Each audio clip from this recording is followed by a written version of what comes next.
Yes, welcome viewers. This is Wadidja. That's what did you do, what did you think, what did you enjoy? And here we are with Warframe as we continue. Well, actually, we're going to continue our discussions most definitely about the Warframe reveals from TennoCon 2025 and the relay event that we saw earlier. I tell you, it was exciting. It really was thrilling. My hats off to DE and Warframe and what they've done. And I kid you not, when they said 1999 content release that this is the start of a new era, they were not kidding. This fall is going to be action-packed, let me tell you. So, Baro Ki'Teer is here for about a week or so. I think it's till 26. Don't quote me on that there. But yeah, it's we'll go ahead and double check on that time. In which we can, if you have a digital ticket, you can purchase anything that he's ever had up until this point. So what we want to do is, okay, we are live here. We do have volume, which is great. And yes, so let me do a little welcome viewers here. So yeah, definitely want to go ahead and see what we can accomplish as far as a little Ducat grind this evening. Welcome, viewers. While I, we'll discuss and enjoy the action-packed aspects to come. Looks like we do have some gifts from the Lotus that we can go ahead and grab hold to as well. And we have a little bit of news lullaby of the Manifold song release. Okay, cool. I guess that's the song that was presented during the relay event. And let's see here. What are things looking like? Okay, so we have Baro TennoCon relay. Like I said, so yeah, he's going to be here for another 6 days, 12 hours. And I think which puts us to about like the 25th or so, possibly the 26th. And the relay event is still available to go to. The thing that was kind of getting me is that, it's great and all that we can go back and visit it, but it's sort of like, well, why can't we actually witness all the, sort of say, a replay or the display of the various different characters and things we'll get to see, as far as a sneak peek of things to come. I mean, we get the lovely song, we get the view of what looks, what is the Tau system, and of course this monolith of a Colossus type frame of sorts that, according to the previews, the sentience could actually go into in one way or another. Not quite sure if they were transferring into it, but to operate it. And yeah, this is going to be phenomenal. So, there's people I see in chat at the relay talking about how they showed the gameplay involving Excalibur Prime, and they're like, oh, we hope we can play him like Umber. And it's like, no, they're not going to do that. They're not going to take away from what the founders established and helped us to create by investing in Warframe and receiving the one and only Excalibur Prime. And but luckily we will get to play play as Excalibur Prime and enjoy the character, discover who Excalibur Prime's Tenno was, or is, perhaps still may exist, who knows. And similar to the way we play Stalker in Jade Shadows, the Jade Quest. So, but yeah, the fact that we can't seem to... Waving hand. What's up, Quentin? What's up? Thanks again, Quentin, for trying to tell me to turn around doing this thing, man. Like I said, I wish I caught it, bro. But like you said, I turned around at least enough to catch the last 3 of these here, the display of things. I really hope people put out some kind of word to DE, or they catch wind of the fact that it would be great if we had the ability to witness the other display cinematics, just have them on repeat, you know, rotation. Last year when they had the TennoCon situation, you could still see. Fellow live streamer just coming and saying, hey, real quick, still streaming on my end. Oh, okay, bet. Thank you, John. I appreciate you stopping through.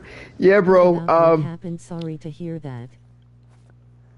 that. Sorry to hear what? I'm not sure what you're referencing. But as far as me not knowing to turn around and being caught up in the visuals, like, I mean, I was actually, is that what you're talking about? Because, yeah, I mean, like a whole bunch of us were sort of like standing on this platform in like a kneeling position, just looking at the distance here and how the scene was changing and how the you're basically being transported. It was, or the ship was moving to another star system, and of course it was a Tau system, and I had no idea shit was going on behind me. Like like the chat was down, you know what I'm saying, in the game. That, you know, it wasn't functioning whatsoever. Nobody could communicate to each other. Unlike last year, DE. They were communicating with us to let us know what was happening with the relay as it was as things were proceeding. This time it wasn't anything like that because the server was so overloaded with folks. And you know, Quentin and I think one other viewer was like, turn around, and like I was like listening to the live broadcast of everything, and I was like jibber jabbering, and I was looking, and I was caught up, and I was trying to listen to what was going on in chat. From the text to chat, text to speech thing, and I'm sitting there like, I missed the one line of the two lines somewhere along the way of, you know, look around or look behind you or something. And I mean, even still, if I heard it, it was kind of like, look behind me. What you mean, in real life in the game? Like, you know, there were no specifics as to what was going on. But you know, I was watching it live and I was describing things and talking to viewers about everything. But yeah, as far as like preserving the actual image of what was being displayed, I kind of missed out on the first two, I think, or maybe three images. I think I'm not 100% sure. I think there was two. One involved the I don't know, might have been three. I don't know. I have not had a chance to actually watch what was anybody else's footage of what they had in the relay. So I'm not 100% sure. Things have just been action-packed on my end, trying to get things together and, you know, seat it here for this broadcast. So I will, you know, hopefully some folks will talk with us as we discuss the reveals. Because like I said, I was watching TennoCon live as far as the reveal was concerned. But again, like... it's amazing what you might one might miss because you're not looking around. But you know, I do have what I have. It was great discussions with everyone. You know, it was great kind of having that full screen effect of moving through the system without any extra distraction, but at the same time missed some important distraction. But yeah, so that's what's up. But yeah, I'm going to go ahead and slip on into this Gift of Lotus here and pick up the Umbra Forma that we have here and do this mobile defense. But also, too, that does remind me, while you're... Actually, I should go up there and show this just in case anybody's missed the point of it. There was a noggle at the relay event that you could pick up behind what I saw people in chat calling the center, the stage. It don't look like a stage. It looked like a goddamn wall. Like, you know what I'm saying? You got this little thing right here. Is this the stage? No, that's not what they were talking about. It's like, and you have to really come all the way over here, right? Come all the way up here. And this is the stage people were talking about. But yeah, there's a noggle that was here. And so yeah, so let's go ahead and take a look at what that noggle was. So yeah, it's wild. It's wild. But yeah, I really hope that they bring the display of what they had during the event back up. I mean, I know it was cued to their presentation, but it's like, just to have that big sentient thing sitting in the middle, I think it's like, and this is going to be up. Wait a minute, like the relay to go up to there, it's going to be up for another 13 days. Just to have that monolith, the Colossus type thing sitting up in there, like, I mean, that's cool, but yo, there's like so many other visuals that could be had with that scene. Like, they need to do something about that. Like, really. I mean, not just for the sake that I kind of missed out on the first two of them or whatever, but for the point of like they spent all that time, they spent all that effort creating all that imagery. Why not just have it on a rotation, just as it was displayed, just, you know, just cycling through them? That would be fucking extra stellar beyond what is stellar already. Let me see. Wait a minute, I need to go to decorations, my bad. Because the Noggle that I picked up didn't show up. Or just wonders, Why am I? what are you thinking about? Decorations, man. Hold on. Button stupid. Hold on. Equipment, right? Orbiter. Here we go. Decorate. There was some Noggle. Bobblehead little thing. I think it says something about Grenier. If I'm not mistaken. Hold on. Let's do it like this. I'm sure it was a Noggle.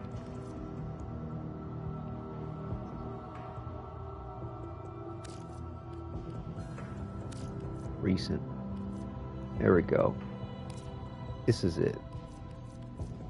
Noggle Statue Prime Grenier. A Prime Grenier. Because, yeah, in like the preview trailers, you're seeing what the Grenier looked like before their genetic code got all degraded through time with the way the queens took them over. Because the Grenier were part of the Orican Empire. And I'm telling you, what we're seeing in 1999 is the precept of the Grenier, as the powers that be had the Skuldra, in my opinion, are probably the first seeds of the DNA that became the Grenier. That's my that's what I'm seeing. What was a bit confusing is that the sentience was nice and friendly. I would like some more content if that's okay. Yeah, I mean, to me, it's not confusing at all. I mean, the sentients were created by humans, you know what I'm saying? And, you know, we're witnessing, I think, probably the dawn of when they maintained their own sentience. It wasn't until, from what the history and the lore says, that... I had to finish my stream. Okay, John, bet. Go head on back, man. Thanks for stopping through. TennoCon. What's up, Nestor? What's the least? Huh? Quentin said you missed some big event in the relay. Okay. No, I didn't miss the event. I was at the event. I just didn't turn around to see two of the displays that came up while... I'm saying that's why I left. I had to finish it. Right. It's all good. Oh, it's all good. Yeah. I just didn't notice that the two displays that they had in the background of things. Face blue smiling. Yeah. But you know, yeah, we're going, yeah, that's what's up. That's what we're going to do. We're going to be jibber-jabbing about the TennoCon event, you know what I'm saying, digesting it. Yeah, that's what's up. You know, and the reveals, you know, because this shit is like beyond hype. It seemed like you missed it, lol. Nah, I didn't miss the whole thing. In the relay. No. I was there at the relay. I thought the show was us being transported to the Tau system. Sync the way demo. Huh? Since with the demo. Synced with the yes, it was synced with the demo. Correct. But there was nothing to tell me that something was going to be displayed based on the demo. Yeah. I thought us transporting to the Tau system was synced to the demo or part of it. What's up, G-Man? Good to see you in chat. Yeah. So, like I said, I mean, I did, luckily, just like being caught up in the visuals, I turned around and I was like, oh, what's that in the center? And Right. I was there. Not just the horizon, dude. Like the whole star system, the solar system was changing because we were being transported to the Tau system. So that shit was wild, man. But yeah, no, I turned around when they had the Grenier up during one of the battle sequences and stuff. I was by the pedestal thing, so I saw everything. Right. Wisp Protoframe is hot. I didn't think, dude, I mean, I thought it was kind of cool to be, like, facing the sun. The background kept having things move in orbit. Right, right. Saying, look around, I should say my Hawaiian senses are tingling. No, just tell me what to look for. And, you know what I'm saying? Be like, turn around and take a look at XYZ. What the hell's going on here? You know, there's something going on behind you in the game. They're showing something behind you, like, you know what I'm saying? But that's okay. Like I said, I'm not blaming you. That was my bad. And I didn't realize what was up. But at least I did turn around enough to see. Be on the lookout for increased security measures. You know, the Grenier, and I got to see the Lotus and Lloyd and the Operator. Got to see the Colossus, of course, at the end. So, you know, I did get to take note on several things about, so it's all good. And I was watching it. It's just that I really wanted to preserve the moment in its entirety in the broadcast, of course. So, you know what I'm saying? I mean, the new operator ability. And they will start destroying the data. They said that the new operator ability was like a super. That's what I forgot to switch back to my eyebrow. That's what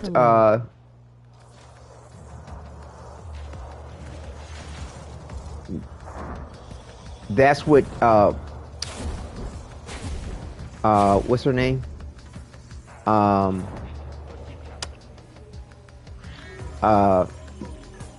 Rebecca was hinting at. Rewatch TennoCon, John.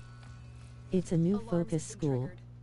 Oh, so kinda like the AUG system was? Or something new. They said that it was going to be a super. Quentin. You got it. The data is still intact. Right you are. No, which way out?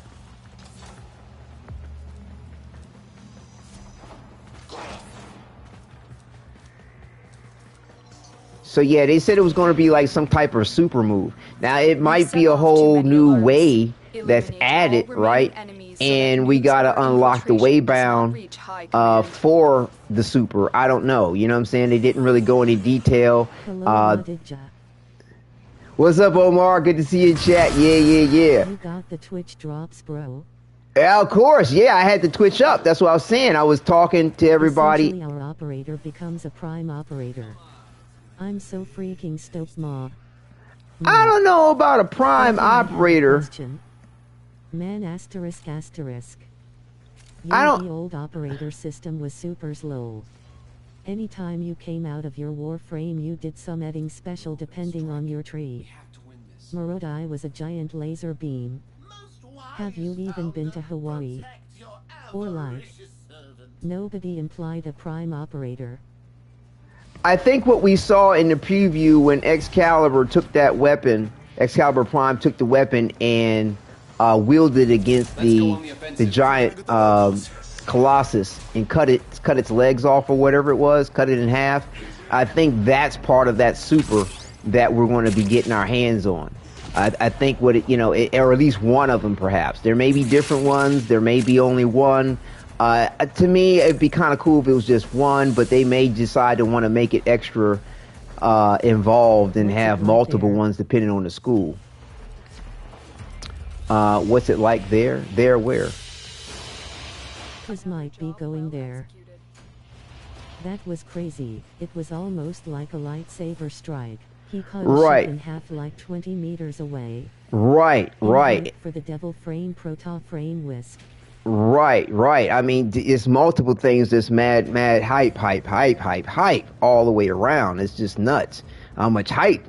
I mean, good gosh. Like I said, when DE said this is the beginning of a new era, they weren't bullshit. Quinn equals 209 reporting for duty, Omar. Yeah, but I believe this new quest that we're going to be involved in will only feature the operator. I do not think that we're going to have the drifter as a part of that. And we get the operator drifter rework coming through. What time is it? So bags under eyes, only thing worth the hype is Caliban Prime. Well, that's fine. I mean, that's on you. If that's how you feel about it, that's... Be a wisp main once that Proto skin drops. BC, goddamn, her Proto skin is mad fine. Yeah, she is. I knew they were going to bring it down. I mean, I'm surprised they didn't make it a little bit more sex appeal, but then again, this mad fetish is for the for the nun scene. For the, I think THR Drifter will appear in other scene. I was as a baby until they came and they torn down every single building so that my family moved to America, Omar. Oh, wow. You're getting kind of deep in. My baby Letty for Wisp 2. A bit sullen there, Quentin. Sorry to hear that. In my stream I was saying some crazy stuff about her. Mine's are hot AF. Right? I mean, yeah, it's been capitalized on as far as the women who take their vows. But yeah, it's going to be phenomenal. Sorry to hear about all that, Quentin. And G-Man, like, everybody's going to have their own thing back to the mall. As far as what they're most interested in and what they're not. I mean, I'm interested in it all. I'm hyped for it all. Don't piss on my parade personally. Like, I ain't pissing on yours, right? So, you know, let's all enjoy what we will. And, you know, that's good. Yeah, there you go again with this mommy shit. I got you, Quentin. That's all good. You got one. Personally, Quentin, you got one mommy. You only have one mommy, but... I think he will also go to town with the other 10 Protoss frames. I like how they're incorporating Caliban Prime into the lore. Right, of course. I mean, because, you know, Caliban is Ascension Warframe, so it's a must. It's a must. You know what I'm saying? It's just going to be hype. Matter of fact, I got the... I mean, matter of fact, I just... Two other Protoss frames. Yeah, somebody said that they think that they're going to be dateable. I don't know about that. I need to really check into the rest of some of the stuff that I may have missed. Primes are incorporated into lore in some fashion, but Caliban is the biggest. The drip will be immaculate. Yeah. Oh, yeah. The drip feed of the various different content and the sneak peeks. That's what Nestor and Quentin were saying in my stream. Right on. Not break up with Aetho. Yeah, Rebecca said all three would be dateable, I'm pretty sure. Okay, yeah, I've yet to watch that part of TennoCon. I will tonight before I go to sleep. So that's going to be phenomenal. But personally, I really hope that they give us a Proto Frame skin for that Devil Frame. And I hope that the name Devil Frame is just a placeholder or a reference for it, and we get the name Uriel. You got the Twitch drops, bro. Of course I did. The nun is dateable, Ali is being shell-fed lol. Be prepared for heavy resistance. I can't do this without you.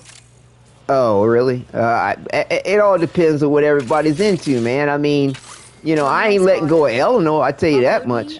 You know, y'all can do what you want to do, but, you know, my drifter is dedicated. I'm in, Tenno. My drifter is dedicated. He'll most def get a name, but Devil Frame is probably just his theme. Right, I hope that, like I said, I hope it's... all of it from start to finish, even the new art skins coming. We're gonna get a free Zephyr skin made by Minky. R.I.P. Oh ha, sorry, but I can't help it. Right, I mean, to each their own. It's all good. Uriel would be a good name.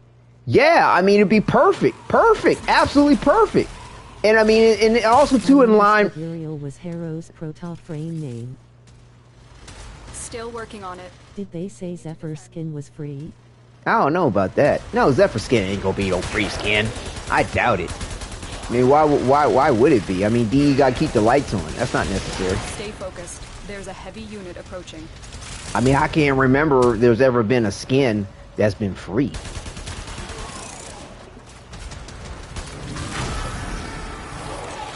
Target is down.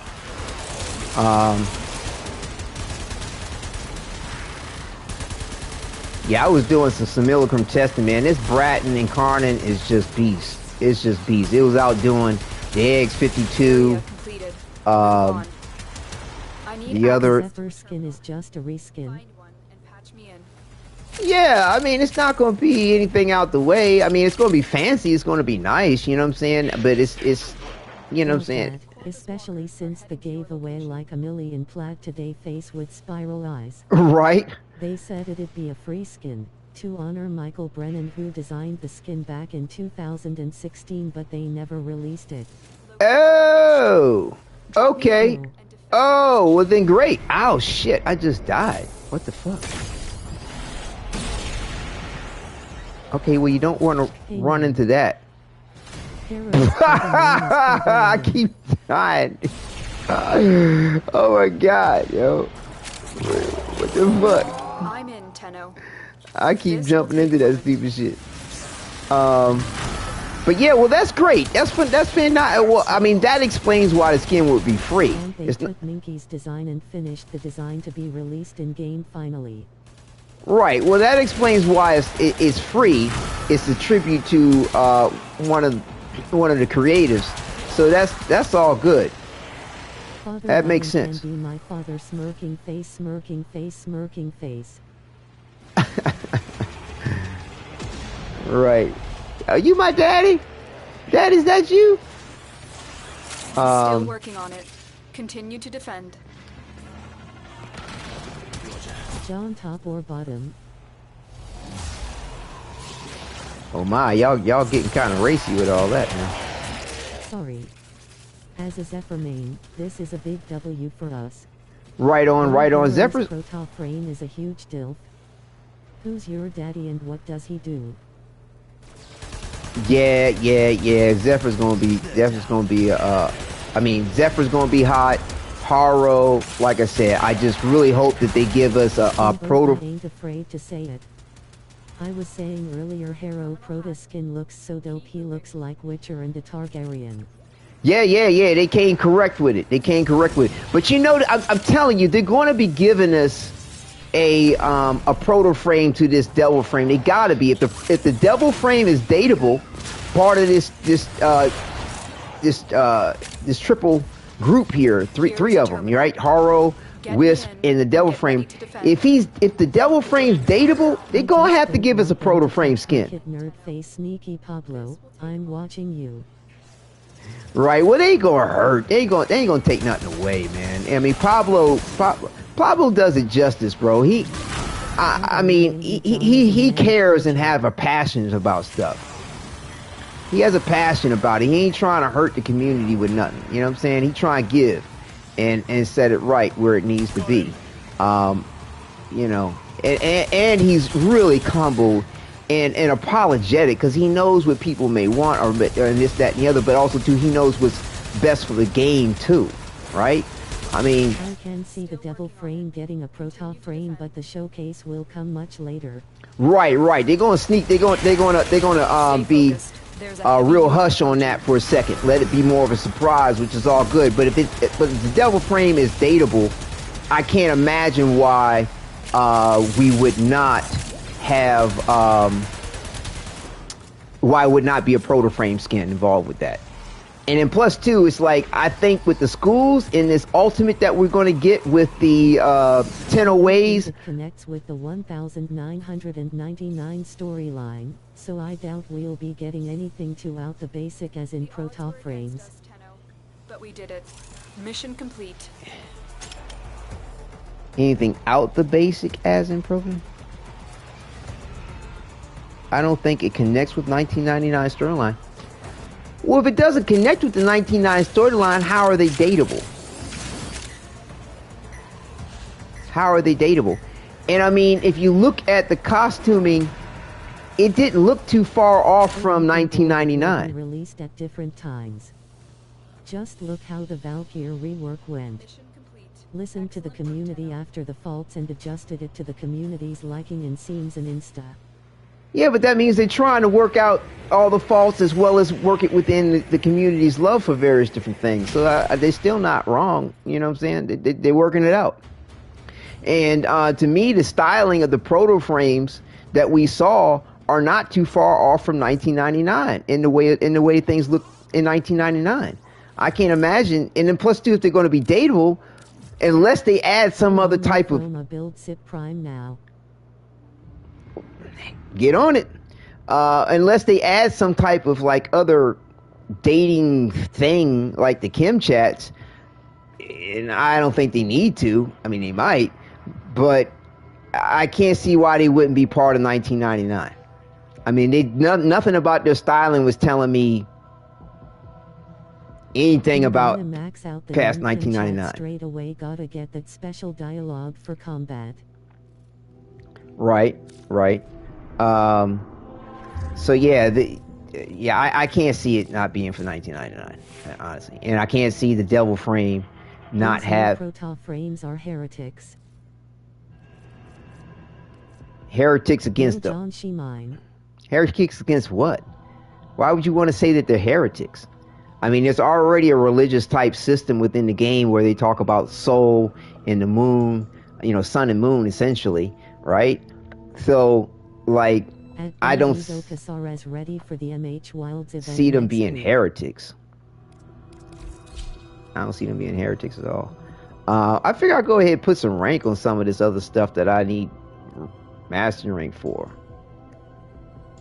Ordis keeps a tidy ship, and is we got this Invictus Signa up on Dagger. This shit is badass.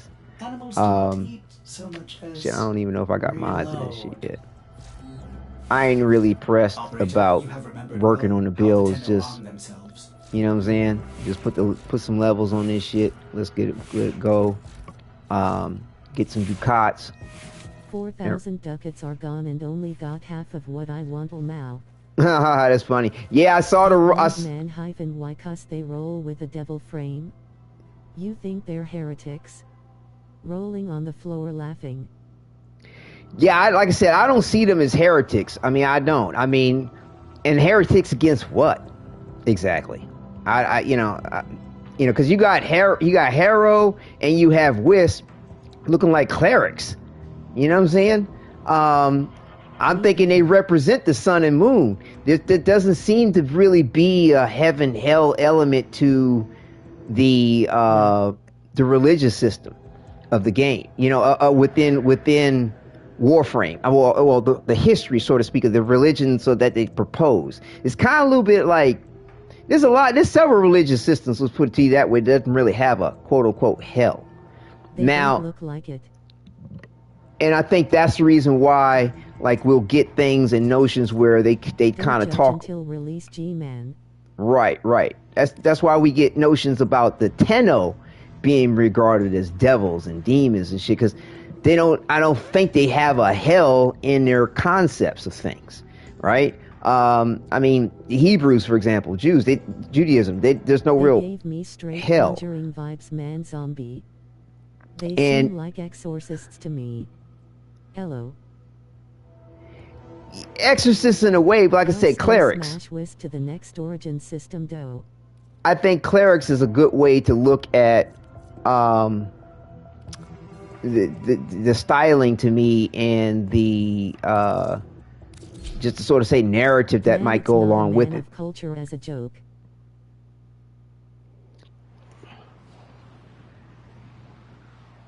Yeah, Wisp.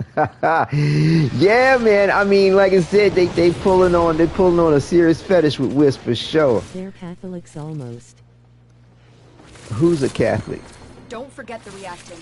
Man, I still got the timing down, don't I? That Smash Wisp was the first thing I read. Stay focused. There's a heavy unit Oh my approaching. goodness. Yeah, I mean, and it's interesting because it's cool too, because even though Wisp is looking like a priestess or a cleric of some kind, female cleric, I'm a teenager of culture. She's dateable. So just because you take certain, like for example, Eleanor does reference this sisterhood or taking vows because she was worried about her relationships with people or dating. Rose, what's up? There's our fellow TennoCon. Oh man, we got to live the moment through Rose enjoying everything. That was great. At least Oberon Mains can stop crying now. Grinning, squinting face. Right, yeah, they're going to be coming out with that rework for Oberon, which is long overdue, and looking forward to it. Because I used to like Oberon, to be honest with you. Like, I used to rock Oberon in certain situations. Wink, wink. Oh, fantastic, Rose. I love the winks. Fantastic. Yeah, your pictures were awesome. Thank you for sharing it with us on Discord. It's the whole community. Hey, Bandito, you mind throwing up the Discord chat link in chat, please? Most old frames need to be updated, lol. Well, of course. And they're going to get around to it. I mean, like I said, 1999 content, they said... Didn't talk to many peeps, though. The boat is back. Right. The enemy is broken. Well done. Now get to extraction. Like you said, 1999 content hit. They were like, this is the beginning of a new era. So let's not... Just Discord https://discord.gg/qtcrfd6p. Thank you. Looked like a packed stadium. I got yeah, a lot it did. Stuff from creators. I need to go through it, but it's packed up. Flying tomorrow. All right. Sold out. Okay, I think you're going to be continuing on with the vacation. Is that correct? Because yeah, you unfortunately won't be back. Look at this. I told you that the RNG going to be doo doo.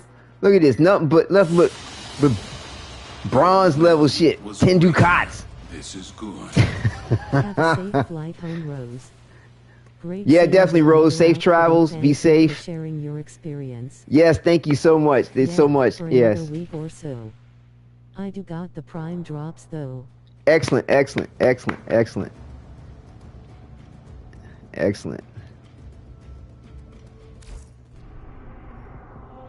Yeah, they said we on that grind tip. We need them Not Ducats. heading home yet, but Ty.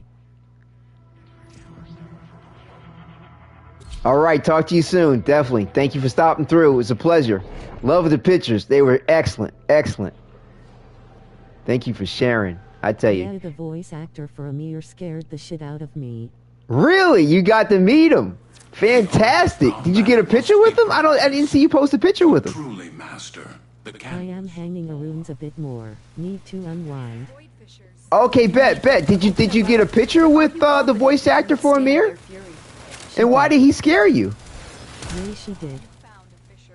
Oh, okay, great. I have. So she posted up in Discord. Shoot, let me check. Oh, okay. I haven't had a chance to check since when I posted some stuff earlier. So I look forward to seeing that. That's great. Fantastic. Okay, cool. Well, I'll see it when I get in. But yes, go ahead, ping me. That's great. That'll work too. But what was it about him that scared you? We've got robots inbound. You look like a nice guy. Got the signature on Amir's badge too, didn't you, Rose? I What? want to get the Saren Prime pin keychain. I think. Well done, Tenno. Your You got the signature on your Amir badge. That's awesome. Don't throw that away. It's like, I'm never washing it. You have broken their ranks and they are on the run. Oh, Another shit. successful mission. Find extraction.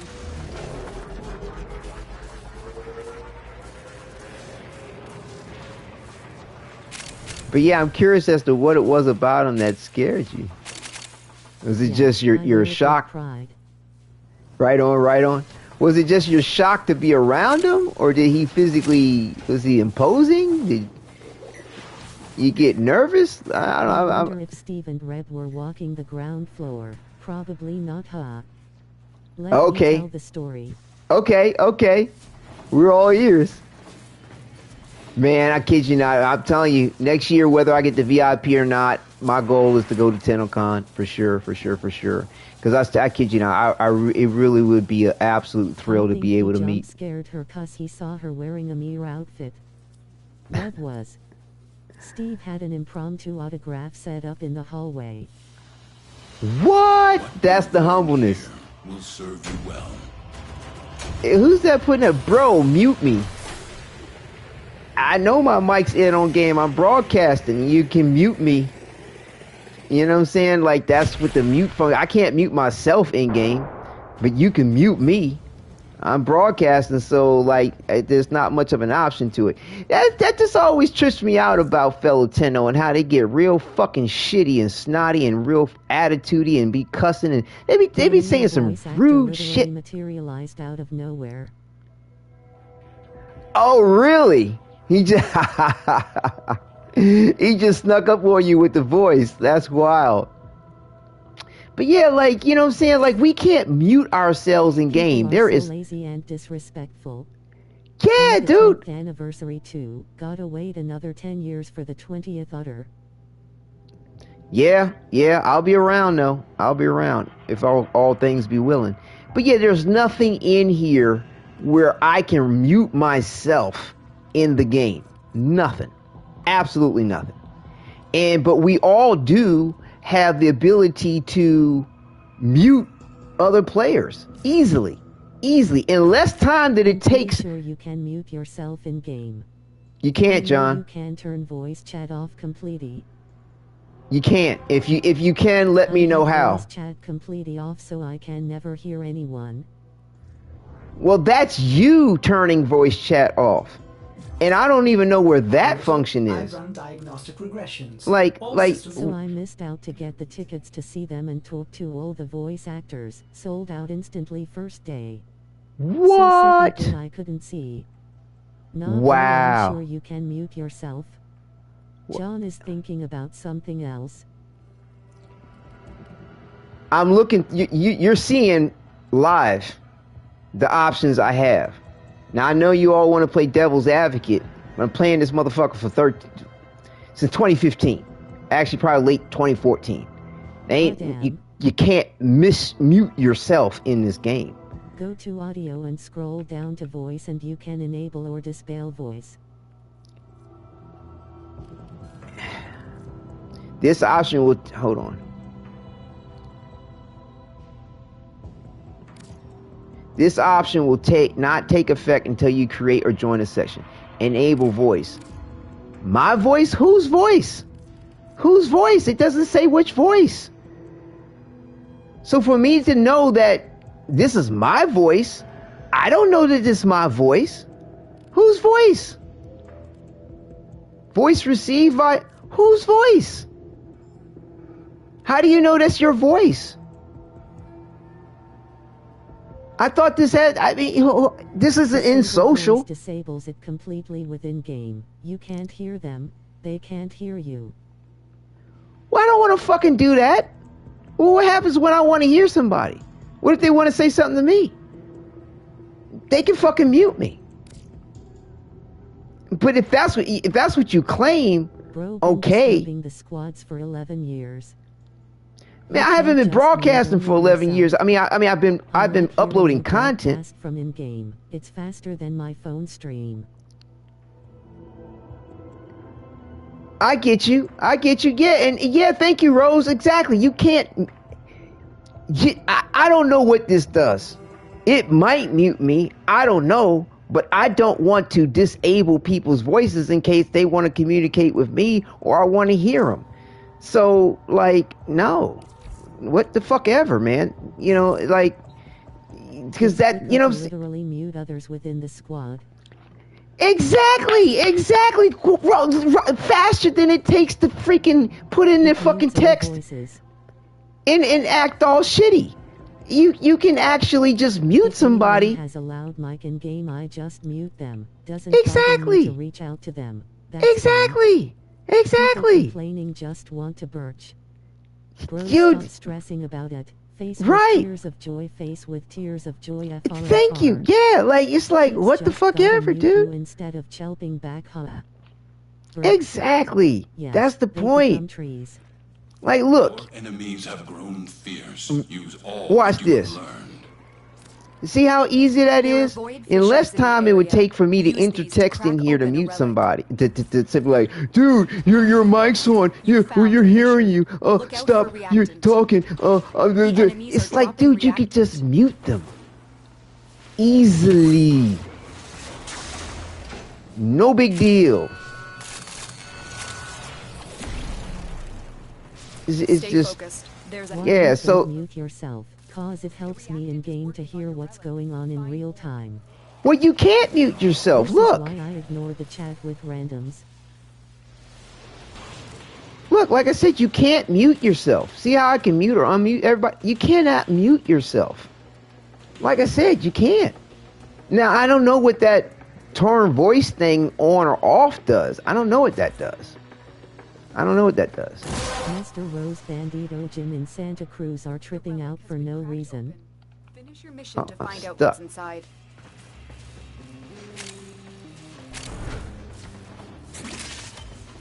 Face with tears of joy, face with tears of joy. Not like talking is actually necessary in this game.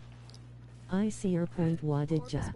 Well, thank you. I mean, talking can be necessary, but people make it unnecessary because they don't fucking talk. So you got to figure out how to work around the point of it now becoming unnecessary because people ain't saying shit. But to me, it's fascinating how you can't mute yourself.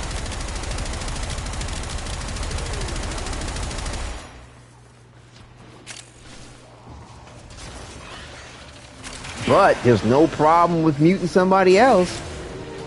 And I think a lot of people think that you can mute yourself or something. I don't know. How they went the extra mile to decorate everything. Were all those exhibits from Duc? You fight well, friend. You shouldn't need to mute yourself if it takes less than a second to mute others. You can't mute yourself. That's just the thing.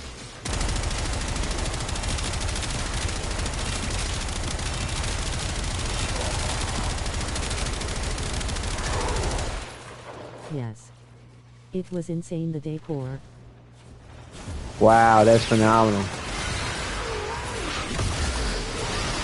The enemy is broken. Well done. Now get to extraction. If when they drop the skins for Ducat, it's gonna break some she. Yeah. Spiral eyes. I didn't get a pick with the life-size drifter or operator. Oh, darn. Got distracted XD. Yeah, oh my goodness. Yeah, it's amazing how phenomenal the whole TennoCon experience has become. Like we are with a bunch of boomers. Seeing the old 3-starter frames in their rock dust form was wild. Wow, I wish I nice. could have gone. I've never thought to go to a TennoCon, but because. Wow, that's cool. Yeah, look at these doo-doo. Look at these. Distracted Rosal Mao. That was where that Nessie incident happened. 15 Ducats. Look at this RNG, bro. They know people gonna be grinding out Baro. I wanted to do it sooner, but I just didn't have the time. I knew they were gonna give us the doo-doo on the grind for Baro, like 15 Ducats every single time. Well, I lived a dream, man. Yeah, you did, Rose, and you capitalized on the moment. Bravo, stellar performance on the stage when you did the costume call contest. It was beautiful. It was beautiful. Are you going to upload a short on your channel of that experience? Because like I said, I sent you a short that I created, but you might probably create your own, or you could use the one that I made. This is Rose Desi's channel, by the way. She's got some pretty nice content you can check out. Can we trade cosmetics form Baro? https://youtube.com/@rosiedesi767 C equals H6 pa Forzama git FZDR. Probably not. I don't really got the skill or equipment. Oh, well, I mean, you could take, if you can watch YouTube on something, like your phone, or whatever you're watching YouTube on, you should be able to make a short. Incident. You should be able to make a short. I mean, I can talk with you more about it when you get back, and if not, I can go ahead and make the short for you. I can make it for you. Operator. That's no worries. I mean, I'm saying if it comes down to it, I don't mind. But it would be great if you could have it for yourself on your own channel, as yourself as the author of it. But like I said, I can hook you up and make it for you. If you But have access to the Discord, check the TennoCon tab. right, yeah, exactly. Tell me, TennoCon. please. And this is John's YouTube channel. He has some really excellent content as well. https://youtube.com/@johnboy. C equals 1 CD0XVFQXFXW2 joules. Face with tears of joy, face with tears of joy. They gon' make a whole quest to help players mod. It says, watch now the old piece gameplay demo. Will we get the demo? Or is that just what they call what they were showing us? Hey, I'm Is just that's glad to see more Teshin. yeah, nice. Yes. The Dax Warriors definitely. But this kind of bugs me out that they want to call their demonstrate. I mean, I don't know. It's like gameplay demo makes you think that you could go in game and demo this. Yeah, I know they showed the demo, but Demo is still a ways away. Oh, so you think they'll actually have a demo for us to actually play? Man got no issue with it really. Modding was overwhelming for everyone when they started out. So you think that they're actually going to have a demo for us to actually play in game? I'm gonna be playing this game until I'm 90, rolling on the floor laughing. At least I hope. Ain't we all? It says watch now. Yeah, I know. I saw it says watch now, but like I said, it for me being old school the way I am, when I hear demo, it means something that I can physically play. They said they were showing it. Demo will be a thing. Okay. I hope it's a thing, because like I said, it gives me the impression that I can go in the game and demo it. You know, to me, if I'm not demoing, then what they're showing me is a teaser, is a trailer, it's live game footage of it. It's, you could say it's a demonstration, but like I said, it's misleading if they don't have something for us to go in the game and try out. Near winter per year end. Well, they said the fall. They said fall is when this content's going to be released. So I'm thinking fall. You know, if everything goes well.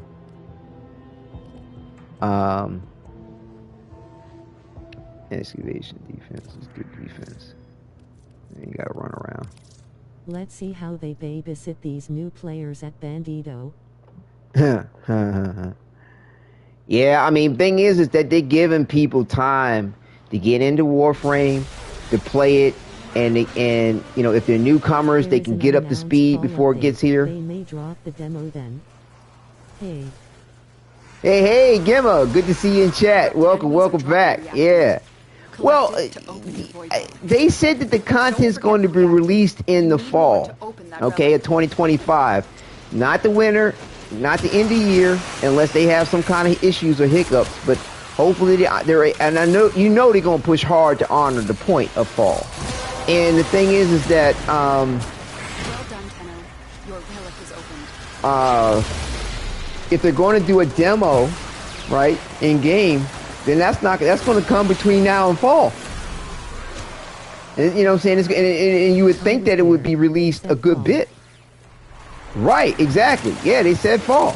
So, we're going to be getting something, I would think, a lot sooner. The demo they showed was a peek for the winter update. Winter update?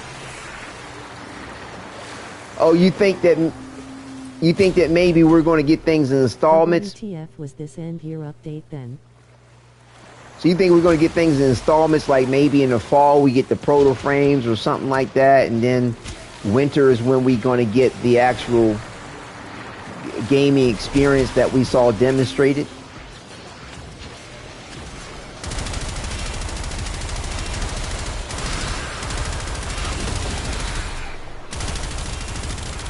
Yes, I believe that's how it will be. Ah, okay. That's how I heard it. Okay. They said it has a lot, so it's stretched out till then end of the year. Okay, that makes sense. I dig it. Cool. Okay. Okay. That'll work. The content will start in fall. Okay, bet. New Bet. frame and proto frames first, then demo in December. I'm honestly not sure about romancing these new protos. Curious to see what they say in Kim chat. Right. Yeah, it's going to be interesting. And it's cool that, like I said, we have the ability to date them all. They did a great job with Arthur. I said it would be Wisp. I said it. Yeah, you did. You called it. I hope they say Hail Uriel the Prophet.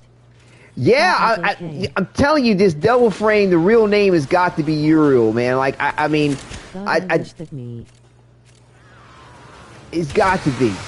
But yeah, that was a trip the way they had Quentin. the voice actor for Arthur and the camera all up in his face. I don't even know what that was about. That was just the most awkward thing to see. I thought something was wrong with the rest of his face or something. I was like, how come they're not showing the lower half of his face, and then all of a sudden you just seeing nose and teeth and all this, and it's like, what the fuck is that? Like, what do you have going on behind you, bro, that you don't want people to see? Any fans of Diablo here, or is it just me? I have been wishing for a Devil Frame since I started this game. Yeah, Diablo's nice. Messing around. XD. I wasn't able to really mess with Diablo because it's first person, but I'm familiar with it. I mean, Ben is stuck in a fridge. What do you expect? That's what it looked like. He was stuck in a fridge. That was the most awkward cam moment for a handsome looking man that I can recall. Like what was that, dude? What did he have going on in his background he didn't want people to see? Oh, it was a trip. He better be able to summons these demons from the Undercroft. Right. We'll see. Alright, so we got rank on these. Let me I got more weapons. I gotta put some mastery rank on. This is a nice weapon though. Oops. I am 90% sure that's what they were going for. They're stuck in fridge and using the fridge cam. I've never heard of that. Okay. That's a trip. Fridge cam.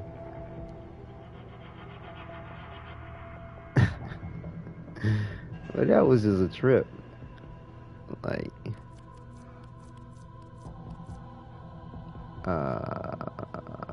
okay. I think this is next on the list. You get some mastery on. Ready for action. Let's do it all on stall because I don't want to think about it. We'll do a copy on the colors. How fridges have cameras so you can see without opening them. Oh, okay. I know what you're talking about, although I haven't personally experienced one. I have heard about them. Interesting. Okay. That's not paint. I cast grown man, now I can have Nessie step on me. I couldn't handle, I'm so jealous now. So that's what they were going for, lol. I got you. Okay, now it makes sense. Just another skin for Varuna with extra steps, grinning, squinting face. Wait, which Diablo game is first person? I only played the OG Diablo games with helicopter view. I got you. If I'm not mistaken, Diablo games were third person, but I do remember the overhead view, the old school ones of that. And I mean, I just never really got much into the overhead view type games. But I mean, I like the concept to it.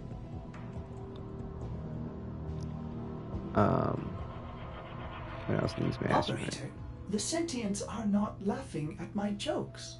Did they adapt to my humor? Oh, Ordis. And y'all want to know why I didn't walk over to Ordis when I saw him out by the Drifter camp? For Personally, not digging the devil and demon path we're going down. I don't do call missions because of Payzul, too close to a demon name. Robocop, frame when. Ordis better watch how he talking about the sentiments RN. Diablo came out in 95, changed my life, reason why I play role-playing games. Right? Yeah, I mean, you know, yeah, I've never been fond of the fact that they always refer to the drifter and, you know, and the operator as demons and devils and shit like that. Sentience face with tears of joy, face with tears of joy. But you gotta understand the perspective and the point of view, not the view of that they're coming from, and have a greater viewpoint of the subject matter when they start calling the Tenno, the Warframes, the drifter, the operator devils. I mean, so it's like a devil to whom? To say to something that is hellish, something that is angelic could be a demon. If they, a matter of fact, like excellent, like it was a comic book, and I think they turned it into a graphic novel by Clive Barker. Clive Barker be having some wild ass shit, let me tell you. And it was based on the whole Hellraiser's universe that he created. And in this comic book, it was kind of written from the perspective of the demons, or the entities that lived within. Did you know that this is actually a cult and you are also a member? Right? Yeah. Well, the sentients looked really cool. Are the sentients humans that have their consciousness in another form? Well, gee, man, that's a matter of opinion and a matter of whether or not you want to sign up for it like that. I might just wear my autograph Amir arm badge out and about.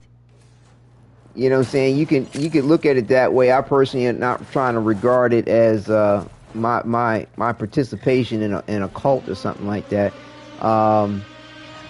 You know what I'm saying? I enjoy what the game has to offer, and I'll be honest with you, I'm not even really sure what I'm explaining because I don't know what you're actually talking about. So you need to clarify that point. Hold on one second here. Use that reactant to open a relic. Oh, I can see it on. Okay. Oh, thank you, Gemma.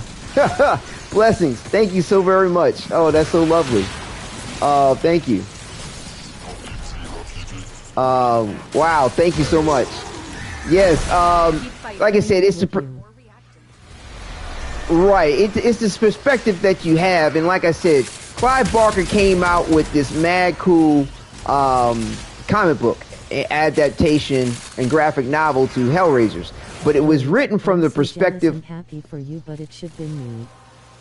It was written from the perspective of the demons, or the entities, shall we say, that exist within this sort of dimension of the cube. And Cenobites, I think that's what they were kind of referenced as. Either way, they had no concept of heaven. And a lot of them didn't even know anything about Earth. Okay? So, for them... Jump scared by Amir's voice actor and just... Nessie, oh. Man, Nessie. I did like the Hellraiser movies when I was younger. Right. But the important takeaway here is the perspective of which someone's coming from when they view something that they want to call a demon. A demon or a devil, something that is that's going against something else, is typically referred to as a demon or a devil. So, like, because the Tenno and the operators, the Warframes, yada yada, they're going against whatever else is opposing them, they're going to view the Tenno and the operator and the Warframes as demons. But it's a matter of point of view and perspective. Yeah, they're demon to you because they're going against what the fuck you want to do, but it don't mean that they're a demon. No, they're, you know, so it's a matter of perspective, in my opinion. You know what I'm saying? Not some literal notion that they're demons. Like, for example, when the helmet gets to jibber jabbering at you, right? You're going into the helmet, and he's sitting there going, welcome demon, and this, that, and the other. He's just calling you that because you oppose what it is. You do things against it. And also, too, it was sort of in its precept of itself. I have an idea. This demon Warframe, would the indifferents have nabbed a frame for themselves? Nah. It's not. I don't think it's from that perspective. I don't think it's from that perspective.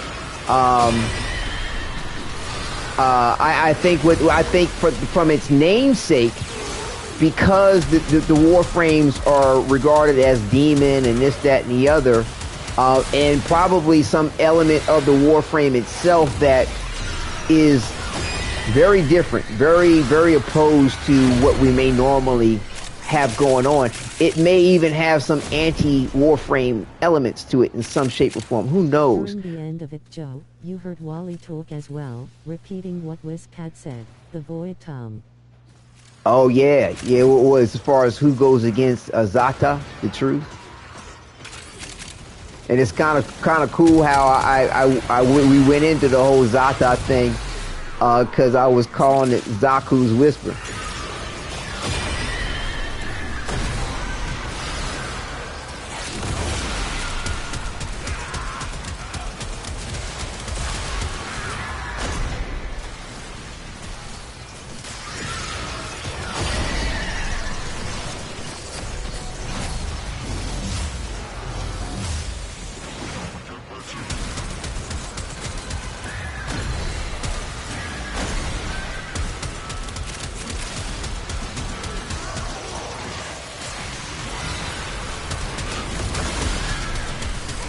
Understand the point of view of Lizzie and Hellman thinking us as evil.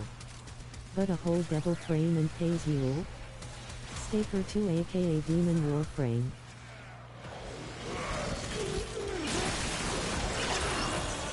Right. So when you say Pazul, did I miss something about the Pazul thing? Was it, did they call something Pazul? I feel like I'm missing something about the Pazul part. I say the same thing. What's up with the Pazul thing? I feel like I'm missing something. Stalker-like, but indifference controlled. That would be interesting. But if it's indifference controlled, like, why would we have any aspect of it? Oh, Pazul, oh, it's a demon? Oh, okay. Was it once an angel? Because, I mean, like I said, all the original demons... Face with tears of joy, face with tears of joy. A king of hell matter, a fact. Oh, interesting. Yes. So it was once an... what's the name again? Pazul was... Pazuzu? Oh, Pazuzu. Oh, yeah, I've heard of that name before. Yeah, but wasn't he an angel, if I'm not mistaken? All of them are fallen. Right, exactly. Pazuzu is different from Pazul. Okay. Either way... Warframe is the goat. You see him speak in Archon Hans. It's era, but under control of an Archon. Oh, okay, right. Yeah, they twisted up though. But see, they're the real demons. If you wanna go by something, they're the real ones. They're the real fallen.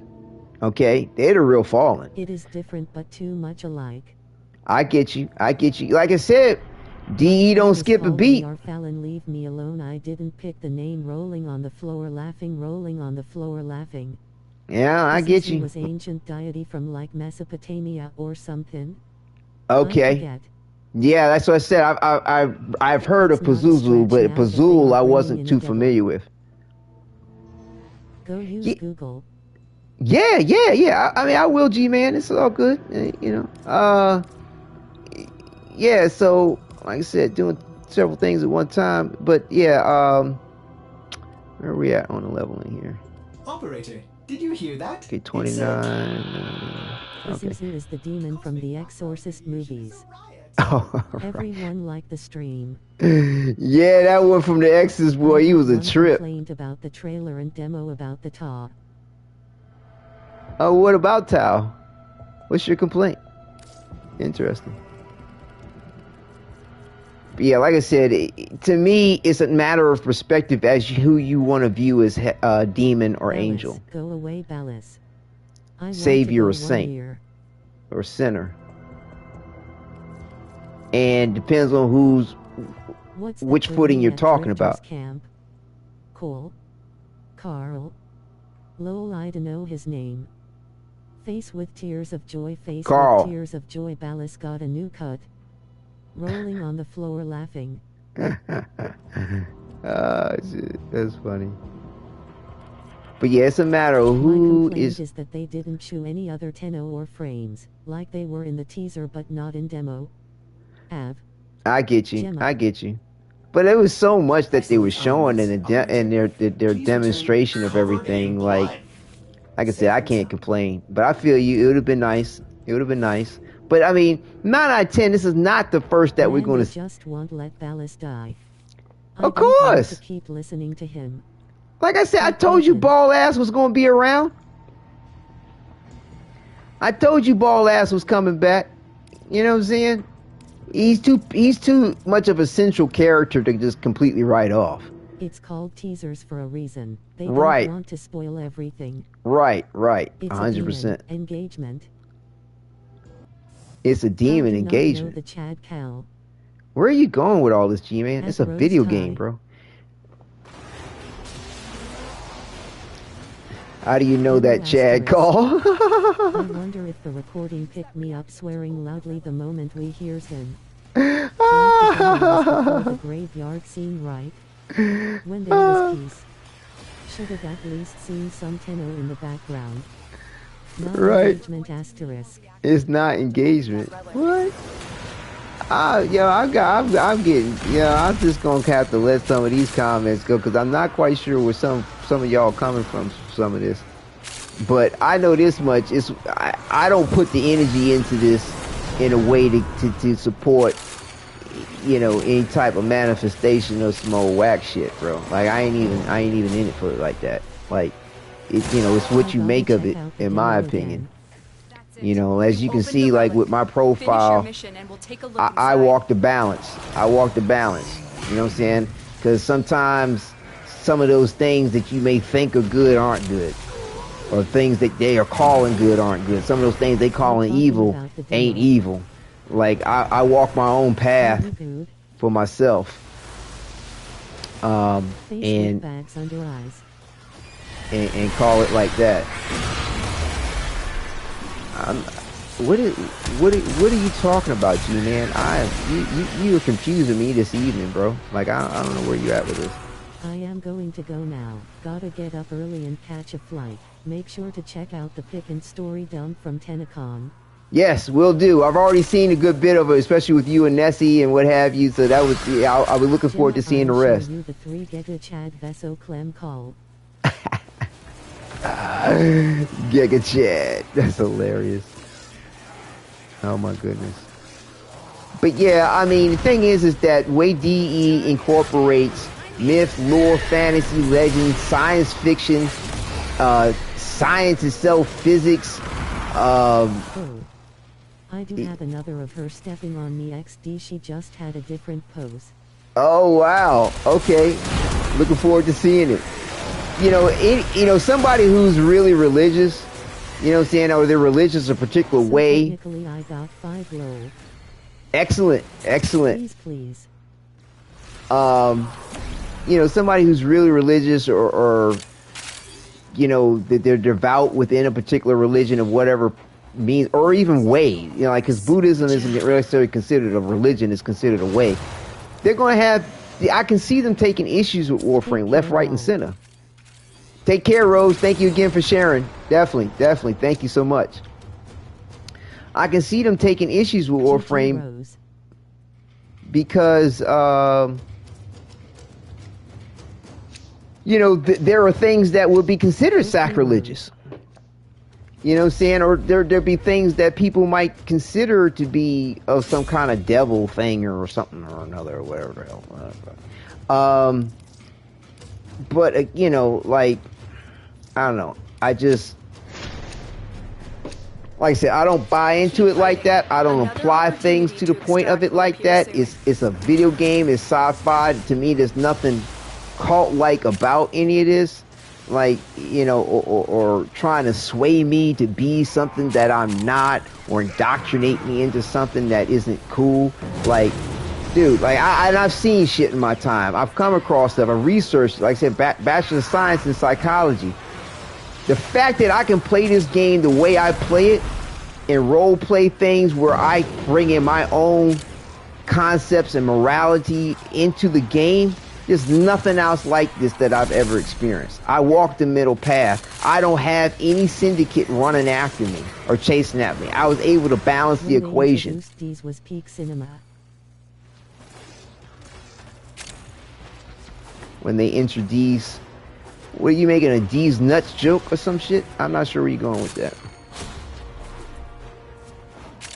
That's what that sound like a setup for, these nuts. Anyway, so like I said, it's I'm impressed with Warframe has. Matter of fact, there's a Tears of Joy face with Tears of Joy AF. Oh, did I catch you on that? But yeah, I you know, there's a group that actually my clan is in alliance with that's very spiritual, very much on a very positive what's up.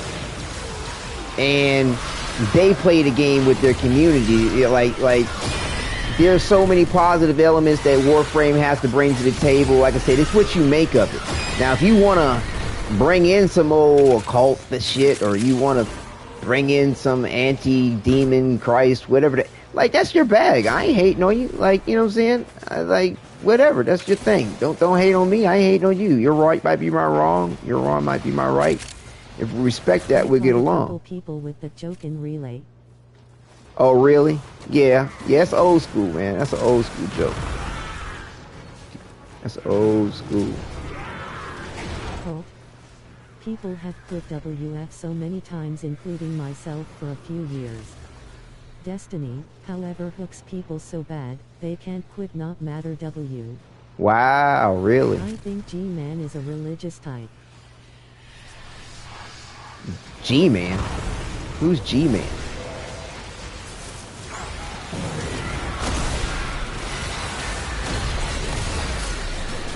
Do you know what quit means?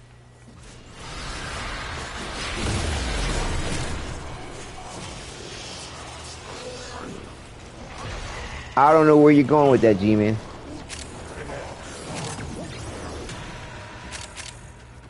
We got some people in some interesting places tonight. That's what.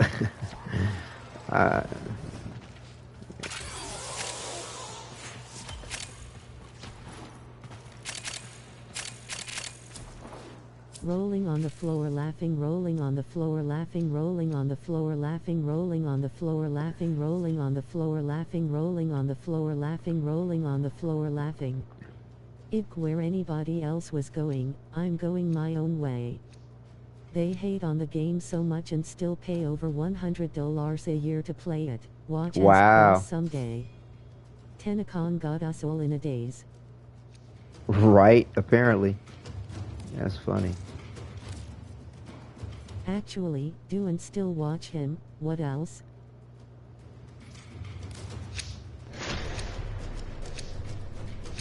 Continue to defend. You will Yeah, it's like once I make a point. I can use. Ick, why I said what I said. No need to explain more. You don't have to explain yourself. I don't have to entertain it either. That's cool. That one man music, yes I do. Next page turn.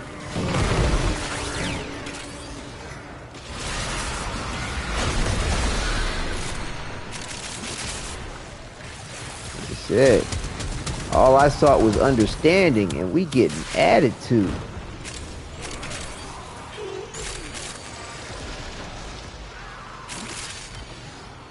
But yeah, definitely looking forward to the drop feed of what they're going to be having in store for us. Nothing surprises me about what I have seen. Having a whole conversation in the comments without you, bro. Face with tears of joy. Face with tears of joy. Apparently, I thought we were all having a conversation together. But go ahead, have your own conversation. Again. Enjoy yourself. Yeah, I know, right, Gemma? Like, you know what I'm saying? There's a lot of attitude. Like, I mean, I thought we were all having a conversation together, but apparently I'm not. I'm just having a conversation with some of you. And then some of you are having a conversation with each other, apparently, maybe. I don't know, according to G-Man. So, there you have it. Yay. Good thing I don't... Somebody called me out, so I had to check it. Called you out about what? What? Can you help explain the sentience? I was confused which sentience were in the demo. Moving on. Yeah, the sentience that you saw... Relics? Yes, if you like to join me, it's just me running around in pug groups. But if you like to join me, Gemma, I'd love for you to do so. Yeah, as far as the sentience that we saw in the game demonstration, I hate just calling a game demo because, like I said, it makes you think there's something you can go play right now. Anyway, so yeah, the sentience that we saw in the game are of the before the old war. Okay, bet. I'll pick you up after this round here. They were before the old war, before the sentients rebelled against the Oracle, and is what you saw. Okay, so before they changed the way that they did in various different manners, and it looks like once they rebelled against humanity, they stripped themselves of anything that looked human about themselves. Because if you notice, they're Dude, I need to find my camo controller. Loudly crying face rolling on the floor laughing. Okay. Yeah, they stripped themselves of anything that reminded them of humanity and of being human. Because like you saw some of the sentients, some looked a little less human than others, some others didn't, blah, blah, blah, blah, blah. And, but I think what it was is that once they rebelled against humanity, they were like, okay, we don't want to have any reminder or any semblance of humanity. You know, there may have even been like, we may have even witnessed an element of hybrid sentient and human, you know, sort of like a cyborg, right? Potentially. Don't know. So, yeah, I mean. How did the sentients get the void abilities? Same as the Tenno? Well, that's just the thing. I want to watch the footage back again because I'm not really clear if I saw the sentient looking like it looked like a hybrid between an Orokin and a sentient. I mean, the face of the child or the young individual looked very human. It did not look artificial in any kind of way, shape, or form. So we don't know what's up. I mean, for the Orokin and the way they twist shit out and do all kinds of stuff, like for them to have a hybrid sentient human being would not be unheard of. And that may have also too would help lead to the sentients having sentience. My thought is that first, they look like orange design, but then over time when the war happened it decided to remove anything that looked like. Right, that looked like human. Yeah, of course, most definitely. So it's no telling what's up. If Let's their see. salves and their appearance to no longer look like their creators. Correct. That's my theory on it. Gemma, let's see, Lady Troy. You in game there, Gemma?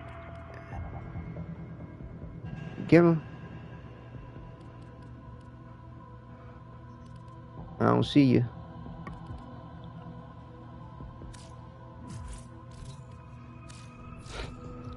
Getting these dog water ass drops. Okay, we got Dagoth leveled. See who's next on the list for me to put some master rank on. Okay, we never finished Varuna. Ordis wonders, why is he here? We Or finished supposes this. everyone has to be somewhere. I wonder if I doubt it, but I wonder if I got enough shit to get the legendary 4 to put rank on. The fuck, I got Take this my Hawaiian intelligent opinion. crusty ass Boltor in here. In this Corinth. What the fuck?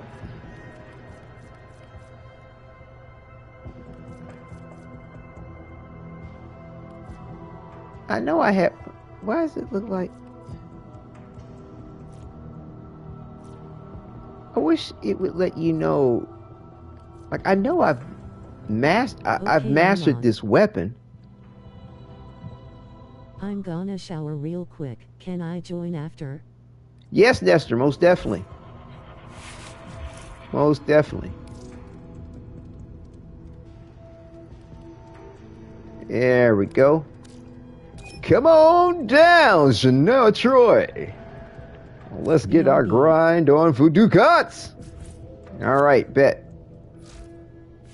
All right, I'll sort out this weapon shit later. Like, I know I've mastered ranked these, but I wish, like, just because you got a new weapon, it must have been some shit that they gave away or was part of some pack or some shit. One of the Prime Access part, not Prime Access, but Hello. Hey, there she is. Oh, wait a minute. I need to go turn my. Oh man. Hold on a second. All right, no worries. Turn my music down because I can't hear you. Oh, it's no worries. Hold on I got the Great Despair playing right now. Oh, okay. Hold on. You mean your in-game music? Options. Yeah, it's blasting. Right on. Music. There we go. Okay. Oops. Save. See, these let you know what master rank you need to be to play it. But when you click over the weapon, if you have never leveled it up, it doesn't tell you whether you've mastered it or not, which sucks. I always have to go to my codex and be like, I know I leveled up the Corinth before. Like, what? It's another way I can figure out too. I'm ready whenever you are. All right, sounds like a winner. Yeah, like if I got Core of Prime, like I know I've leveled that up, but I have to double check that later. Hold on. Man, I hope I can talk with my pals. Say again, Troy. No, I said take your time. I'm on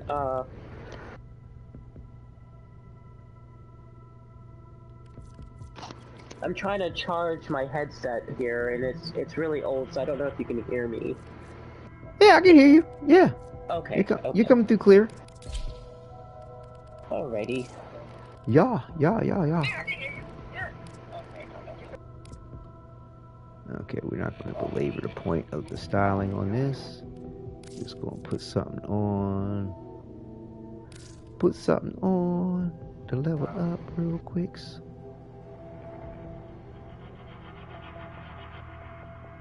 But yeah, this Warframe DE didn't disappoint. They did not disappoint. Are you Valkyrie Prime? No, I'm putting some levels on. Just putting master rank on Varuna. If I may say, that's operator, it. Your chosen Warframe suits you. And yeah, that's it really. Oh shit, it's you, Gem. I thought you were Ross. Ross? Huh? I didn't get a chance to give my baby a bath because she hasn't been feeling well, so I didn't want to stress her out. What's going on? A little tummy ache or something? Fashion isn't showing up on the community customizations tab anymore, lol. Short but sweet. Wait a minute, Troy. Hold on. Yep. Sorry, the text to chat was coming through, so it kind of diminished your voice. So say that one more time. You said what was happening for a couple of days? The past 2 days, she was throwing up. She has to take heart medicine, and I think the medicine's kind of getting to her. And she's going to be 12 this year, so she's getting up there. Yeah. She a little dog or a bigger dog? Yeah, she's little. She's a little. Okay. Part miniature poodle, part Shih Tzu. Oh, that's lovely. Oh yeah, I had a Vishon type poodle and a Shih Tzu once. I had 2 Bichons before her. Oh wow, that's beautiful. We gotta stop having all these coincidences here. Hey! It's life. It's life. That's what's up. That's what I said. It's kismet. That's what's up. But yeah, no, that's beautiful. Well, with her being a little dog like that, a lot of times they get about 15 years on them or so. So that's positive. I'm hoping I can get a couple more years. Right on. Yeah, that's beautiful. All right, let's boogie woogie. All right, let's see. Who's Ross? My bad. Oh, you're all good there, Bandito. It was just timing, that's all, as far as how all the vocals were coming through.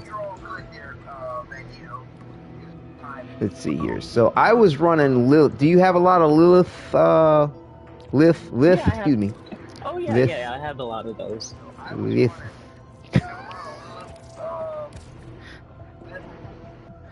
Oh man. Let's see. I don't have a lot of stuff you level them up with. What is that stuff called? Oh yeah, nah. When you grinding for Ducats like this, you don't put the Vitus Essence on it. Oh yeah, the Void Traces. Yeah, I the don't have void. those. I mean, the Void Traces. Nah, you stock up on Void Traces when you do this stuff. Okay. Okay. Yeah, you arrange it by quantity, and I just cycle through my quantity amounts. Name be Ross. Oh, okay. I'm so glad because I feel so bad because I get into lobbies with people who have I got you, Quentin. Exceptional and all, you know, and I have my little relic that has nothing on it. Don't sweat it. And you gotta be honest, I'm sincerely, like, though we can increase the odds for stuff, right? The enemy is at our doorstep. It's RNG still. You know what I'm saying? You could have it all max. Yeah, you know, so you're good. You're good. Do you have a matching relic? I don't be hating on folks unless, of course, you're in a group and you know y'all trying to go for something. You know what I mean? And then people acting funny about putting their Void Traces up.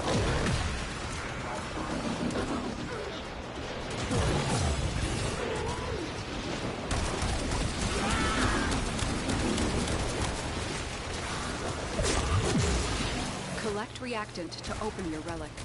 Be aware. Only corrupted enemies will drop it. Yeah, I've been wanting to spend some more time with Varuna.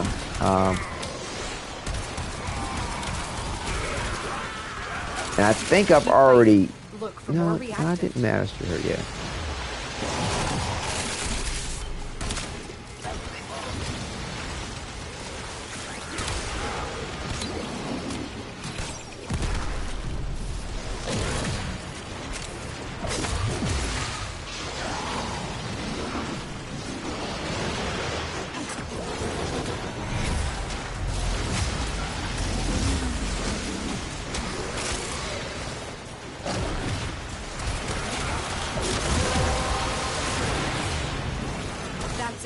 You opened the relic.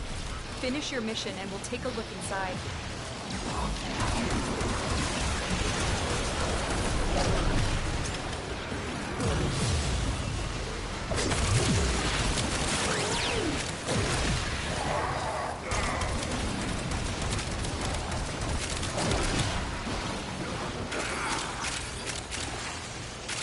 I'm all in the zone trying to, like I said, I'm not used to Varuna, so I was like, oh shit, and I've been meaning to want to get with her on this gameplay.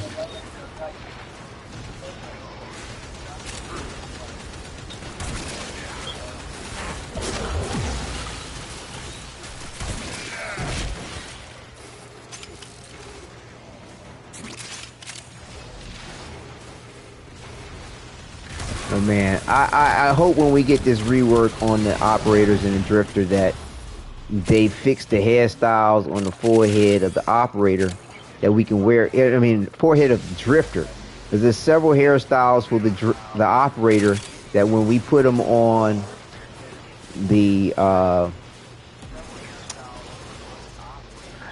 drifter, like they either sit too far back on the forehead or too far down on the forehead, and it's like, oh, this is terrible.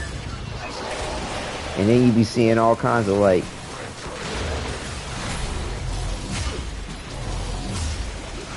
whack stuff.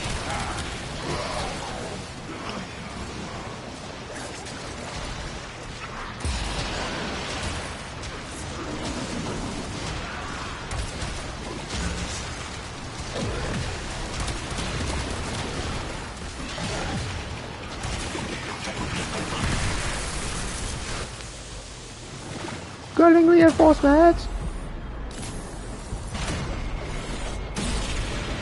Do I not have a... Oh, I have the Nautilus. Kind of... I didn't even pay attention to the pet.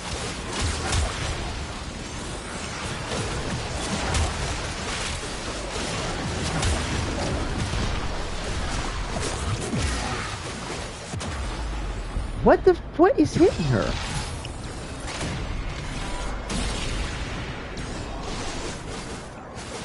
And she got some seriously low health.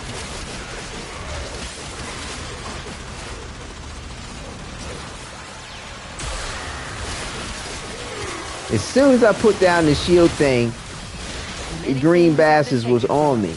Look at that shit. That's that bullshit. And there ain't none so bold as people with nothing to lose.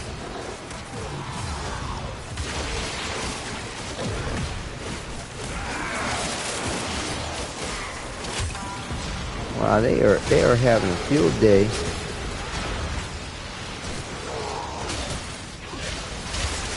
With our objective.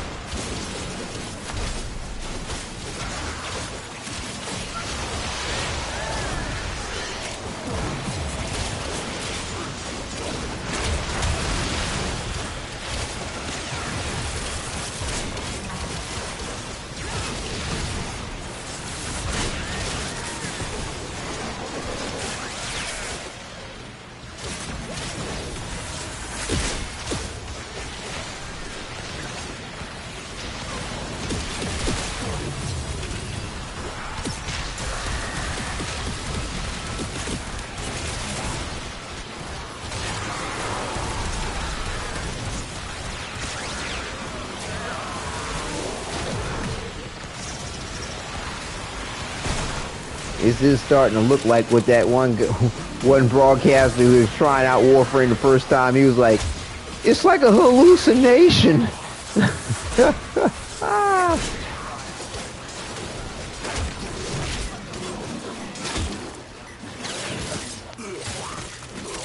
It's like a hallucination.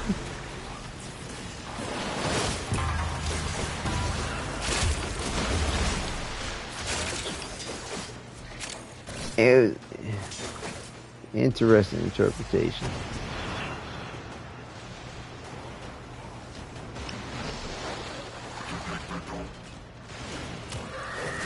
You still ain't done?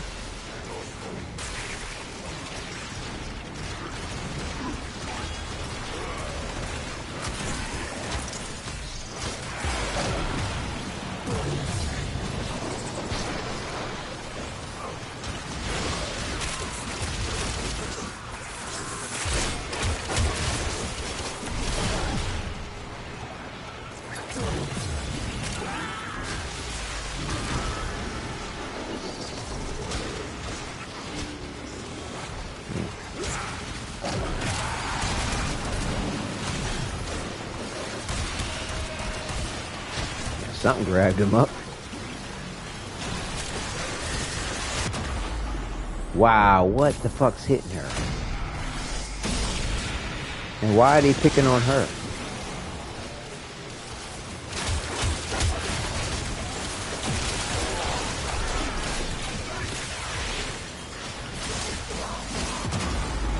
Whoa!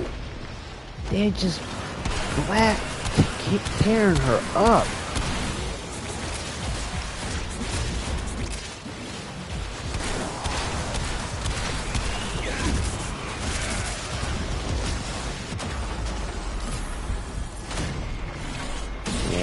I don't know what the heck.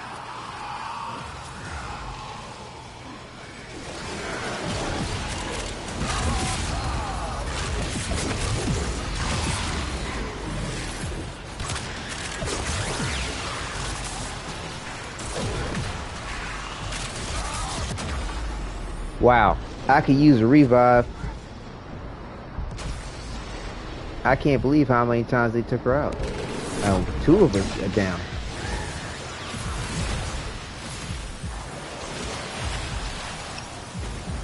Alright, Shady, I got you up. Somebody can help me get up. That'd be nice.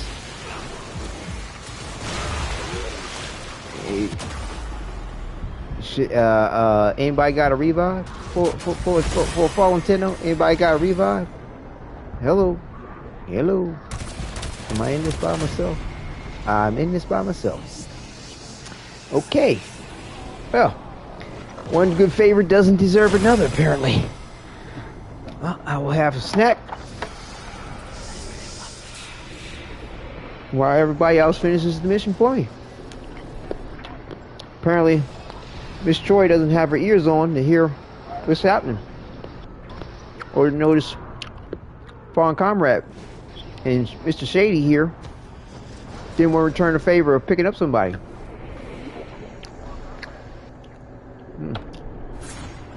My trail mix pack is pretty tasty.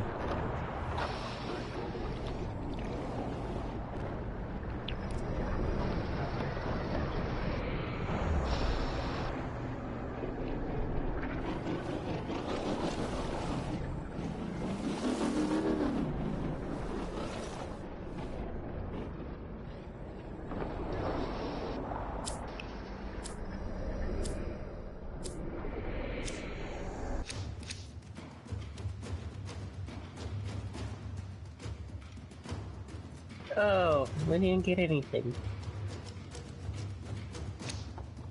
Yep, that's a terrible RNG. You have to notice your fallen comrade laying on the ground, bleeding out. No. There's so much going on. Oh, are we leaving? Did you die? Yeah. And so we learn I didn't even see you. I'm sorry, I can't hear anything. That's all right. Hold on, I gotta. Gave me a chance to have a snack. But yeah, no, there was another Tenno who was in there, and I revived them because I went down first, and then they did. And so with my Tenno, I ran over and revived them, and they decided not to help bro out. You know what I'm saying? Like, I didn't see it. It's all right. I figured you were in the zone. You was working it. I didn't even realize this was Steel Path. I was just killing stuff. Oh, we can switch it over. Did you prefer regular? No, I like this. This is good. Okay, cool. I'm trying to turn you up and turn the game down. I haven't worn these headphones in a long time. Yeah, you just gotta go in the settings and turn them. I'm not quite sure how. In just the individual ones, or maybe a little bit of the master volume, but make sure you can hear what you need to. All right, so now I can hear you. I think. Let's see. I think that worked. Let me get rid of these space herpes on Varuna's neck here. Oh, there we go. Oh, did you get? Oh, I got one too. I can get another dog. Operator, no. Yeah, somebody was infected. Varuna gotta get rid of that cyst. I might get another dog. I'm not sure what I'm gonna do with it. I'm gonna keep it. Well, get another dog. If I keep it on. Well, if I keep. Well, yeah, because I have one of those infested dogs or whatever. Oh yeah. Do I have? But if I go in there with this, I'm gonna infect everybody. Wait a minute. The infested dogs infect you? Stream because I want to at least try to join when Dad goes to sleep. Okay, Quentin. So you mean to tell me the helmet chargers and stuff like that will give people the space herpes? No. No, I use the cyst to make an infested dog. Right. Correct. So I was thinking about making another one. Oh. Okay. I don't know. Should I take it? If I leave it on, I could infect you again. No, you can't get reinfected. You can't get reinfected. Definitely not. You don't get reinfected. Well, I'm gonna leave mine on. Yeah, you can leave it on. They'll be all right. Okay. They'll pick the bug up one way or another. I mean, unfortunately. Oh, my puppy. I mean, it's kind of nasty, but yeah, D put that shit in on everybody. Like, if you ain't got it now, you gonna get it. I'll tell you. Hold on, let me put my. I think I'm gonna put the Helios on to take some pictures for the codex, just in case.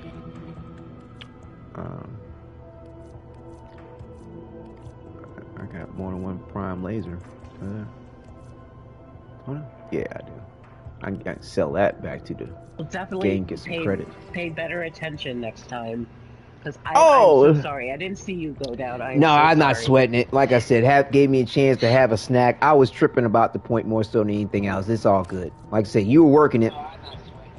And to be honest with you, like I said, I was kind of looking more at the other player like, yo, what's up? Like, I just got you up off your feet. Well, like, you revived them and they didn't revive you. Right.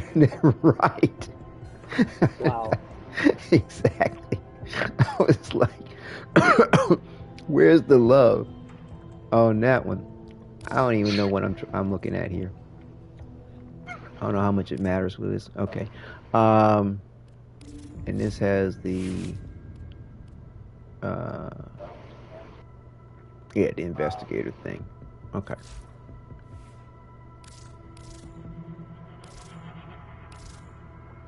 Run with the Necroloid look. Man, I love this Urelli. Yeah, Urelli's beautiful. Absolute criminal of a player right there. Right. Don't be like the dude, folks. Lol. Yo, he got up and was like, I'm good. Oh, it was hilarious. Thank you, bye. Yeah, we'll just run that one again. Like I said, you can. With these defense missions, I mean, as long as the target isn't dying, you can kind of turn your brain off and just have fun. I'm trying to pick one that doesn't have Forma in it. One of who? Oh, you mean your pets? A relic. A relic. Oh, you mean the Void Traces? Yeah, take your time. No, I'm trying to. Oh no, I was picking a relic that doesn't have Forma as an option. Oh, right. I follow you. Nah, I don't sweat it. But yeah, I mean, it does help. But I mean, there's so few of them that don't have Forma in there somewhere. This game is so loud. Might want to check your master volume too.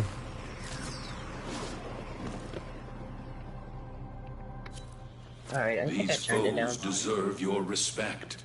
Honor them with quick deaths, and I with your victory. The enemy is at our doorstep. You must defend our equipment until reinforcements arrive. Void Fishers, you need them to open a relic, but are you confident you can withstand their fury? I forgot to check my mods on her. Darn it. Alright. You found a Fisher. Look out for reactant. Yeah, I'll figure this out next time. Figure what out? The volume issue. Oh, I got you.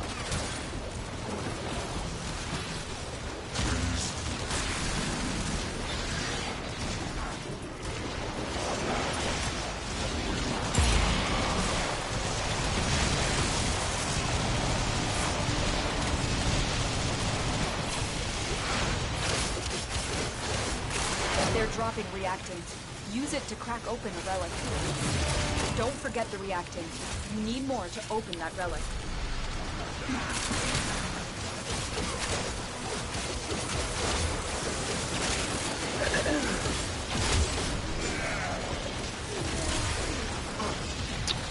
You got it.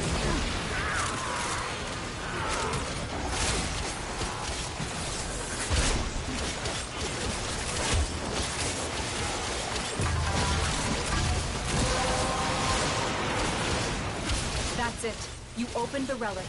Finish your mission and we'll take a look inside.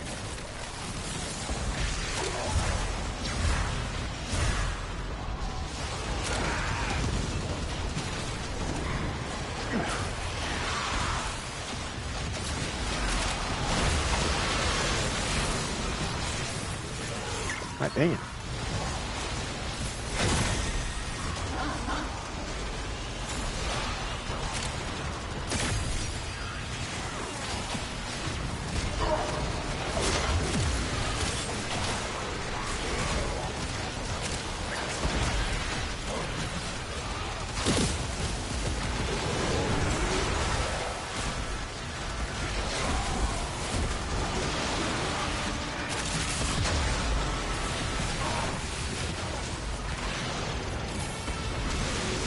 Kevin!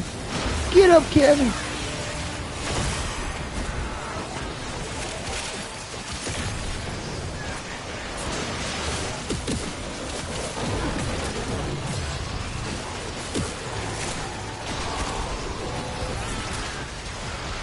Wow. I might want to switch to my go to what I know how to go for my what I do, because it's getting kind of hectic.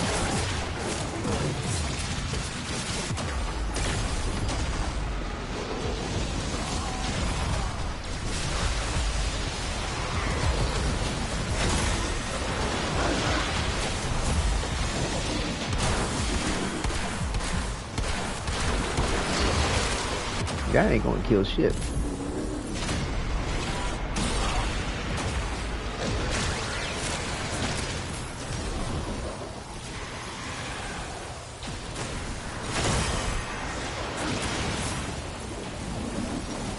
I'll revive you.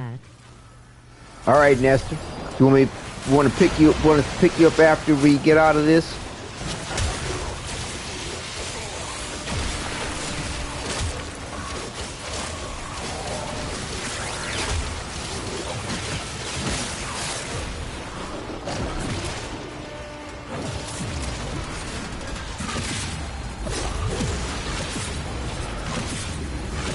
Please and thank you. All right, bet. You got.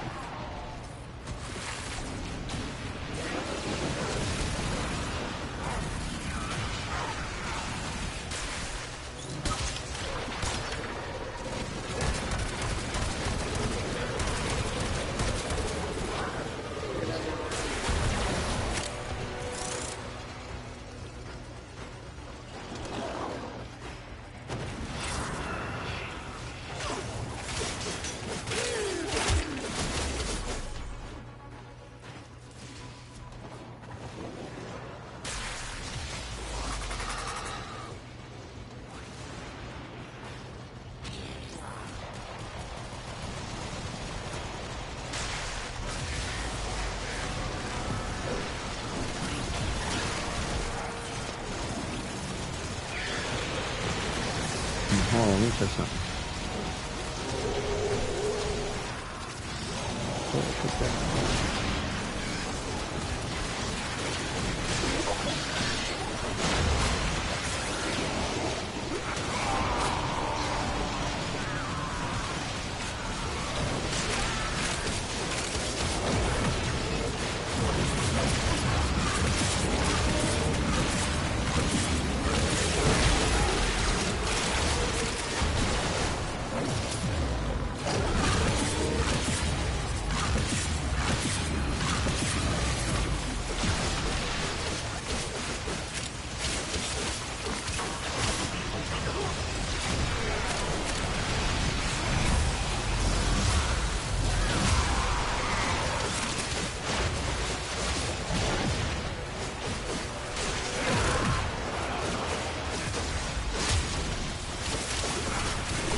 Son, we got you.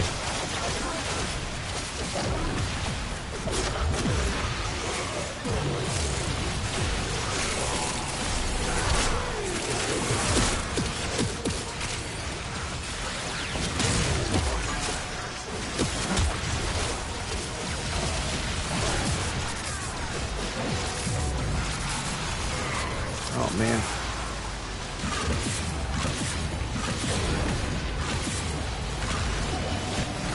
Wow.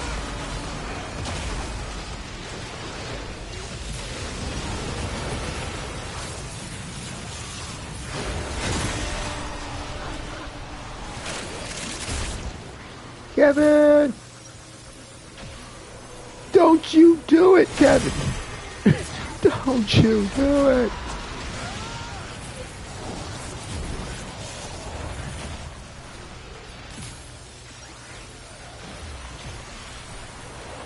Got you there, fellow Dino.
Looked a little rough going for a second there.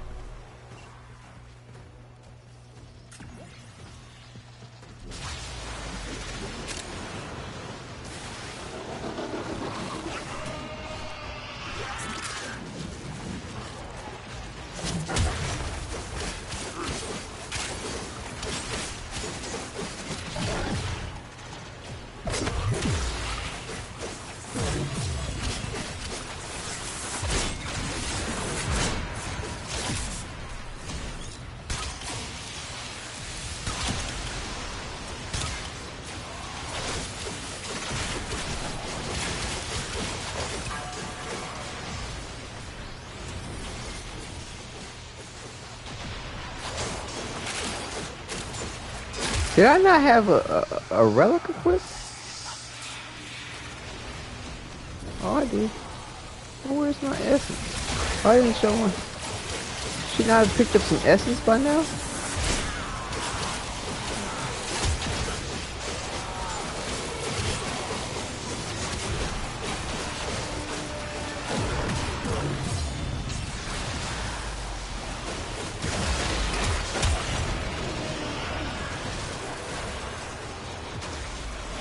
I was about to get you.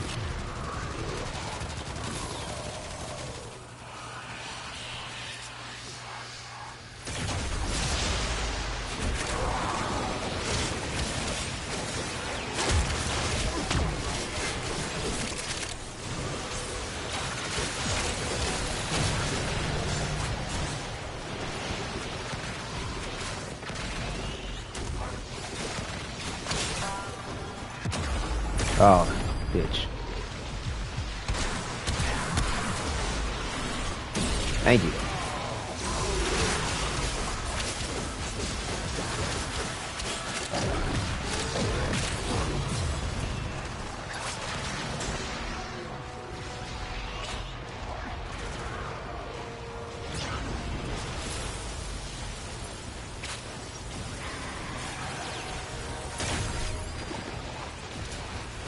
Where's Troy? I got you. A little bit dead. Just a little bit. Alright. Yeah, you good. Where's the other fallen Tenno? Let's protect that target if we can. The objective. Start to get kind of nasty.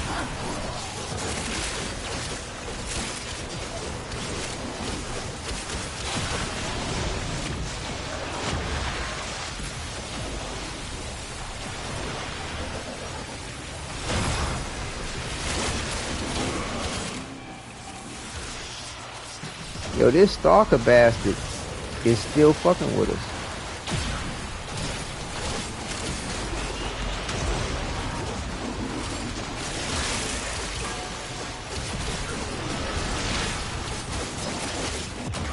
Yo, he just don't want to die.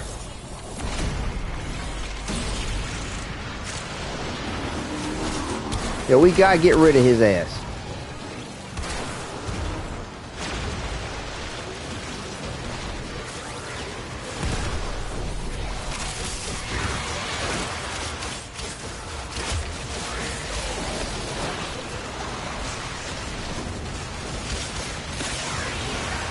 God damn it.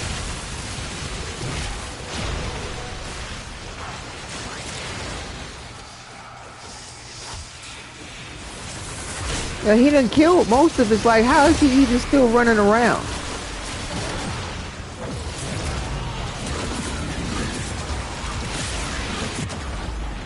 Shit. What is killing?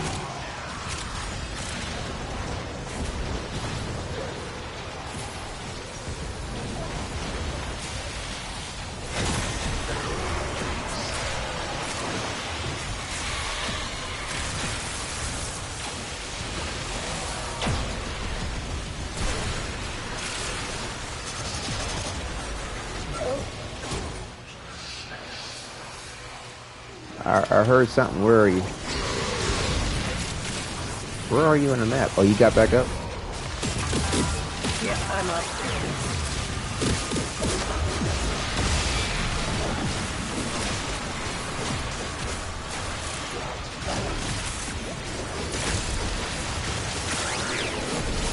target is about to die.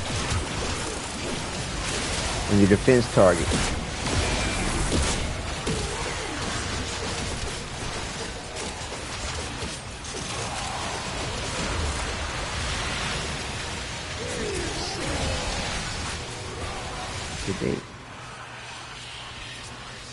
Where'd that guy go? Oh, he's back up there?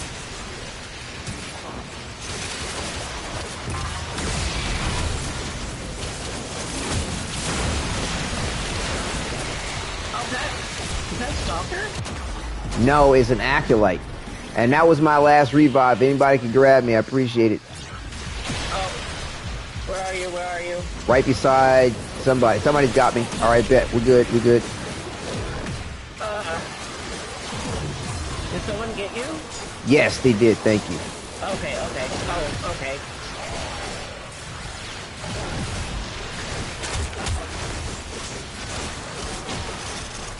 Yeah, this is...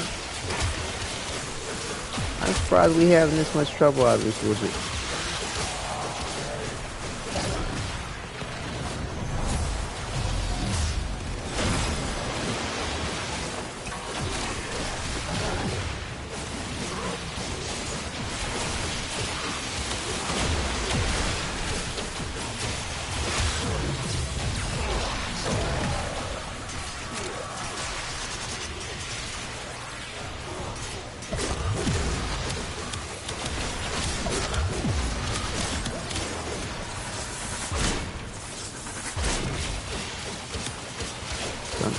Somebody gave us old shields. Is that maybe I threw out several specters. I think I put out a Dante. Maybe that's what's helping us out with that.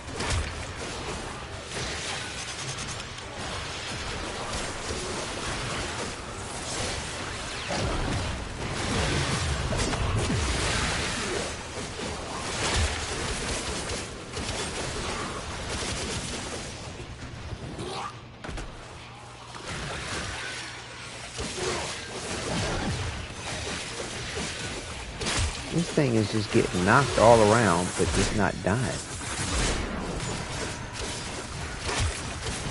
Die, bruh.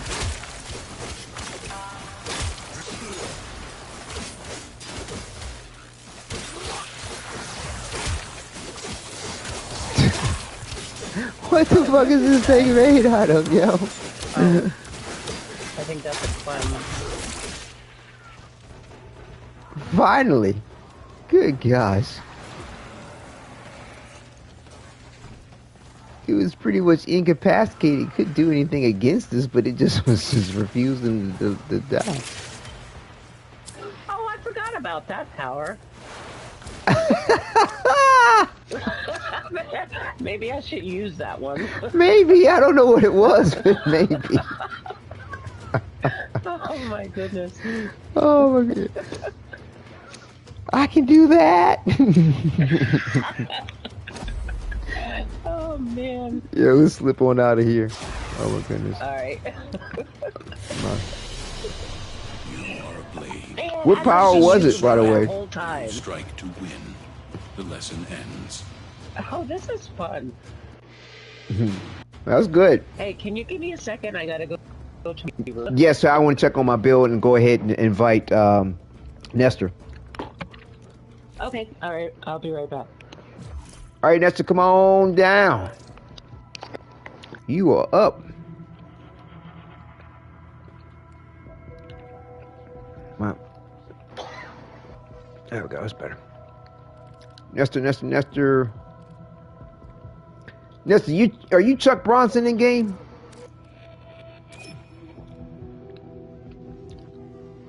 I think that's right, isn't it? Sweet. Put me in, Coach Lowell. You're in! Get in there!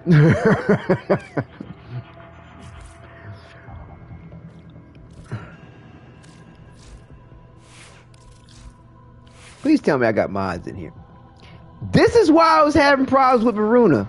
My simple ass forgot to put in mods for her. Didn't even have a potato in. Too much in a rush. There we go. I bet you I'll have a world of a difference leveling her up for my last 6 levels. I was like, and I forgot to check last time we were out because I was loading up weapons. Do I even have mods in the rest of this yet?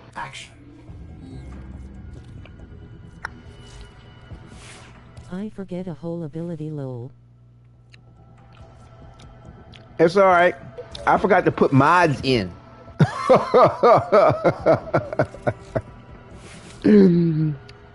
Forget about ability. I had no mods in Varuna. Then like,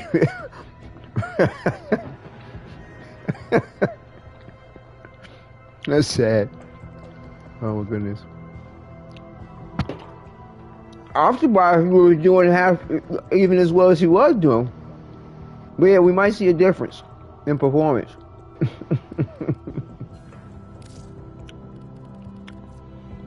Yeah. Playing with someone my age, lol. You get it. Right. I know, right? Jump. Well, let me know when you're ready. I'm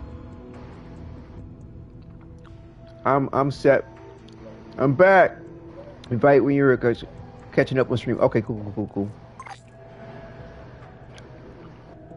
Yeah.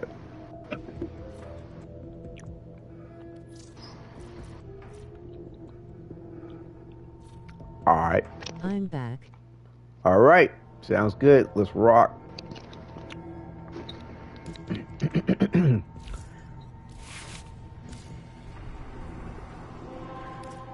Ducats.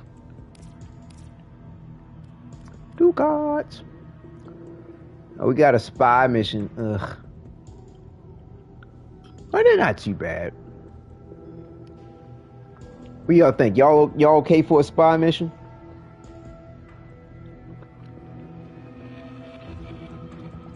I mean, where is it first? Let me see. Mars, Grenier. It might be okay. Some of them are more pain in the ass than they're worth. We can run a miso mobile. Are y'all good on miso relics? I got plenty of them. Want to do a miso?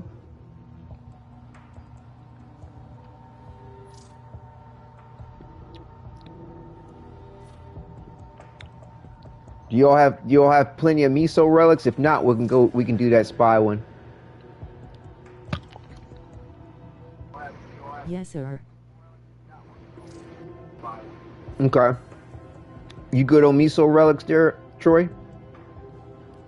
If we do spy, I'll have to swap frame. Let's try this mobile out. If Troy has, lots of duplicates of her miso relics. Yeah. Okay, bet. Let's go. Can you hear me on this one? Yes, I can. Okay, this one is my controller. I Yeah, had you're my fine. headphones on because I didn't want the TV on because, I didn't want to disturb my neighbors, but... Oh. But, Yeah. Alright, Yeah. That'd be alright. Well, it's Saturday. Oh, wait, hold on. I need to... But your TV can't be that loud. I mean, I didn't pick a thingy. Oh, hold up. Okay, sorry about that. No, you're right. We'll let you get your thingy. I didn't pick a thing. Everybody needs a thingy. Okay. Don't forget that thingy. All right, let's go. All right, so I'm gonna join. Pick a thingy. Oh man, I got a lot of miso or meso or whatever. All right, cool. A lot of these. Yeah, I was laughing with my mother earlier about the word doohickey. The doohickey and the thingy. Right? That's what my mother sister said something about a doohickey, and I'm like, well, you might not want to be without the doohickey. They could be valuable.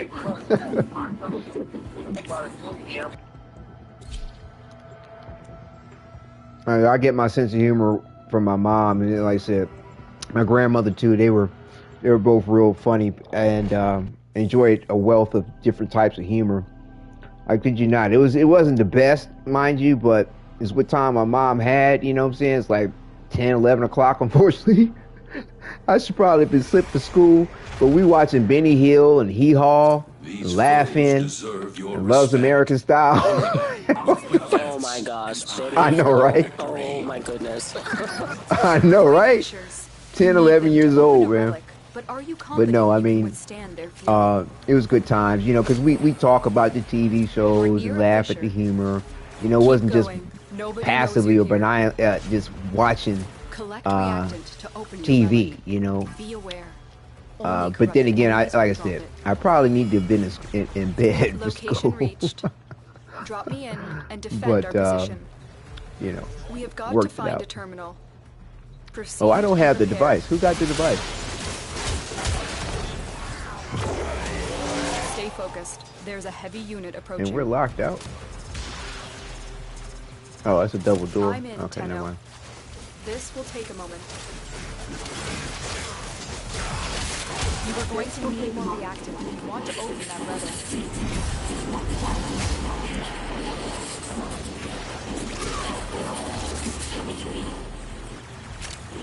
Is this still steel cast? It should be. Yep, 116 level enemies. Oh, okay. It seems easier for some reason. Hey, it has will probably do with everybody who's in it. Continue to defend.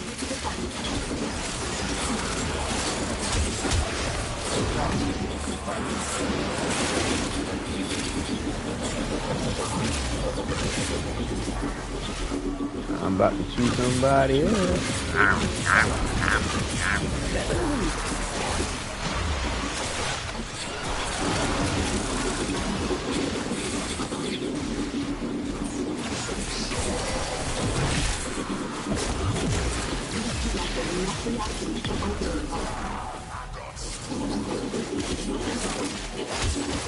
Terminal hacked. Keep moving. Let's go.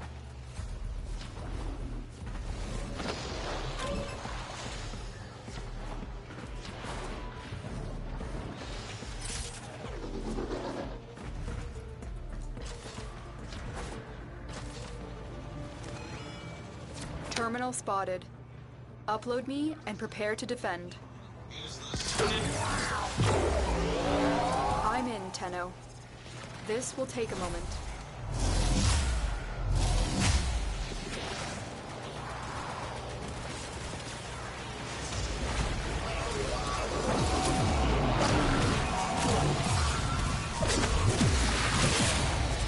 Stay focused. There's a heavy unit approaching.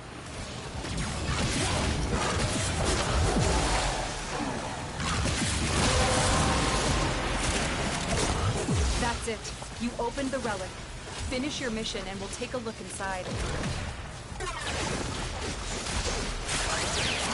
Still working on it. Continue to defend.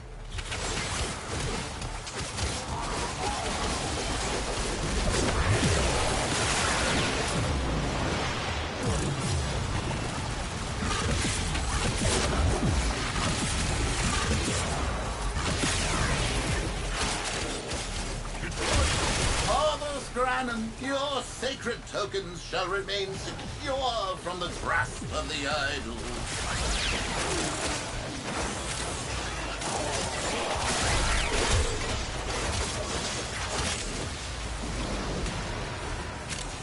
We are finished here. Move on. All right.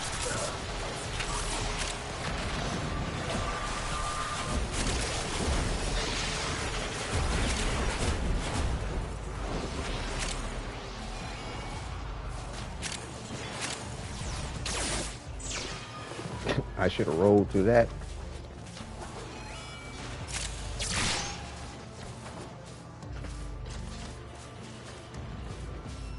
Here is a terminal.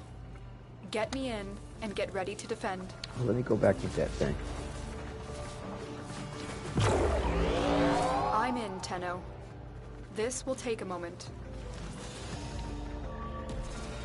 Is it moving? Uh-oh. Heavy breather.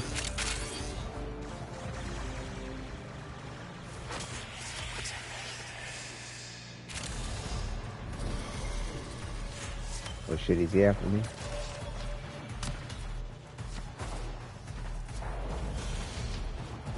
guess not.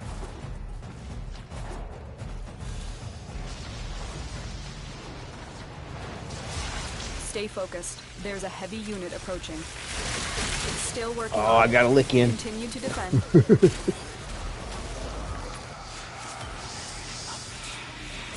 Hold on, let me check something real quick. See what Shep's rocking.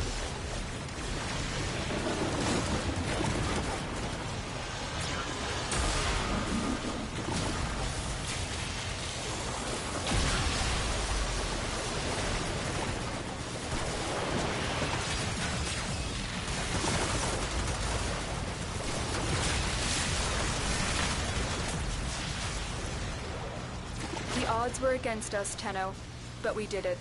Mission complete. Corpus walkers are heading to your location. Okay.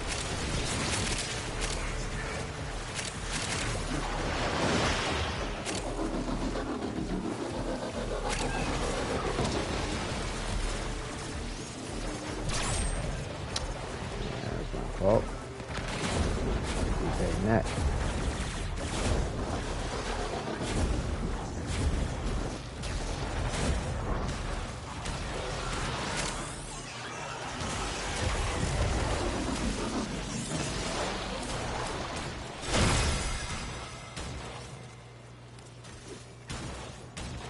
Alright. I don't think I've seen anything gold yet the entire night. Couple of 45 pointers on the Ducats. They fought the rest well. of them just a bunch of 15s. Same. Yeah. RNG. They're like, we know why you here, and we gonna bait you. We're gonna milk you for all you worth. I think this camera keeps slipping.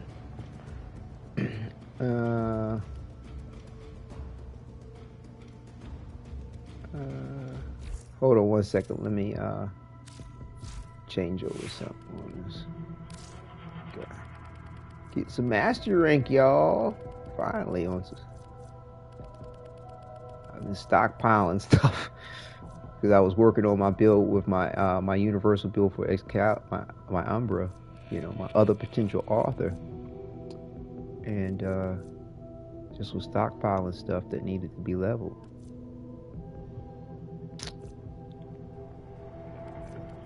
I think this is next up, yeah.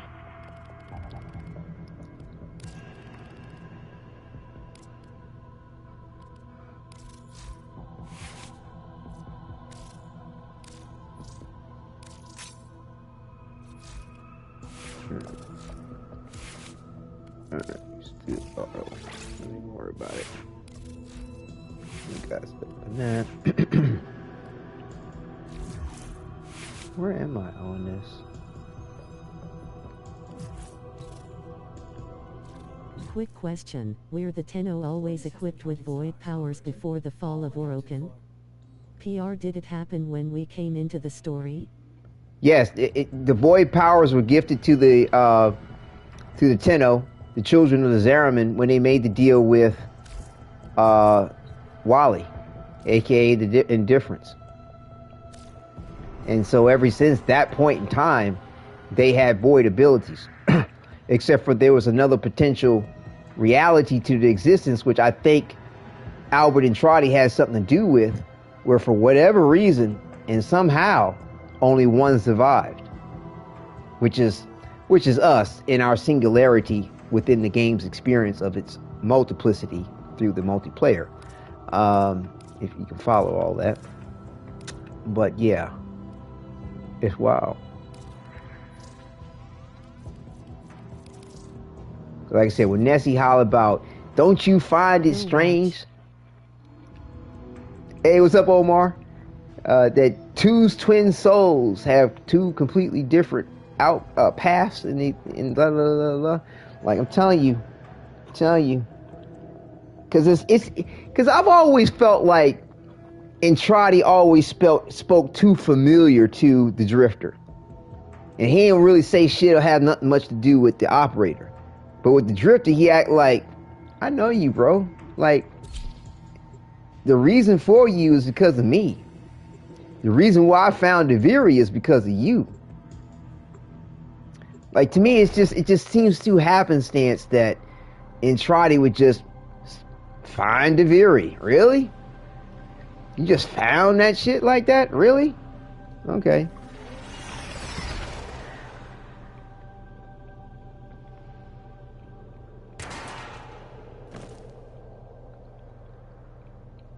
I mean, maybe he did, but I don't think he did. I think he was tracking the drifter. Your weapons make music, and the enemy calls for a song. For a song. Watch out. I'm detecting void fissures nearby. Do you have a matching relic? A fissure. Yeah, Defend yourself and use going? reactant to open relics. Oh, wrong way. The corrupted enemies are dropping reactant. Collect it to open your void relic. Keep fighting. Look for more reactant.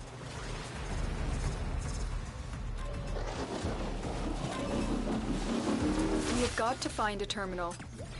Proceed and prepare. But I think when we get this super ability, like they may come up with another school for the Tenno ways, but I got a feeling they're going to stay focused. Do something that's going to allow us either to terminal spotted. It's going to be an addition to our current schools, or if they give us a new school, hopefully they'll allow us to transfer all the this will take a moment. The affinity we've gained with the schools that's excess, and transfer to whatever else that's coming up. Do something, because that would be kind of whack if we can't, to make good on what we have had as far as you know, all the various different, you know, all the levels we put up on things. So several, I mean, I know like veterans, I mean, you don't even really be a veteran. Like, I know you probably got a lot of excess affinity from them schools by now. I mean, even if you got stuff from the extra market that they has, where you can get like certain cosmetics and what have you.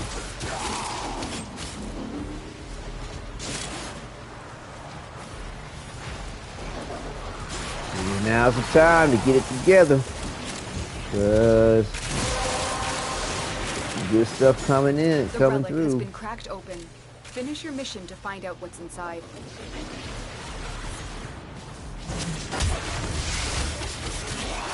Area completed. Move on. Wise Parvos, the low thief shall never know the cool caress of your crowns.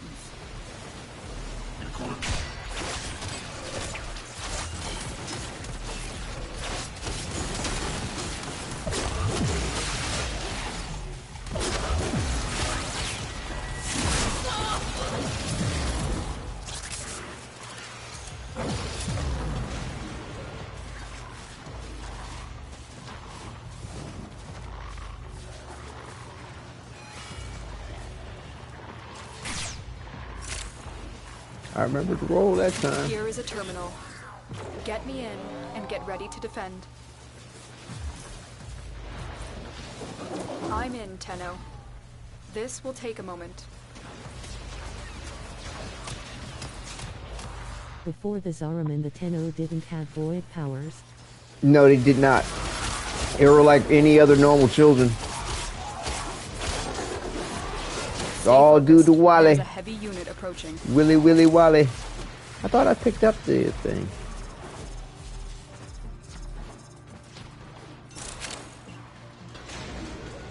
I like how there's a sign time shift L and the sun, and I like when I go to the relay I see a blue sun. Yeah, because you're technically in the Tau solar system. Yeah, we're doing, like I said, during the broadcast, we being on board that sentient ship traveled from our origin system to the Tau system. That's what's up. That's why I was so swept away. Like, I didn't even realize I needed to turn around. I thought this was the fucking show.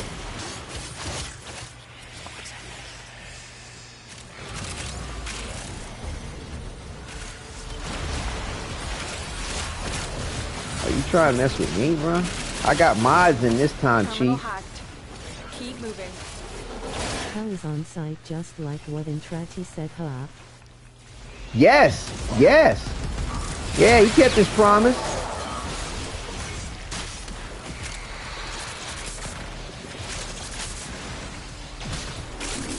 Oh, he is pissed.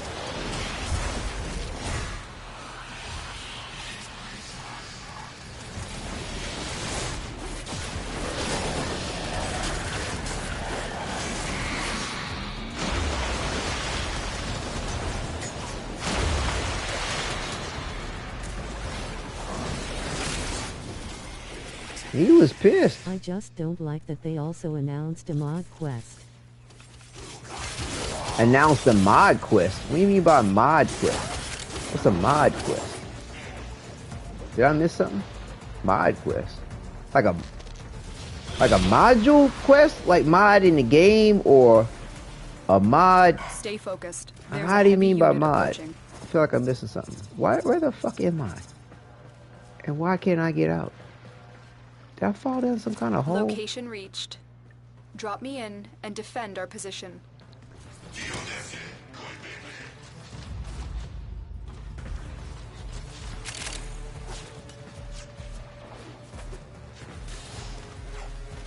Mod quest. Well, like mod your Warframe, a module that you put into a Warframe mod slot. Did you watch TennoCon? They said they will be releasing a quest including Teshin also. Yeah, but what do you mean by mods? Mod quest. I feel like I'm missing the context of something. I'm in, Tenno. This will take a moment. Heavy robotic signature detected. Lock and load.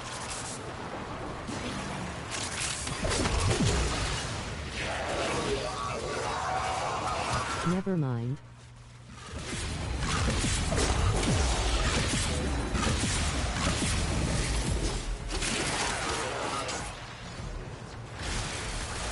Okay.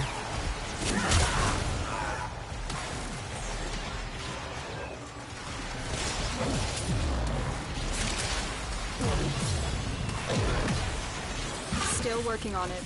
Continue to defend.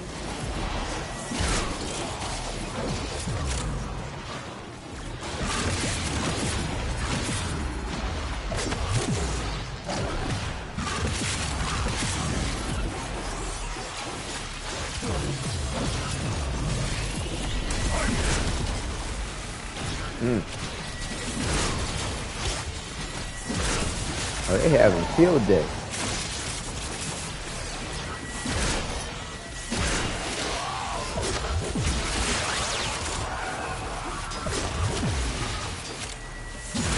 The odds were against us, Tenno, but we did it.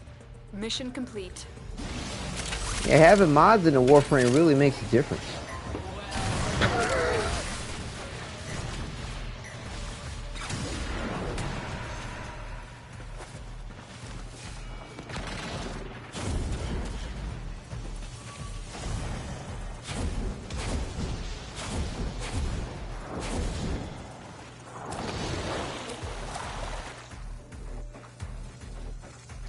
At least we see in some silver coming through.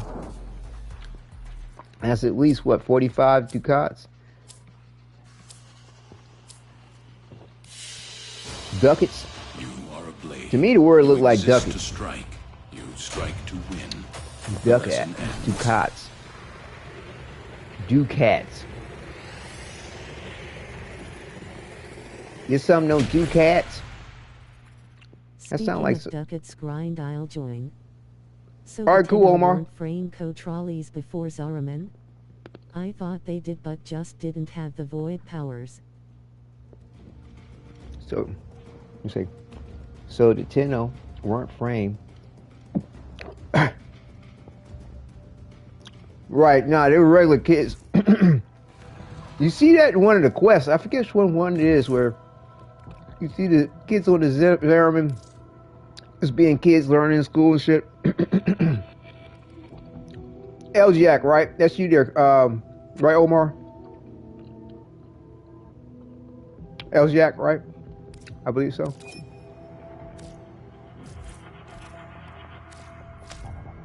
Yay. Right on, right on. All right. Try and keep everybody straight in my head. Wait. Wait, what?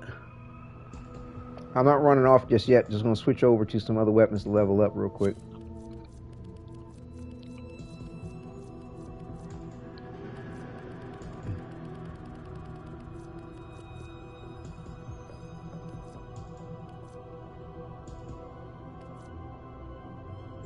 What y'all eating tonight? All systems nominal. You don't need to thank me. Chewing on, like, you know. Okay, I was confused. Grocery store the Tenno were trained mix. To use frames before Cheryl mix type thing. No, they weren't. No, it had everything to do with what.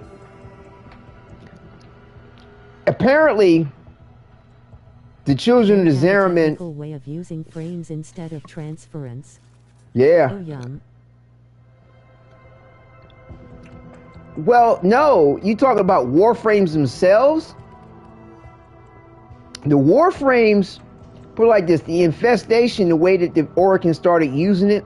Number one, there were Warframes around before the war against the Sentients that Arabic and Tradi seeded back in 1999. After they went into the void.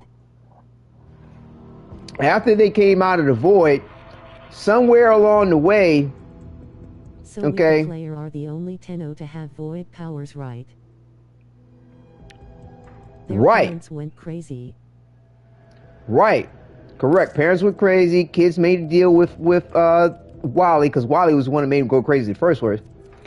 I have a question. Okay, hang on a second, Omar. Kids survived, and then how did their parents go wild? How did their parents go wild? Right, like I said, Wally made them go crazy because he was pissed about losing his finger and wanted to take revenge against the Orokin.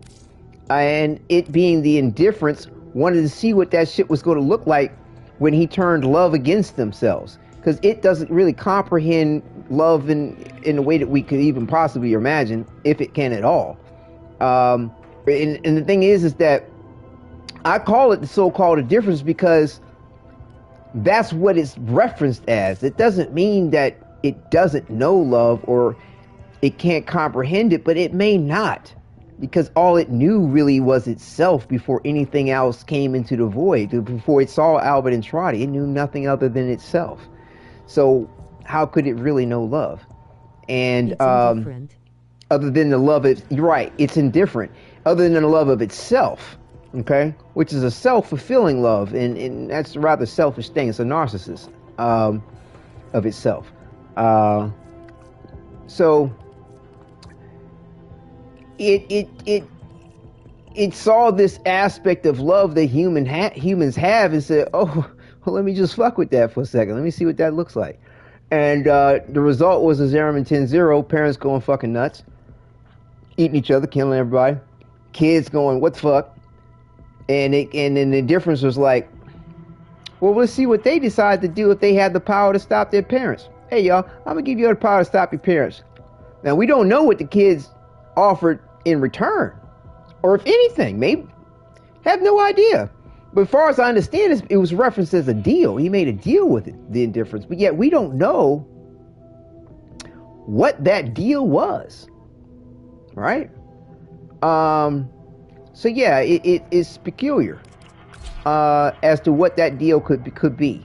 You know what I'm saying? Okay.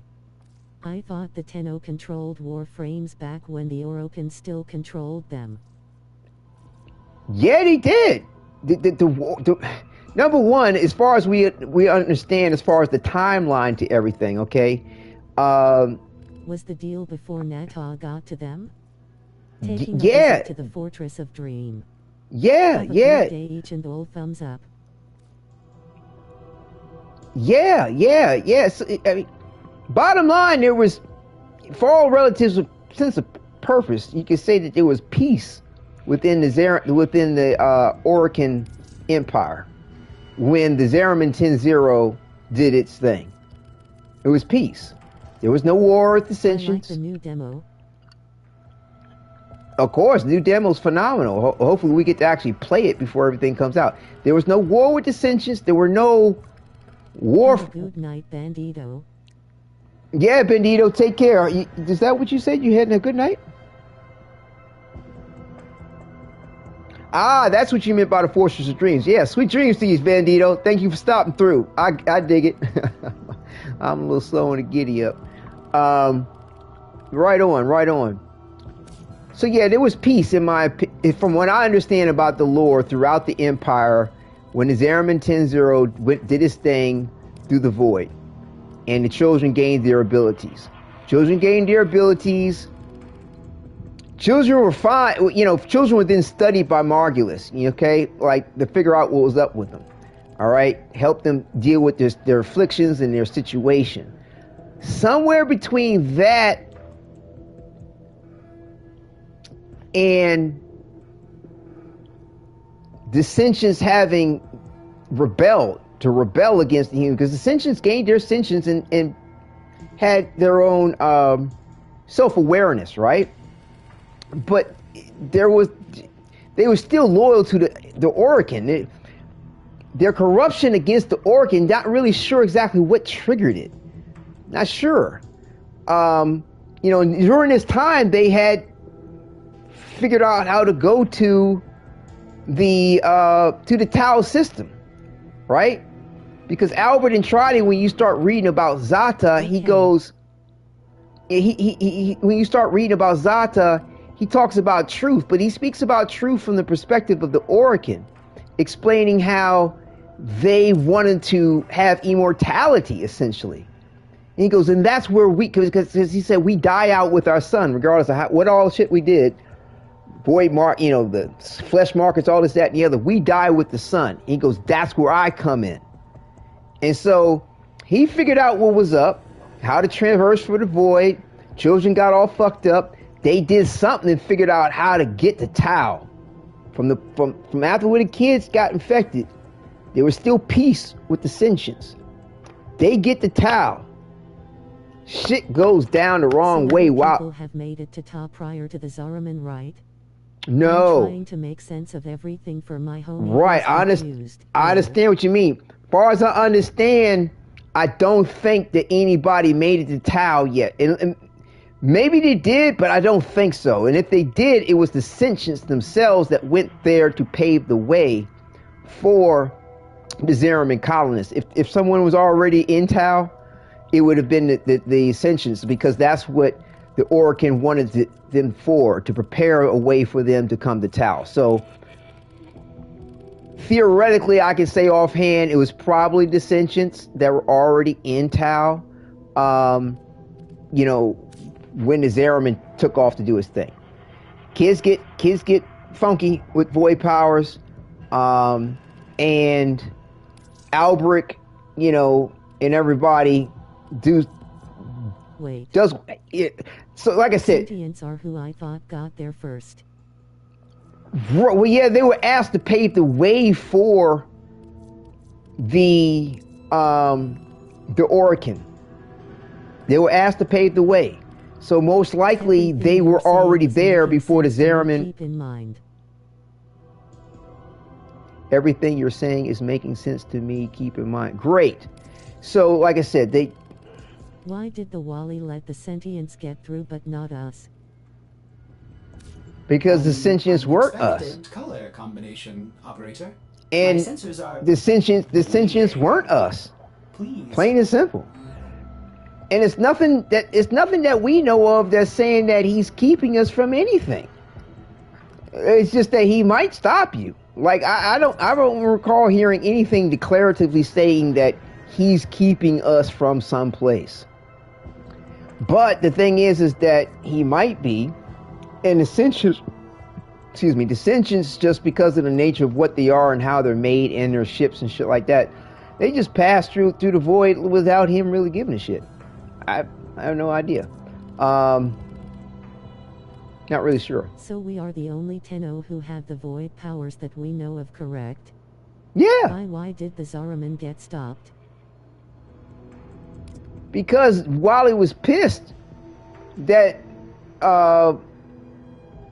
his finger got cut off by accident. Wally wasn't pissed about the finger getting cut off. Wally was pissed about the fact that Albert Entrati, and thus the Orokin to Wally, he see them all as one and the same. Research studied his finger, okay, and came up with technology based off of his finger, and he felt like a piece of him, not just the finger itself, really, it's what it is, was stolen. The very essence of what it is. It's like somebody steal the very essence of yourself, some piece of the essence of yourself, like your soul. You see what I'm saying? Like, he felt like to me, the way I can translate it, Wally felt like its soul was taken when they studied the finger. It wasn't just they got some technology from it. What it is got taken or borrowed from. You know what I'm saying? Not gifted of itself the way he gifted the Tenno, the children of Zerum and their abilities. He's like, I gave you that gift in me. These motherfuckers over here took some shit. Fuck them. You know what I'm saying? Like, fuck them forever type shit. Like, Wally pissed. You know what I'm saying? And the whole time, Albrecht is like, I want immortality for our people. That has always been our quest, our goal. And he just, and plus two, he had a distaste for the way that they were maintaining immortality. And he saw that it's like, regardless of all this shit we doing, we die out with our son. So we need to get the fuck out somewhere else. So he knows that the indifference is going to be, is pissed. And he need to figure out a way to deal with the indifference. So Albrecht's been fucking around with time and the events therein, manifesting circumstances to lead to the demise of the indifference. My guess is that the Warframes that as we know of them, okay, in the future, like the Primes, Umbra, all that other shit. Accept your death, and you. As far as I can ascertain, trust in your training. The damn it, I don't forgot if I put mods in his ass. Shit. Anyway, as far as I can understand, the children were found from the Zeramin. Margulis helped them to understand themselves as they are. Okay, the Sentients were at peace with them. Okay, with the Orokin Empire. Something went down around the same time, roughly. I need access to a in my opinion. Find one and patch me in. Well, I would say that actually I take that back. Get me in and get ready to defend. Judging by the look of the trailer that we saw in the gameplay, the Orokin already were utilizing I would say they've already been using the technology of the infestation for the Warframe. Because Excalibur's around, they still have peace with the Sentients. I'm guessing that because, like I said, the Warframes, the way we first understood them, were designed to fight the infestation. So I'm guessing that the infestation did some shit. The Orokin created the present Warframes that we know of from the past Warframes that were seeded by Albert. Okay? Now it's gonna sound a little weird because it's a chicken and the egg situation. Because like I said, you gotta ask yourself, well, like, what came first, the chicken and the egg? Both. It's like, and I've explained this before, it's like women, females of any species are born with all their eggs when they're well, just about any species, I think. They're born with all their eggs at birth. All right. So like the infestation, like the chicken and the egg, like all women are born with their eggs. The infestation was birthed in the past for the future. So, like I said, the Orokin used to be considered, to me, the powers that be, and they were the ones behind Skuldra. They was fucking with the Technocyte virus the entire time throughout the eons. Utilizing aspects of this technology learning aspects of genetics and bioengineering, figuring out ways of how to mutate and to hone everything that we learned that they knew in the future. Changing their skin color, different body parts growing one way versus another. The whole ritual of with the Kuva, okay, and when they were still at war and still dealing with the infestation all along, right? They had Excalibur there the whole time. Regular Excalibur, they had proto frames with them. Now, whether or not they were working with them or not, I don't know. Okay. But we do know that once the children came out of the Zeramin, once Margulis did her studies and figured out that they could help them control the Warframes, because they had Warframes that had some degree of sentience here and there. I mean, there were different Warframes maintaining certain degrees of control, or for them to be able to control them. And who knows, they may have had them like dogs on a leash. You know what I'm saying? It's like, we got your ass locked up until we need to pull you out and use you. But in the meantime, you know, we're just gonna leave you on a leash.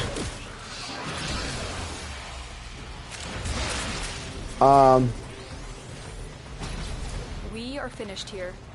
Move on. And so, oh, really? Really? And so Margulis helps the children figure out how they can be, useful and hone their gifts and their abilities. They start controlling the Warframes, right? They're still at peace with the Sentients. They fought back the infestation, I believe, at this point. All right. And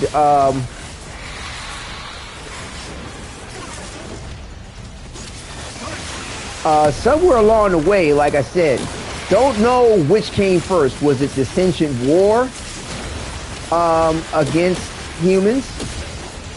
I'm not sure. Was it the betrayal of Margulis and the execution of her, or were they all tied together in some kind of way? I don't know. I don't think so.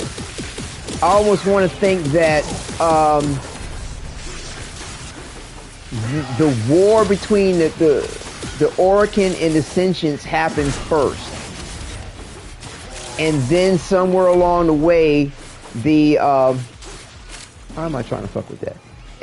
Then somewhere along the way, they killed Margulis, and then the Tenno rebelled against the Orokin. I think it happened in that kind of a sequence, judging by what we saw in the gameplay demonstration. Game demo is just too misleading. That's my theory, as far as trying to piece it all together and have it make sense. Upload me and prepare to defend.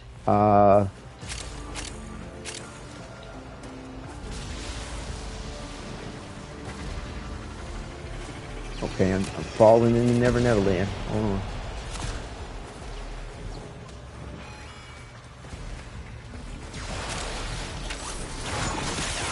So yeah, I mean, hopefully I wasn't too convoluted or too vague about what I was explaining.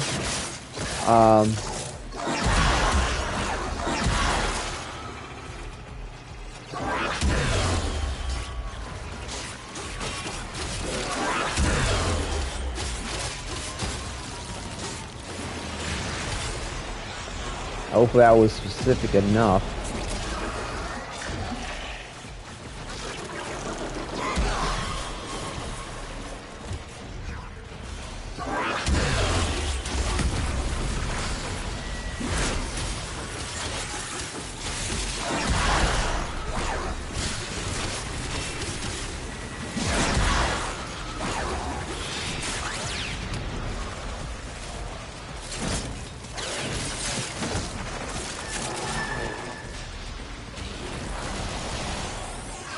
But yeah, if anybody's still listening, if what I said made any sense, let me know. If it didn't, let me know so I can figure out a way to maybe better explain it or help clarify the point.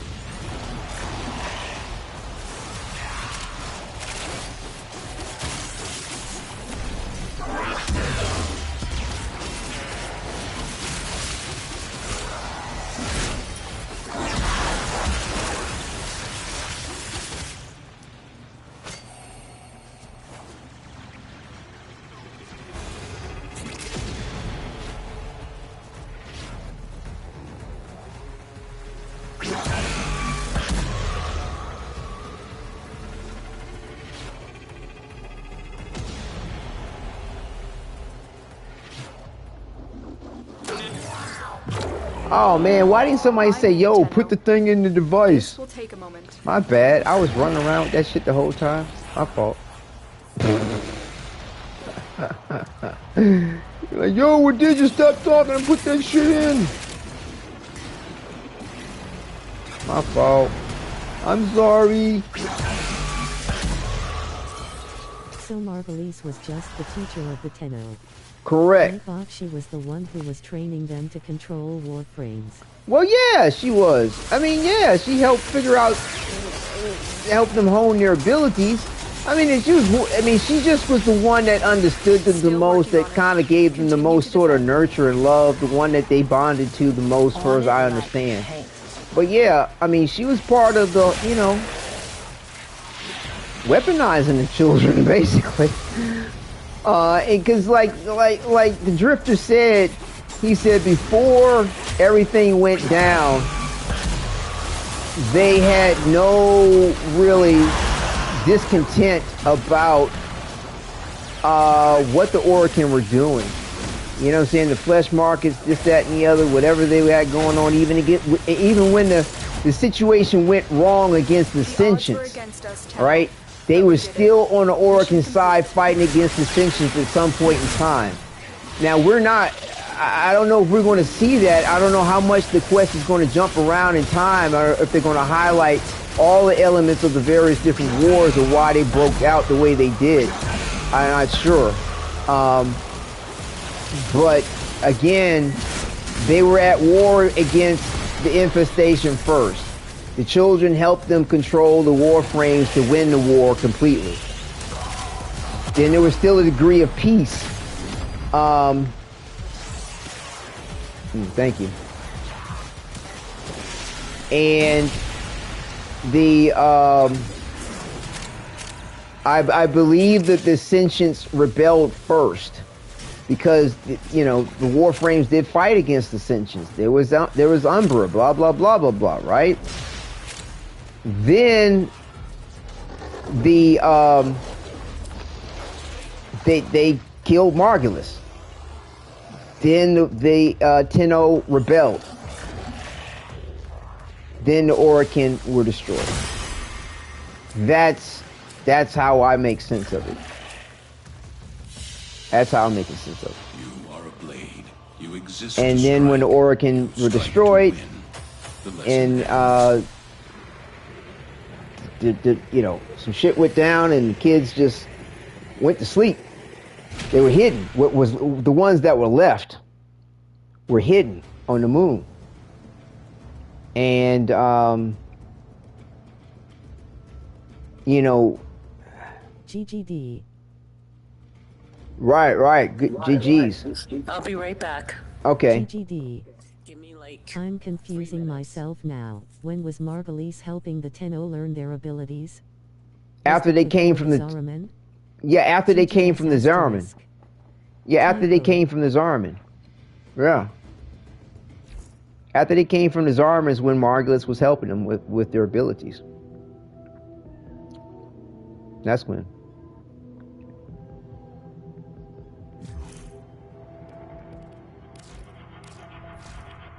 So they did make it to Tau? Yes. According to the trailer, they made it to Tau, yes. This is the armor we got from the event. So the trailer can be a separate timeline of ours? No, it's not a separate timeline. It's a flashback. They're putting our drifter. From operator, I mean. Right, they're allowing, they're putting the plane, they're taking the operator and putting them into a dream, another type of a dream state to remember forgotten memories, to take themselves back to that point in time as if they were in that point in time to remember everything. Okay, okay. Because during that point in time, if I understand correctly, they were in that first dream. And that's where, or either first or I think you want to interpret it as the first dream. But bottom line is, that's all that they knew about themselves. They didn't really have much, if I'm not mistaken. That's when they were thinking that they were of these Warframes, I think. No, that's not right. Yeah, that is right. I think this was the first dream. And I think it's the dream of peace. I think you might want to consider it. Because the second dream is where they did something to them to make them think that that's all that they were Warframes. Because that happened too. Thinking face. Back. Right. And so yeah, as best as I can make wind of it, that's what's up. What the heck is this called? The Nakadavi armor? Was there a special armor set for him?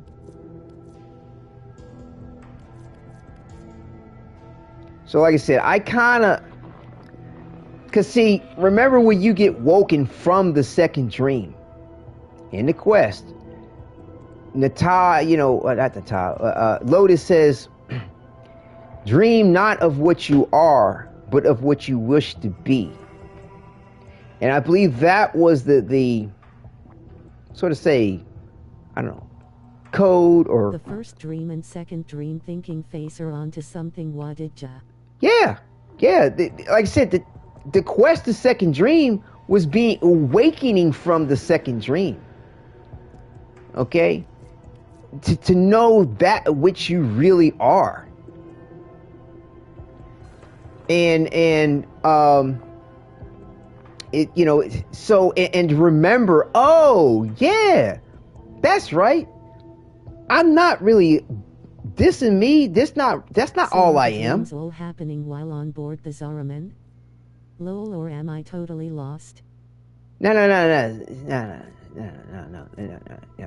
Nestor, the Zaraman was a thing that happened unto... This is my last because I have one cord charging all of my things. Need to buy another one. Controller, phone, and okay. Are almost dead. Okay, let's go ahead and run it then. And I'll play with the rest of that. Oh, hold on. Let me make sure he's got mines in. No, Nestor. The Zaraman... See, I did it again. Didn't have mines in this shit. The Zaraman was what the Zaraman was. All right, that's it. For action. No dream upon the children happened, okay, until they came out of the Zaraman, and Margulis got their hands on them. All right, and then helped them figure out what was up with this shit. Now, it's possible that Margulis has something to do with them putting them in their first dream of things. And I don't think it may not have been an actual literal dream state, but more like living the dream, right? You're thinking everything's peaceful. The Oracle is just cool as fuck, right? Heck, your best buddy is going, yo, I want to be one of their next skins. Yeah, that's my best goal in life, right? Hey, we get to use our abilities and, pilot these Warframes and look at our sentient buddies. Yo, what's up? You right? Fight the infestation. Hurrah, hurroo, hooray. Right? Hurrah, hurroo, hooray. That's the first dream, in my opinion. Then they kill Margulis. What the fuck? But no, but also too, like before Margulis gets killed, the Sentients do go, oh ho ho ho ho ho ho! You trying to turn this paradise that we found for you, help find for you, seed for your arrival to come here, and now you about to fuck it up too, like you fucked up this other shit. Okay, Walls. And so then they were like, nah. We not trying to let you turn this paradise, our first dream as well, I think, into that like a shithole that you had over there, and you're enslaving us too. Like, screw you. All right. So they did the I'm Spartacus shit. No, I'm Spartacus. And they rebelled. Warframes fought against them. The Warframes were able to push them back. And who knows what happened, you know what I'm saying, once the Warframes realized, once Margulis was killed, did the Warframes make a pact with the Sentients? You know what I'm saying? Don't know. Right? Don't know. I got a feeling they may have. And everything got quelled in some kind of way, shape, or form. And like I said, we don't know why whatever children that were still around, how it came to be that they were placed in their second dream. I'm still not quite 100% clear on that. How that came to be, I don't know. Where they were dreaming of not with what they were, but what they are, but what they wish to be. And they were just, they understood themselves to be with Warframe. I don't know, but there was a point when that happened, because the Stalker's like that. The Stalker, as far as I understand, well, no, I take that back. He's not like that. Defeat the corrupted and use I don't think the Stalker has an operator. We've got to find a terminal. As far as I understand. Proceed and prepare. Terminal spotted. Upload me and prepare. So yeah, there's, like I said, there are other Warframes running around doing different shit. And all of them weren't wild in a way that they could not be controlled. Stay focused. If I'm understanding things we're going to need more reactant if you want correctly. To open that relic.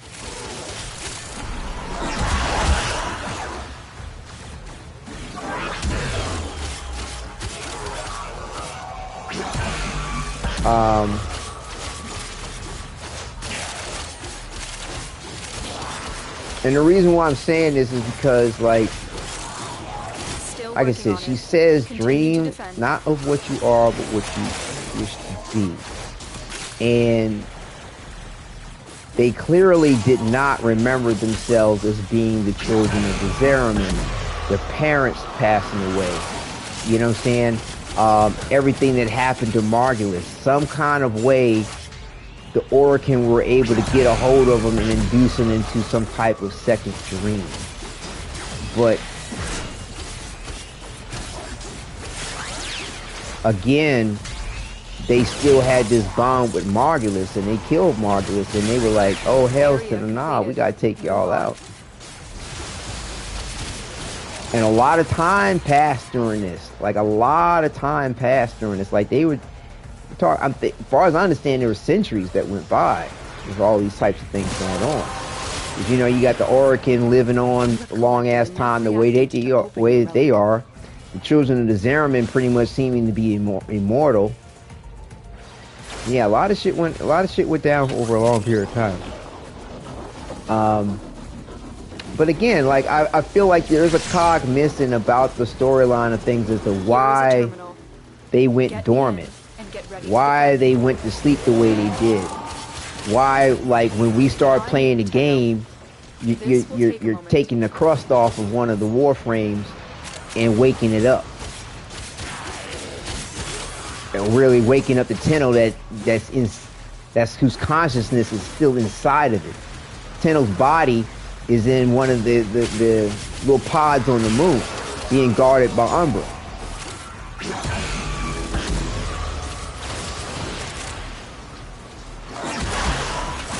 Stay focused. So there's a heavy unit approaching.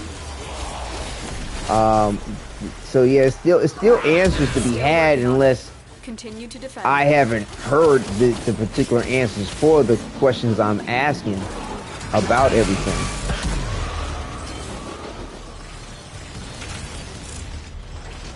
So yeah, I don't know if that made sense, but I still feel like I said there's a piece to the puzzle that we're still missing as far as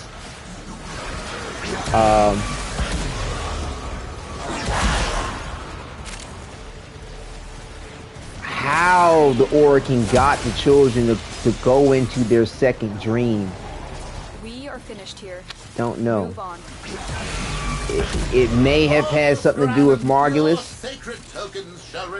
You know, because the Warframes were out of control the way they were, because they knew the children could could control them, because the children had issues themselves, right? And they decided to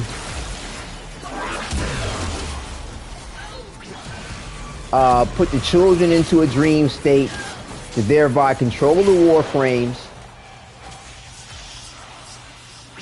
And it was like perhaps after that they decided to kill Margulis. The children still knowing, well, in this second dream, loving Margulis the way that they did, went ahead and said, oh hell nah, we're gonna take y'all the fuck out for killing Mommy Dearest.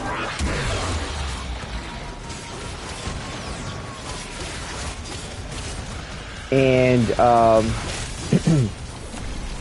like I said, before that, of course, they had the war with the Sentients. And once they took out the Oracle, stay focused. There's a heavy unit approaching. Was it the enemy of my enemy is my friend type shit? Location so reached. Like even though drop me in and defend they their had position. a war with the Sentients, they now both had a common enemy, which was the Oracle. I'm in. So they helped them drive them This from will take a moment. Tau. You know what I'm saying? They helped them drive them from Tau. Now I don't. I was gonna say, like, I don't think that their treaty has had anything to do with them never fighting a Warframe again, or always being friends with them per se, because when they come to our system, the war started with them again. So I'm guessing the treaty was broken. Whatever treaty that the Warframes made with them, something happened and probably got broken, or the treaty wasn't even made with the Warframes separately. It was a treaty that was made by the Oracle, which kind of sounds like it probably makes sense.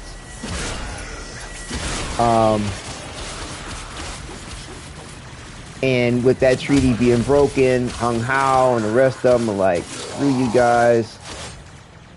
You know, we're coming home. We're gonna stop this shit at the source. Mission complete. And the rest is kind of history that we sort of know of. But you know, the way that the DE is written is there's plenty of gaps to still fill. There's still plenty of stories that can be told to explain what all actually happened in these little in-betweens. I mean, it's cool we got this armor set from the thing, but I don't think it really works with him.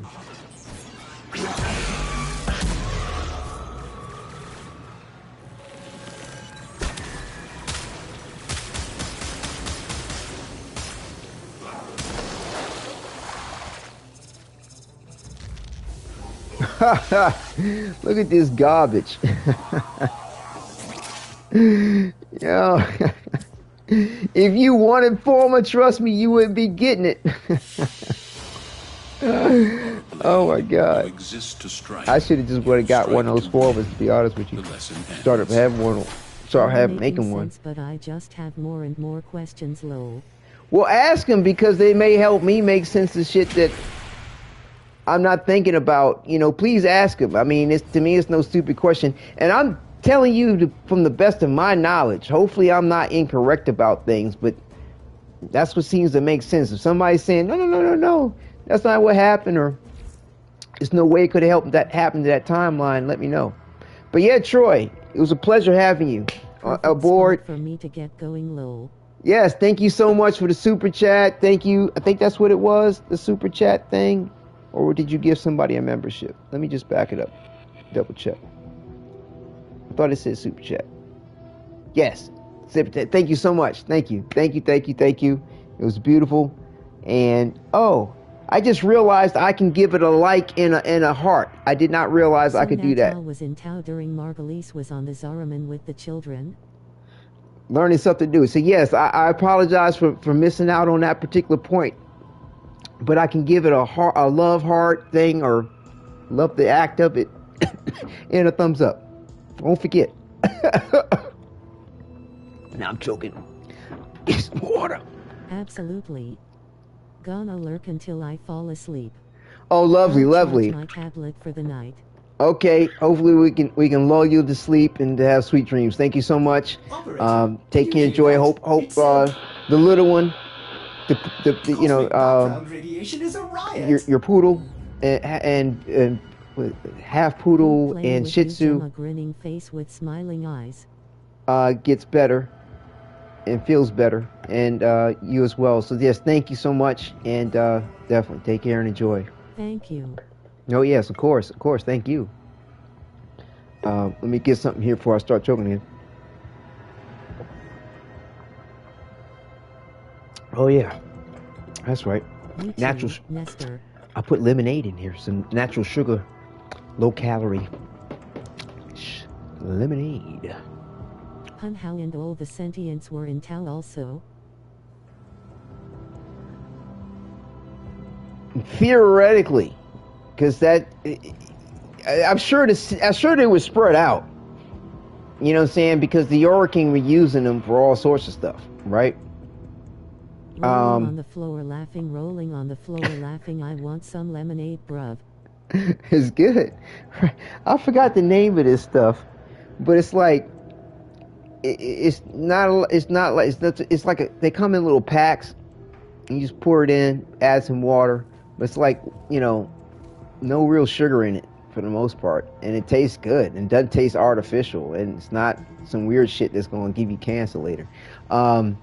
My wife found it somewhere. I forget the name of it, but it's good. They got like different packs, flavored shit, like, and no weird dyes in it, like no yellow number 5s and red number 40s and blue number ate your ass up with something weird. Nah, it's real good stuff, and lemonade and orange and grape, strawberry, raspberry. Man, use my filtered water. It's good. So yeah, let's see wait a minute. So it's just me and Chuck Bronson. Let me go ahead and see where we at here with time and everything. Yeah, I almost want to think that, any conjunctions? Troy was on the money with trying to close things out here. Conjunctions? And what am I getting the word? Did they get the word right? What do you mean by conjunctions? Conjectures or conjunctions? I feel like I'm missing something. Omnia Fishers. Oh, I see what you're saying. I'm sure there are. We can take a look. Is that what you'd rather run? You think it might have better better love for the point? Or are you gonna chill out for the rest of stream?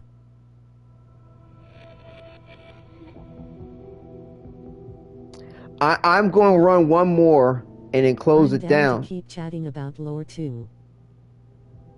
Yeah, we can chat a bit more about lore, and then too, you can go ahead and think on some things and take maybe some crypt notes or some mental note, because I'll be back tomorrow, or later on today rather.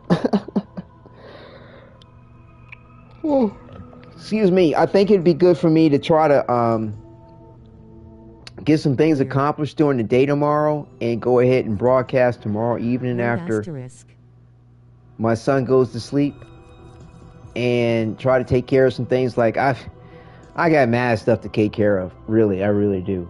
And I'm hoping that I can broadcast tomorrow evening. Matter of fact, now that I think about it, I should be able to if things go well during the day. I just got to prioritize. Like, I mean, I've got like a good chunk of videos to go back on and put in timestamps for. Like, I definitely will do it. I will keep my word on it. It's just a matter of time, the time to get to doing it. And then too, like I said, I got some mad information I need to put down as far as you know, let's put it this way, my life's journeys stuff that's going on. And this isn't metal. Ew, it's that plastic little shit. So yeah, I gotta attune to that. And I think if I get that done during the day tomorrow, everything should go well for tomorrow evening to go ahead and do a broadcast. So I'm not 100% sure, more like 85% sure. But either way, I will be back soon. Yeah, so during the Dax Wars, the Warframes were self-controlled? Like no. During the time of Umbra and stuff. Umbra asterisk. No, they weren't self-controlled. Some of them could be, like Umbra, as far as I understand it, didn't have an operator. You had some Warframes still running around that didn't need an operator. And then, but the good chunk of them did need an operator. As far as I understand things to be. And heck, there may have been certain Warframes that have just kind of kept on the leash. Like, we keep this motherfucker locked up, and we deploy it in a fucking battlefield, let it run around and fuck up everything, and then we capture it again and put it on. The operators weren't Tenno? The operators were Tenno. They were Tenno. The Warframes and the Tenno were one and the same in the way that they thought of themselves. You know, because the Warframes, once they took it over, number one, they were just savage. So the Tenno brought peace to them in whatever way, shape, or form, and there are different levels of agreements between the Tenno and the Warframes. The story of Styanax, was he controlled by an operator or no? I'm not sure about that. I don't know enough about Styanax's lore to comment on that. I'm not sure. But as far as I know, there were Warframes that did not need an operator. There were Warframes that had an operator. There were Warframes that reached different agreements with the operator besides just being an operator's puppet. There were situations where the operator decided to stay in the Warframe and just abandon his body, if I'm not mistaken. There was a lot of different scenarios. Right, the Stalker. Like, I don't think the Stalker had a... Well, if you kind of replay with Han Hao was talking... Right. Stalker, I don't think had an operator. Like, that's part of the reason why he's so pissed with the motherfuckers, because, like, that rebelled against the Orokin.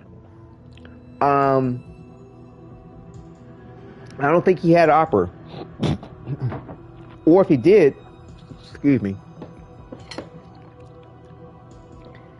Or if he did, he reached a different type of an agreement with the operator, and the operator submitted itself to him. But most likely he didn't have an operator, as far as I understand things to be. Again, I could be wrong. I apologize if I'm steering y'all down the wrong path of things. But as far as I know of it, he don't have an operator. But that's when I get confused. Like, I keep asking when the operators were first controlling Warframes, if they were controlling the Warframes. They were controlling the Warframes, but not always, because the Oregon had the technology long before the operators. Because Entradi seeded it in their past.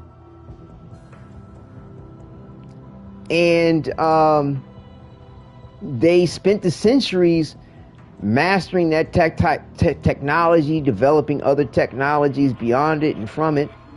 And when the children of the Zariman came to be, they were like, yee-hee, yahoo, we now have a way to control the Warframes. Oh, that's right, you wanted to do one of the other things. But you know, if we do, like I said, I'm charging my phone. If we do a conjunction survival, it'd be good for us to go ahead and okay, Quentin, to level up, to upgrade our relics. You know, don't go. I wouldn't advise going into a conjunction survival with some old regular relic, because people in there trying to get shit. In my opinion, you know what I'm saying? So, put on a radiant relic. We can do the mobile one then. No, we can do a conjunction. It's simple. I mean, it's gonna be probably my last one, so we can do a conjunction. That's cool. And I mean, it's a survival. If they want to stay in a little bit longer, I'll stay in a little bit longer. Proto frames didn't. Maybe they degenerated to the point where they couldn't think anymore. Yeah. They put possibly. They possibly, maybe not, because you got to realize Flair was like, oh, that he had a Lizzie too. That's me. Not all the Warframes degenerated to a point of just complete mindlessness. Some did, yeah. Some did. And there were only so many children of the Zariman as well. So yeah. You know, like the control collar that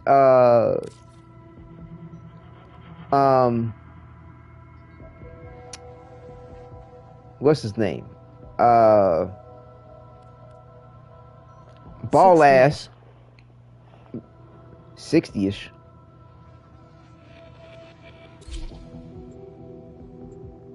What's the 60-ish? But yeah, similar to how Ball Ass decided to control Umbra with the control collar, there are different methods. Rolling on the floor laughing, rolling on the floor laughing. there were different methods. Frames that we can use. Yes, there's 60 different frames we use. Yes, there are. Always gets me. Right, there's 60 some odd frames. Now, just because a Warframe isn't mindless or senseless, similar to how the proto-frames, we can try to control a proto-frame, right? You know, they may not have the will to be able to resist us the way Arthur was able to throw our operator or drifter out, right? So Sentry is attempting to purge you from this place. Stand by for life support. So, you know, like I said, and again, when the Tenno and the Warframes got together, there were different agreements that went down. That there were certain Warframes. Don't get me to lying about whose name was who and who did what. But there were some Tenno who gave up their bodies and just inhabited the Warframe. for whatever their reason. Who knows? They might have been scarred or injured from the Zeramin, had no loyalty to their own body for whatever their reason was. Don't know.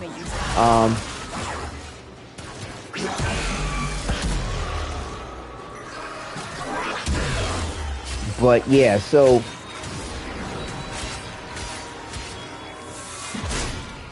it's interesting. And again, there were other Warframes that were mindless, of course. Where does everybody go? Why am I over here by myself? I don't need to be by myself. I ain't got that kind of Warframe. Well, I mean, I do, but I don't have the skill with it or the build to be over here by myself.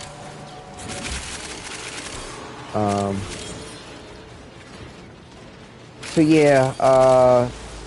yeah, there are a lot of different scenarios about the different Warframes.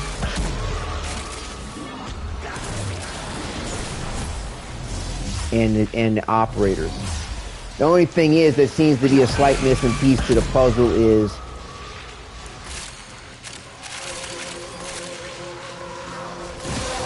and if I remember all the quests right in the second dreams and stuff like that, I believe Margulis was involved with the children going into that their second dream to think that all they dreamt of what they wanted to be, not as what they are, where they basically were able to forget the trauma of the Zeramin, be all cool with the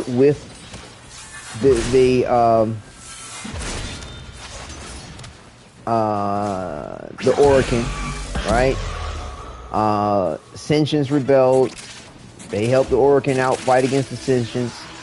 The Orokin decided to fuck up and take dear moms away. The only thing that they kind of knew as a mother, so to speak, which was Margulis. They're like, oh, screw you.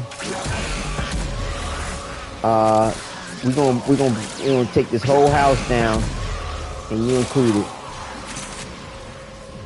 And then the other piece that we don't really know about fully is why they went to sleep. You know, we know that their bodies were hidden up on, and we saw, we don't know if there's others, but in that reservoir in the second dream, we saw 6 pods. Okay? So, and we saw one of them come open. But your operator doesn't stay in that reservoir to get the other 6 out. The other 5 out. So, are they dead? Don't know. What's the deal? Are you the only operator? I mean, to me, the way the game plays out with this singularity and multiplicity thing, where you're the only operator in these quests, we've come across Rel, or what's left of Rel, in the way of things.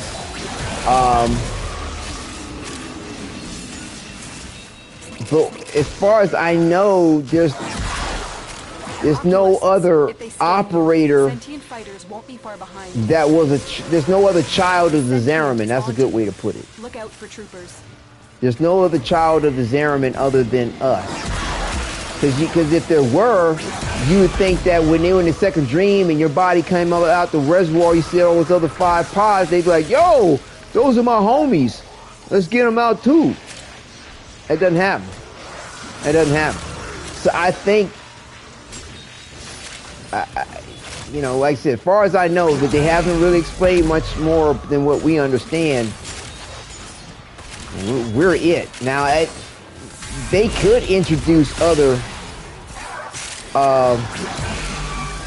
children of the Zeramin in other ways, but Warframes kind of always had it as this singular experience through the quest, as the only operator that there is, and extraction is ready. We have this multiplicity in the multiplayer aspects of the game, as if Warframe's eternalism kind of converges in a way where you've got a whole lot of different potential possibilities running around. You know, whole lot of different potential possibilities as to which child of the Zariman survived, okay, to this point in time in history. Because void manifestations drawn to this cursed place of stolen lives. Yeah. They will drain your life support unless so yeah, that's what's destroyed. up, in my opinion. We now have, and you know, this could help kind of in that aspect of we're the only. So in essence, the Zariman made it to Tau, and then at some point the Zariman got back in space, and that's when the story starts. No. Zariman. The Zariman itself never made it to Tau.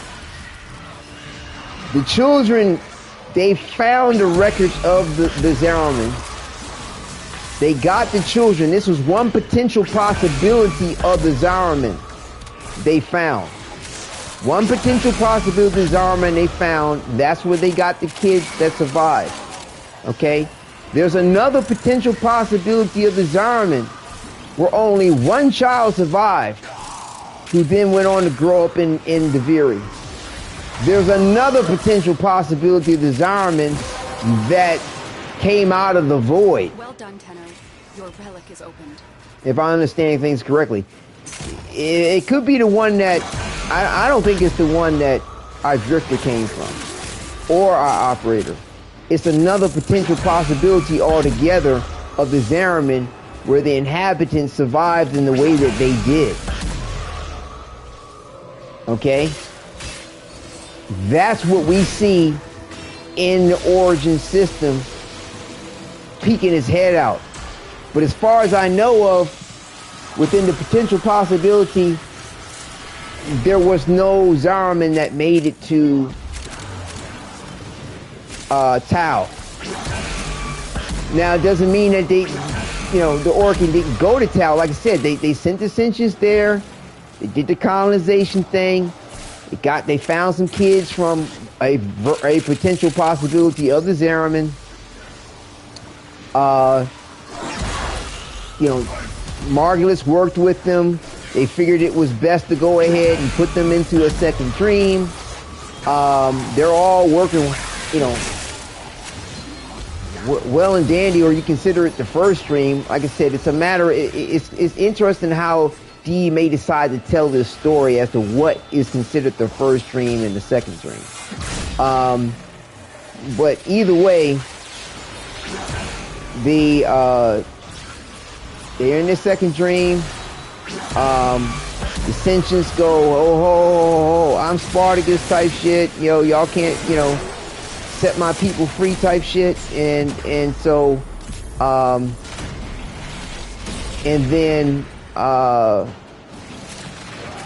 they fight the sentients. Some shit goes down. Seems like maybe some type of treaty somewhere along the way. And then, they kill Margulis. Tenno goes, screw you. Zariman is a different ship. I'm out of here. Ship was the 10-0. So the full name of the Zariman was the Zariman 10-0. Which up until this point, at first it was just called the Zariman. Then Warframe tacked on the word 10-0 on it. Fans of the game, fellow Tenno, theorized that the slur that, because the Orkin have they kind of spit on the Tenno in a way, you know what I'm saying? They ain't nothing they're going to be as good as the Orkin Elite, right? They kind of spit on the Tenno by calling them the 10-0, T-E-N-Z-E-R-O, like the 10-0, like the Zariman 10-0, but 10-no. That's the theory. But my personal opinion is that they were always calling themselves, like, part of what Margulis did, in my opinion, like, when she figured out what was up with them, with their abilities, and how to help them learn how to control it, she already had access to the proto-frame armor. In my opinion, like, it'd be great if they write it in like this. Inside the armor that Hayden Tenno had as a proto-frame, put inscriptions inside that armor about the Tenno ways. And Margulis trying to train them to hone their abilities or whatever. She sees this Hayden Tenno, and she's like, learn these Tenno, learn the ways of the Tenno, of the Hayden Tenno. That's why they started calling themselves Tenno. I pray that Steve writes it in something like this to really bring Hayden Tenno into the game the way he's meant to be, in my opinion, as, you know, just this ultimate OG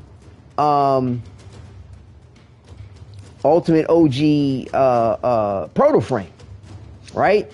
That was able to harness void abilities in a way like no other proto-frame could. And it seeded the knowledge for them. Or is anybody, they're not putting one up? Oh, just one person? Are they? Yes, no, maybe? Void signatures, but outside the collective. Okay. Check your laptop. And fast. Eliminate them quickly. Oh, wow, Gamma. Oh, my goodness, Gamma, please. You're too generous, please. Thank you. Oh, I honestly really do appreciate it. I mean, the love is fantastic. Thank you so much. You know, it's like, you know, I don't want you to miss out on, you know, get little doggy treats or whatever, or, you know, like, I'm sure, you know, we got life circumstances going on, like, you know what I'm saying? Thank you. Thank you so much, sincerely. But yes, I mean, like, it's awkward for me, and, you know, this is all new experience to have these kind of things happening, so bear with me as I learn to navigate how to receive like this. So, but yes, thank you so much. So yeah, it's oh my goodness, yes, thank you. So yeah, let me try to get my train of where I was at with my line of thought. Like I said, that took me by surprise. Thank you. Sweet dreams to you too. Hopefully the conversation has helped lull you to sleep in a good way, not in a boring way. But yeah. So yes, hopefully they bring in Hayden Tenno in a way. Worth it. Had fun and got Steel Essence Hub. Yes, definitely. It was a good time. Thank you. But yeah, hopefully they bring in Hayden Tenno as he's meant to be, as this mentor to the Tenno, because Margulis helped train them with knowledge she gained from the proto armor, which is in our lore, right? You know, it's in the description of the proto armor. They call themselves Tenno. The Zariman, similar to how Warframe DE tacked on the word 10-0 to the Zariman. Perhaps they did that after the children took on the name Tenno to identify the Zariman in the manner that they do as the Zariman 10-0. In other words, yes, 10-0 references Tenno. Yes, the Aura can have it as a slur, but no, most people have it in the wrong order as to why the Orakin gave it that end designation of 10-0. It's not that the children are called it because of the ship. No, the ship's called it because of the children. I don't know if you followed that, but that's what's up in my opinion. And bring us in Hayden Tenno in a side quest or main quest. Like, they can make it main quest. I mean, but, you know, a lot of people be having some weird ass feelings about shit. My suggestion is make it a side quest, make it something optional. Whereas if you want to play your Warframe experience without the knowledge of Hayden Tenno, go ahead. You want to play Warframe experience without Hayden Tenno himself, go ahead. But make Hayden Tenno not just a playable Warframe in the quest. Let him be a Warframe we get in our arsenal, like Humbra, where he's the only one like it. He's the only actual full proto-frame that, for whatever reason, never became a Warframe. And we get to have him in our arsenal to run around with as we choose to. In this quest, the other thing that we unlock the key for is an optional toggle whenever you equip a proto-frame skin, allows you to have sentience for that that proto-frame if you choose to. If you choose to. Do away with that bullshit ass mod they came out with Umbra on. Allow him to just have a toggleable sentient thing. Like, just make it toggleable, dude. Like, you ain't got to put a fucking mod in it. You know what I'm saying? Like, you know, the operator in him come to terms with the point. Just allow us to not have his ass run around if we don't want to. Similar to the proto frame, you get to have the option to let him run around or not run around. Okay? And that should be a toggle that comes on, or that you see inside of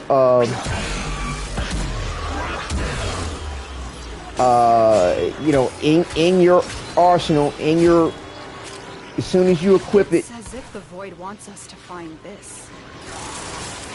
You see it pop up at the bottom, just like you see how toggle Warframe armor or prime parts or whatever, it comes up like that for us. Make it, you know, they can make it how whatever they want. They can make it something that you put into the arsenal. They can make it something that,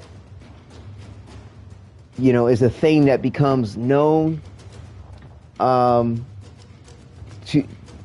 say probably it would be something that is probably like an arsenal segment. Let's go ahead and bounce. That's good for me. I'm gonna try to close it down. Tenno, the Void has summoned a new presence, and it craves our life support. And destroy these manifestations.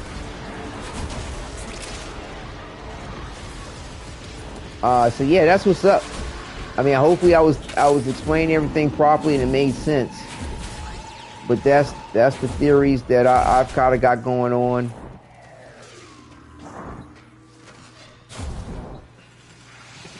Wait a minute, now I'm lost. Has detected you. Fighters incoming. Oh, heavy breather again. What am I missing here?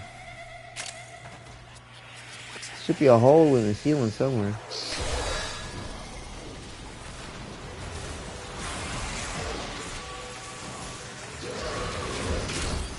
Oh, here we go. Oh, shit.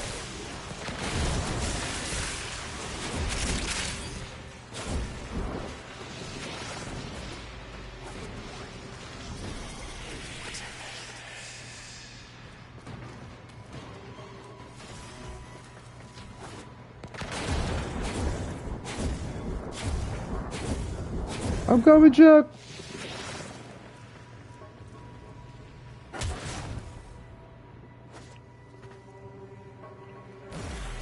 Yeah, you're making sense. Okay, Nestor. Glad. Thank you. Okay, because I was playing this and jibber-jabbering at the same time. A valuable lesson. So, yeah, I hope so. Like I said, digest things, think on it. Something comes up.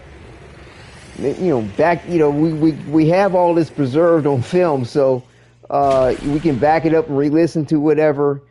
But I think that's what's up. Like I said, the only question is, like, what's considered the first dream truly? At what point did the second dream actually happen? Right? We still got those two questions to ask. And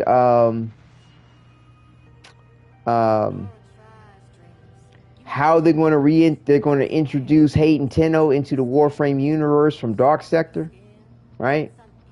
And what's the true nature of our namesake as Tenno? Like, they gotta really make that solid. Like, it's too much. Like, you know what I'm saying? They just had, you know, thousands of Tenno, how about we believe, Tenno, we believe. And it's like, you know, it's so intricate. The Warframes are called Tenno because of how the operator and the Tenno were one. Even though the Drifter is what he is, he's learned and taken on the Tenno ways. He's Tenno too. We as a community Tenno, like, there's too much. And they need to make that solid. To bridge the gap from Dark Sector to Warframe is Hayden Tenno. He needs to keep his name, Hayden Tenno. You know what I'm saying? When we go to our arsenal, right? And you go, you know, or you go to the shop and you, you know what I'm saying? You go for this proto frame skin, discovering the precise nature of this recently uncovered armored prototype has proved elusive. Initial attempts at dating point to ancient origins, perhaps even predating Orcan Empire. Hello, 1999, bitches. You know, like, Hayden Tenno, after going through whatever he go through, hone his shit, inscribe shit on the inside of this armor. Margulis, being what she is, the genius and all that good shit, trying to help the kids out. Because believe it, because some of the kids were freaky, they were fucked up. They blinded her ass. But she's able to guide them to these Tenno ways, in my opinion, that are inscribed in the armor. Or either Hayden Tenno leaves some scrolls and shit that might have been in the chest with the motherfucking armor or some shit. I don't know. I mean, it could be, you know, fragments or something that's left. I mean, he leaves them something to let them know about all of these Tenno ways and, you know, of Narman, Madurai, Yunaru, Vazran, Zenrit. And, you know, we get that other aspect of an answer to the puzzle. You know, we also to find out what's up with this treaty. You know, who actually signed it? Who was it really between? You know, what all happened? Why is it that the Sentients don't recognize the Warframes as friend? I know they were fighting a war against them, and that happened before the situation with Margulis. So my guess is whatever treaty that was signed or whatever treaty that was broken was never amended by the Warframes and the operators. That's my theory. And so we have an opportunity now, 9 out of 10, to create a treaty with them. And here's another thing that happened, right? Because of 1999, because Albrecht is like, you must know them. And because of how we mend a relationship with the Helminth of 1999, there may be another potential possibility of the future that exists where there is no war against the infestation. Okay? Because we made peace with it. Well, the Drifter makes peace with it. Doesn't seem like possibly the rest of the Orcan or the powers that be make peace with it. But by the fact that our Drifter makes peace with it, there is a future with the Drifter and the Helminth where there's peace. And my guess is once we get to a point where that future aspect of peace happens, this door will open up for us as a Drifter or an operator. When we get to that piece where the Helminth of this time is resolved with the peace that the Helminth of 1999 had with our operator and Drifter. Quite possibly. Or there's another aspect of the Helminth which manifests itself in our timeline. I just feel like there's going to be an aspect of the Helminth and the infestation coming together with the Drifter and probably Albrecht, despite everybody's feelings about his ass, fighting against the indifference. and we actually come across perhaps some true essence of an origin for the infestation as to why it has such an intricate tie to the void. Is it of the void?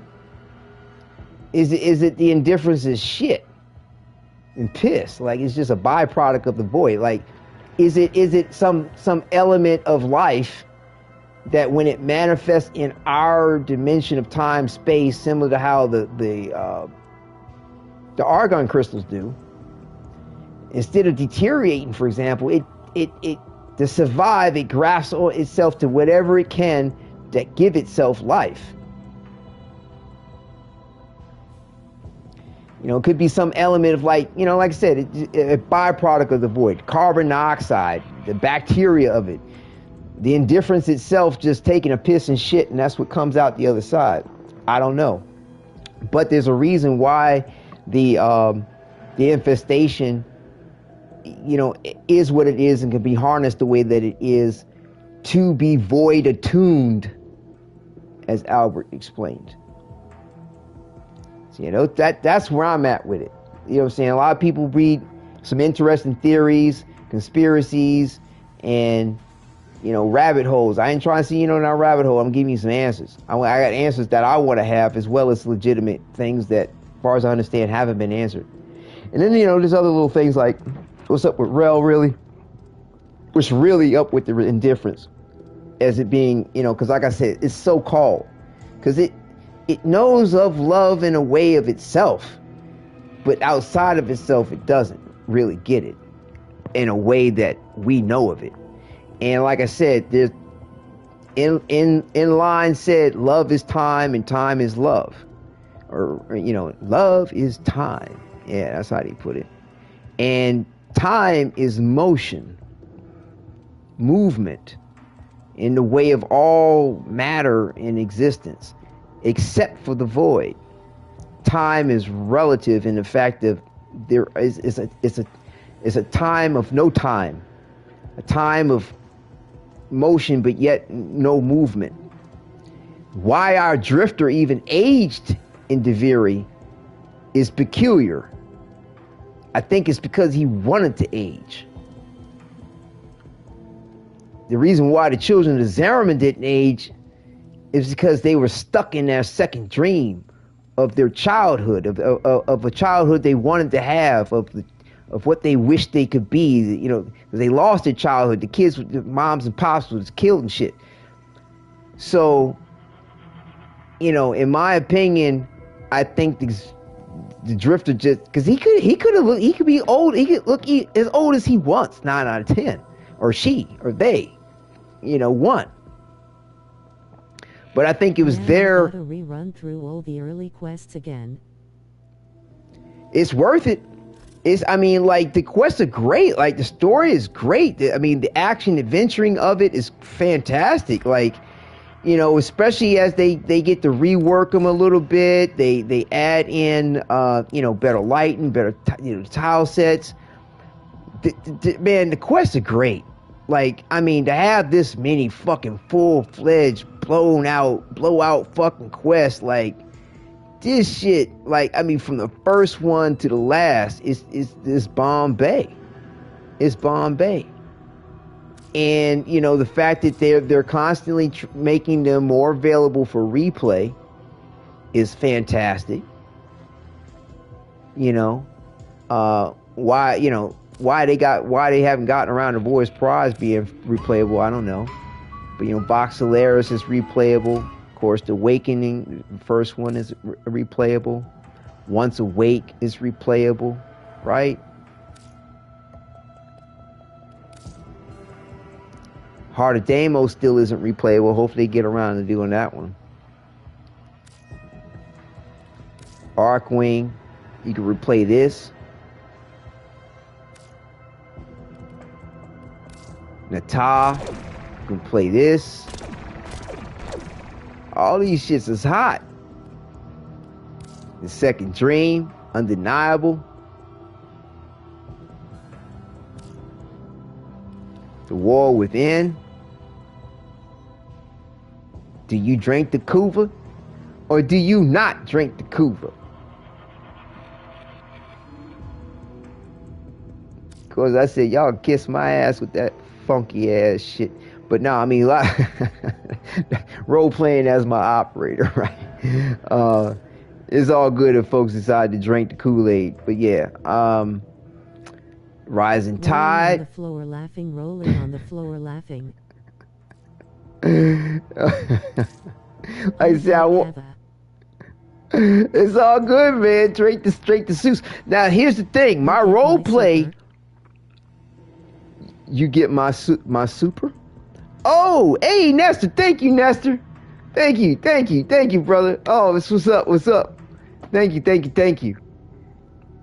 Now, like I said, my role play of my operator and drifter does lean into a thing that I'll talk about as to whether or not I'm going to solidify the point with my role play. But my role play of my drifter and my operator is that they already have the Kool-Aid in their blood. I haven't really decided how yet. Chains of Harrow goes through what happened on Zariman, right?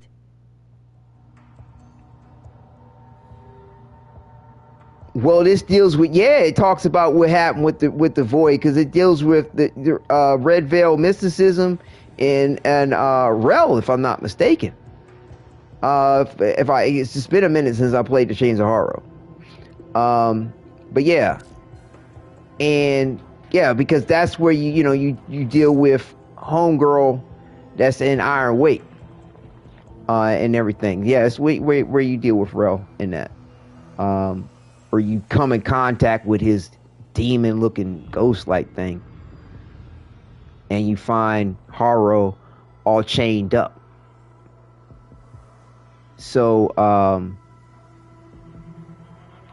but yeah, I mean, with the fact that we're about to get a proto-frame version of him, they bringing us back around to Rel, in my opinion. They bringing us back around to get to Rel again. So, Apostasy Prologue, as replayable. But yeah, my role player things, my operator, I don't know if you can tell, he has a red halo around his eyes. That's of the Kuva. He has this, he also to his eyes, in his eyes there's blue. That's the Void. This is his DNA being mutated by shit. This is my role play of the situation. And I haven't decided yet fully whether I want his. I keep coming back to this eye color with the glow, the way of it. So see, the red, for me, represents the Kuva. He's able to manifest this energy that's on that level of the Kuva. And then this is the Void, the representation of the Void. And then I'm not sure if I want to stick with this, but I seem to keep coming back to it. Other colors just don't seem to settle well, and the other colors I have coming through kind of get muted or lost a little bit, or I get more of it than I want to get with it. But like, I either want to go with either the red. But see, this color here, right, represents his true power. It's just that, and it's basically like the Void energy we see, and what really, I take that back. This color represents his true power, and that from his DNA, and that it produces, sort of say, it produces sort of like, what's the word I'm looking for? The sort of say the emission. The emission of his energy is Void energy and Kuva energy, is what you're seeing. But I haven't decided whether I want it to be this, or go to something that reminds me almost too much so, but might actually be a good idea, of the Indifference. Because the Indifference, you be seeing his ass like with some white fucking glaring shit. And I like this too, because everything else comes across very clear. So like, and then too, like if I darken it a little bit, you'll get more void in his eyes. But this is the, in my opinion, his true genetic expression of the void touch. You know, the Faustian deal that they took with the indifference, and the way, the so-called indifference, Wally, and the way it changed his DNA. That's the reason why he's got white hair. That's the reason why, for me, he's got glowing eyes and shit like that. And so this raw power of him comes across, you see it emitting, or like an emission of void energy in Kuva. That's the reason why I choose the power set that I have with my Warframes the way I do. Whereas, because he's touched them in the way that he has, I don't know, that sounds a little freaky too, but the way, because of his transference to and from them, he's affected them. Like Eleanor talks about, I don't know if you're trying to cure me or if you want me to infect you type thing. But basically, he affects their manifestation of the Warframe's abilities and them themselves. So, like it's evident right here in the Exalted Blade. You get the void energy flowing from it, from the raw power of things. You know what I'm saying? That sort of manifests through it. But then you see this little red at the bottom tip, like almost fire. That's essentially that Kuva energy. And of course, he's got red energy coming from him. You know what I'm saying? The weapons and things like that. What I have here on the Siagatra for the weapon, that's really just this other potential author and him taking the bandana from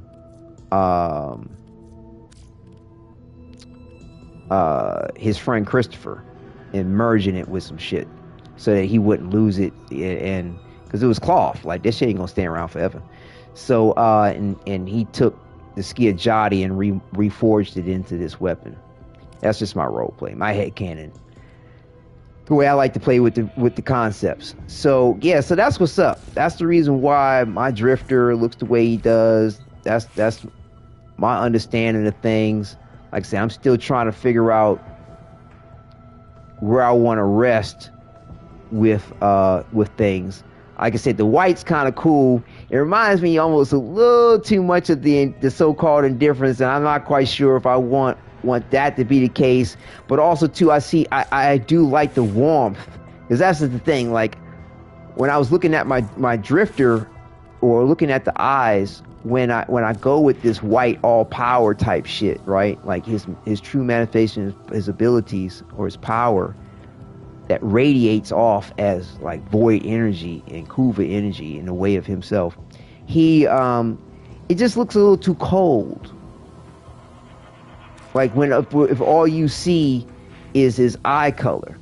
And like one of the best places so far to be able to see that, because see, not all environments you're going to see all the great detail of your characters. My operator's red/yellow eyes to reference the Sith eyes. There you go. Right. Well, like I said, you can tie it into you can tie it into the lore in several different ways. It's just his energy, the way it's radiating out. Maybe they drank the Kuva, right? That's why they got the red eyes. Or like a couple of little role play ideas I've been having is that his parents gave him some Kuva to keep him from being of the flesh markets. Like, we're just going to try to protect you, but if we give you the Kuva but nobody takes over your body and it's you, they can't re-Kuva your ass. It's just something silly. But or right, he already did drink the Kool-Aid and he has some Orokin. He's already an Orokin that's inhabited his body, living a new life through him. I kind of like the headcanon that his parents were trying to protect him from the flesh markets, and the point of it. It could have been at the expense of his death, or it just could have been that they just got pissed off, like, or he gets chosen for flesh market. He drank the fuck Kuva, nothing happens. He's like, oh fuck you, get out, you know. But you know, it's kind of like, yeah. But either way, he chose not to drink it again, and didn't want it. Or another idea of mine is that just the way of his abilities and the magic, the technology of the Kuva and the way of itself, his body radiates a similar energy that the Kuva has in it. So like I said, I'm still wrestling with the headcanon on it, as you know, as I get to some final resolutions to you know, way Warframe's development itself, and you know, as I rest to see what eye color I might want to have. But I like I said, I'm happy with the red and the void blue.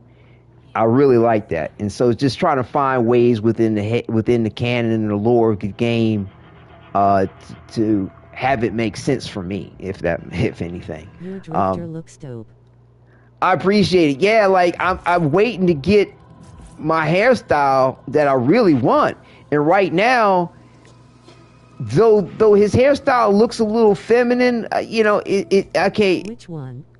To me, it reminds me of the Chinese fantasy type characters. You know, I think Jet Li had his hairstyle like this in one of his movies. Oh, what the fuck was it called? But he was bad the fuck ass. It was like some medieval fucking kick ass, kill everybody. Anyway, and then you have some Japanese, you know, anime characters a style their hair like that. Operator always looks feminine. The more I change it, the more it looks femme. Like, see, to me, he looks masculine enough to me to rock to carry the hairstyle, in my opinion. The one that my favorite that I just wish that they get right is this. It looks like Crouching Tiger, Hidden Dragon hairstyle. It's cool. Exactly. You feel me? Exactly. This is the hairstyle that I want the most for my drifter. To me, this hairstyle crops his face well. The hair texture, you know, works in on a multitude of ways. Because to me, my drifter is an ancient, a very super far distant descendant of mine, by way of my son. My son is paler than myself, slightly, definitely way straighter hair. My son's hair texture is more like the dreads 'cause I got naps. Oh, it's all good. Rock it. It's all you. Oh yeah, no doubt. The dreads is what's up. For sure. I wish they had more of a hairstyle that was in between that, and what Velamir's have. See, my son's hair texture is like this. This is my son's hair. Like when I got Velamir's hairstyle, I was like, oh shit, that's what's up. But then like, why is it so fucking stiff? Like, I like Velamir's hairstyle, but like, yo, it just doesn't work. Your son got wavy hair. Yeah, he's got hair texture just like Velamir. I'm not bullshitting you, dude. I'm Turkish and Creole, bro. I'm brown, sure. I'm considered a black man by proxy of my great grandmother's great grandmother being a slave. But when you describe her features, you know, and then all has waves, but not curls like I do. Right. Yo, genetics is Bombay. It's all kinds of which way. You know what I'm saying? So either way, like I like this hairstyle. At the same time, like I said, it just don't work. Like for a lot of shit. The only freaking growing up, everyone called me Busy Bone. I have hair like him. Oh, no doubt. Okay, cool. That's what's up. Yeah, to me, the only outfit that I like to sport with my drifter is this one right here. Okay, this jacket here works great with it as far as the top, the Drifter Lone Rider. But the problem is if you don't have a freaking hood on that works, you got all this gap around his neck and the hair. Like, whose hair sits on their fucking body like that? So, like, I hope in the rework, they kind of rework aspects like that. Like, make hair flow across the body and the outfit without clipping into it. You know? I mean, hurts my feelings. Like, they got a lot going on, but then certain shit just don't play out right. You know, Lloyd's hairstyle is pretty cool, too. But I wish you know, they had more hairstyles. you got this scraggly ass shit going on back here. Like he got hair loss on the back of his neck. And it's not the true version of Lloyd's hairstyle. There's a good amount of hairstyles for this game. They had more hair customization options. Yeah, I get you. I agree with you. Yeah, true. But dude, there's a lot of, look, what, 3, 2, 3, 4, 5, 6, 7, 8, 9, 10, 11, 12, 13, 14, 15, 16. 16 times 3, 8, 1, 48, 49, 50, 51, 50. If I'm counting it correctly, that might not be. I'm tired. I think there's 52 hairstyles in the game. They got enough hairstyles. And they're going to be adding more. Then on top of that, it doesn't show for some of these new ones, but at one point in time, we could put a part in the hair or not have a part in the hair. So like, there's hairstyles. Yes, it would be nice to have more for sure. But I mean, as far as games are concerned, dude, this is a lot, in my opinion. And then on top of that, the different ways you can color the hair or recolor the hair is fucking great. You know, you can add, you know, highlights and colors and tips and shit. Like I said, for me, with my clan colors, it's black, white, and red, the primary colors that man ever found in since the dawn of time. His first colors ever really understood were red, white, and black. Primary colors. That's why they call them primary colors. Anyway, so that's what's up. So to express that, you know, there's the red in his eyes, and then how he affects Warframes and how they manifest red color in their power looking display of things. White hair, and of course he rocks the black. But that's the reason why, like, sometimes I do keep thinking I want to give him deeper red eyes, because a lot of times the red just don't show up the way I would like it to. But then again, like the red, like trying to do the red, it's too like ominous looking for, I don't know, it's just almost too ominous looking for him. Now when the Warframes show the ominous look, that works for me, right? You know, change up the gear a little bit. But yeah, like I said, hairstyle was Rambo's. Right, I know, right? But to me, like I said, looking at it at a distance like this, and you're not seeing his jacked up hairline, right? This is him. This is what I keep wanting to get to, but can't, because it crops his face beautifully. Got an element, you know, saying of the, you know, it's manly in my opinion. You know, it's got a rugged edge. Like, okay, I'm ready to jump in and fuck up some shit. I ain't worried about my hair getting messed up. This works. It works well. And plus two, like, people keep wanting to compare my drifter to Devil May Cry. What's his name? His brother. Shit. The Storm is Coming cat. I forgot the name. But anyway, I'm familiar with the lore, but I stopped playing before Dante's brother came into the scene, and I didn't even know shit about him until people were like, yo, he looked like Virgil. That's his name, Virgil. Your dude looked like Virgil. Then they were thinking like he looked like Mike Pence, the former vice president of America. I'm like, neither one of them the inspiration. And this, my drifter's visage is my original visage for my operator.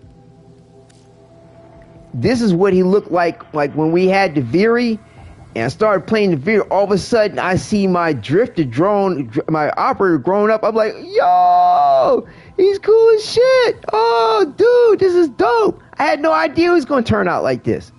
Then when I get back to my my operator looked jacked up. Like, this is not how my operator look. This is a different visage altogether for my operator. I chose these two visages so that he would look like he grew up to be my operator. But if what is this? Let me try 21 and 16. Let me show you what the fuck my drifter looks like. What was this? As a kid, they don't look nothing fucking alike. Now this might change when we get the rework, right? So it's 25 and 26. Okay, I already took a screenshot of my operator.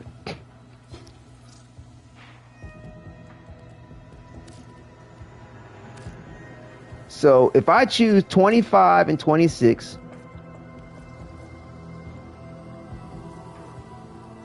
all right, let me move my fucking camera. And it's a different blend too.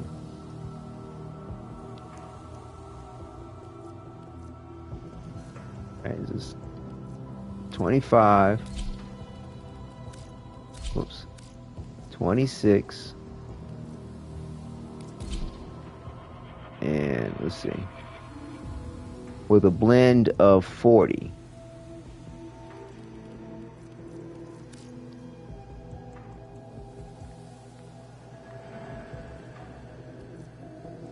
Now, does this look like his ass grows up to look like my drifter? Does it? Does it? I honestly don't fucking think so. Like, yeah, thank you. Like, this sweet thing. Does this look like this dude? Rolling on the floor laughing, rolling on the floor laughing. Thank you, Nesta. Mine is the same way. Right. So you gotta play with it. You gotta tinker with it if you want that shit to look consistent. And that's what I did. And to me, I could involve it into a role play in a headcanon that they're really not one and the same, or that they're different potential possibilities of each other completely from birth. Like, yeah, they got the same parents, but one's genetics came together a little bit differently, but they're technically the same soul. Because that's what Nessie says. Two souls in completely different paths. So I could role play it that way. But like I said, the reason why all this shit started was because when I started playing, I played Deviri, and I saw this cool ass cat come out the other end. I'm like, yeah, that's my dude, right? And then I went back and looked at my drifter, my operator. I was like, they don't look the same. And so like this face was okay, right? I wasn't really attached to it one way or the other per se. Like, it didn't look bad. It wasn't like woohoo. So yeah, and that's when I was like, okay, I gotta let me play with the faces. And I did. I played with it. I spent hours on this shit. Probably might even days. I don't even know. But and that's when I was like, oh, okay. I need to play around with the visages. 21, 16, 58. Hold on. Yeah. So yeah, I was playing around with them, and this is what, like I said, this is what I came up with. I always like to do a male and a female face, and that hair looks better, more natural on operator than drifter. Right, because the hairstyle came out for the operator first, and then they added the drifter later. That's the face I got on mine. And okay, cool. Interesting coincidence. And so yeah, the hairstyle looks perfect for the operator, no doubt. That's why he's got it on. And but yeah, when you come to the different skull shape and body shape, it's not right. And if I understand things correctly, the drifter, the Warframes, the proto-frames, their skins, they're all built on Excalibur's template. The operator's a whole different bag. Like Hugh Jackman rolling on the floor laughing Wolverine.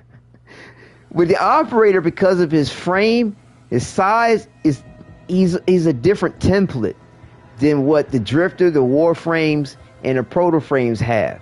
As far as what they see, they're all based on a template of Excalibur.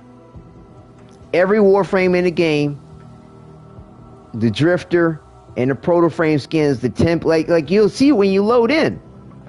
everybody looking like Excalibur running around. That's the base. Also, the beards on Drifter don't fit with the hair on head. They're like different colors. Yeah. I'm hoping that they come out with a nice Fu Manchu or goatee, because I don't grow no facial hair over here. But I'm cool with the fact that he don't have no facial hair at all to a degree.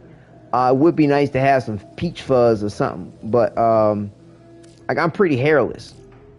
Like I said, my whole projection of him, of my Drifter and Operator, is a very far-flung descendant. But it doesn't mean that... Soul Patch rolling on the floor laughing.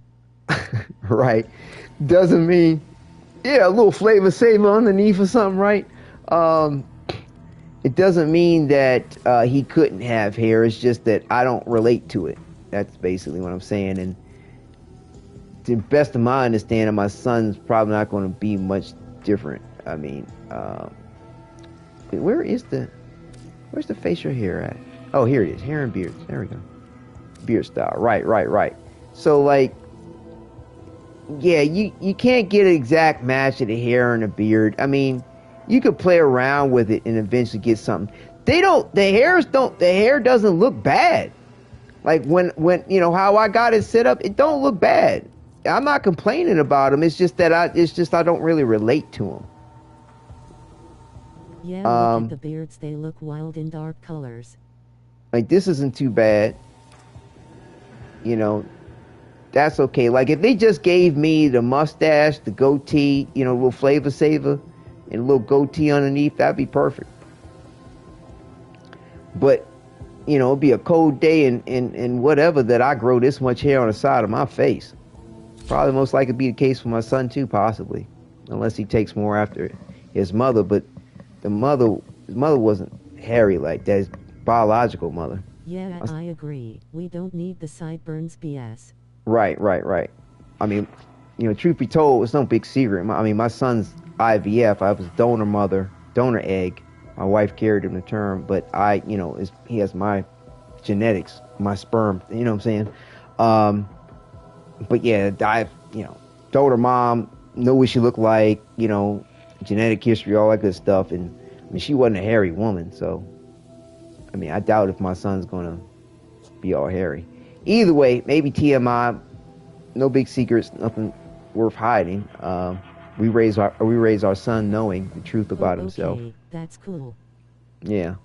So, like I said, as far as like trying to identify with my head canon and projecting myself into some far-flung future as to all the different combinations of women and men that might come together of my descendants to come out with somebody that also too I can empathize with and impart with. Like I can see myself as this dude, right? Like I'm there with this dude. Like that's my dude. You're my dude. And so, yeah, that's what's up. But yeah, like I said, I'm really, really hungry for this hairstyle to come together. I pray that when they do the rework, the hairstyles are fitting their heads right. So in the meantime, like I said, you know, this isn't too bad. This is cool. The Amir joint, that's cool. You know what I'm saying? Doesn't really do too much for me though. Yeah, but it works. You know, there's a lot of stuff that works with him. You know, this here sits too far on his forehead, like he trying to grow his eyebrows and his hair together or something. That it just sits too low, and it's exactly what its authors like. They just need to adjust this slightly farther back. Like I said, this is cool. I like it. A little too scraggly in the back. I like it, but it's too 80s Back to the Future hairstyle for me. Yeah, it's just not. I don't really vibe with it as much. Like it just looked like he's losing hair in the back of his head, like, and it's not the real Lloyd hairstyle, which sucks. Like I said, Velomir's looks great. That's my son's hair texture, 100%. Matter of fact, the longer my hair goes out, if I blow dry it out, none of them are perfect for my player. Why not? Right. If I blow dry my own natural hair texture out, no bullshit, I can get it to look like this. I can style my hair and make it look like that when it's long, like for reals. Like I don't know if you can see my hair texture, but like, but for real, the longer my hair gets, the curlier it gets. And I mean, I remember one time in high school, I did do my hair like this, and one of my friends was like, "Dude, you look like Lionel from fucking Thundercats." I was like, "What the fuck, Lionel?" Anyway, so you know, and I mean, there's rolling other. On the floor, laughing, rolling on the floor, laughing, rolling on the no floor, bullshit. laughing, rolling on the floor, laughing, rolling on the floor, laughing. Now this is cool too, but it's just a little too stiff. It's just too stiff. It don't really do, you know, it's too stiff. And it doesn't do anything for my taste as far as the frame of his face, right? You know, so yeah, I mean, there's other stuff that works, you know. See, I bought other hairstyles, like, you know, this sort of dread type look. I think that's what they were kind of going for, or just. I thought you were finna say Lionel from the Commodores, rolling on the floor, laughing, rolling on the floor, laughing. Lionel! Lionel Richard. I used to rock this hairstyle, but then they fucked up the hairline. They fucked up the hairline with this. I used to run with this one. This was a cool hairstyle. You know what I'm saying? It still framed his face. You know what I'm saying? Looked rugged, had the cool point, because I liked the way the ponytail type thing worked with it worked with my Frankenstein. I rock 049. I rock 049. Okay, I'll check it out. It kind of reminded me of this, and this is what I was running with for a long time until we got the proto frame. This is what I created, my Frankenstein, my dragon. You know, because of Author Pendragon, the Pendragon helmet. These come from the Arthurian legend, but yeah, this is my dragon, the Kadudo helmet, with the proto frame armor, and the I always liked that skin. Reminds me of old Shinobis. Yeah. Yo, that Kadudo skin is stellar, bro. My dude who did the Kadudo shits, what was his name? Give him a shout out. Hetsu-san.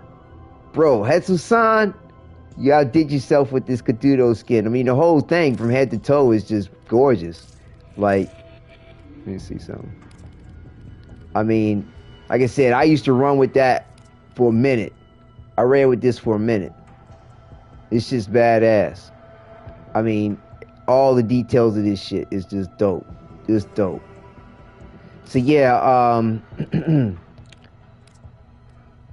so either way, that I like that hairstyle on a drifter because it reminded me of this sort of thing, this little tail thing that comes out the back of the head of the Kadudo helmet.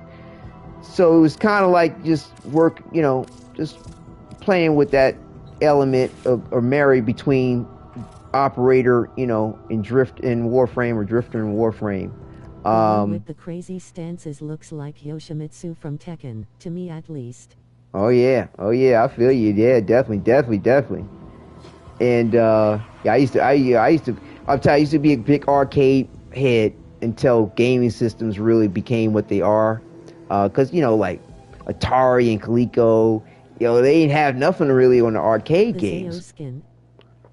The Zato skin, yeah, the Zato skin's badass, but it ain't that. You know what I'm saying? It ain't that stuff. But yeah, I mean, definitely, the Zato skin is a fave, right? But you'll see it here. Yeah, here we go. It'd be cool to have Yoshimitsu in this game. This is how I rock the Zato skin. I like the Zato skin, not with this like a Warframe. With the Prisma helmet. Yeah, of course he does. Of course he does. Because of the side, this part here reminds me of something that it works really well with the big balls. Cause see, the Zato skin, he got big balls. That's freaking sick as hell. Big balls. And so I put this on the side here, right, instead of the big thing. I like it being more subtle, rolling right? On the floor laughing, rolling on the floor laughing. Well, what? Don't they look like balls to you? Anyway, but yeah, so it's like this to me is fly. This looks really, really sexy to me. You know what I'm saying? So that's how I rock this auto skin. But no, it's like I said, right now, like. I thought they were Buddha prayer beads X 10,000. Yeah, well, they big beads. Yeah, thank you. I was trying to figure out another what else to call. He's got some big beads. I think that goes over a little bit better than big balls. Okay, thank you. So, yeah, his big beads and the fact that they color it the way they do, the side of the mutation of that Prisma skin, it works really, really well. It comes together well. So, like I said, that's the reason why I do what I do. It all has some kind of purpose. And you were talking about head skin 46, was it 49? Wait a minute, hairstyle 49? Oh, shit, which one's 49? Do I have it? Huh, I don't own that one. Okay, 49. Oh, yeah, that works. Yeah, 49 is nice. Yeah, definitely. You want to try to, get some type of look like locks or something like that, or just woolly hair, you know what I'm saying, braid it out.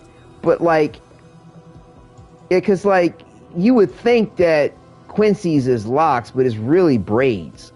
It's not braids, but yeah, this looks more like locks for sure. But like, they gotta do a pass on Quincy shit. Like, look at this on the Drifter. Look at that. Quincy's hair ain't like this in the back of his head. Is it? I don't think that it is. I don't think it's like that. No.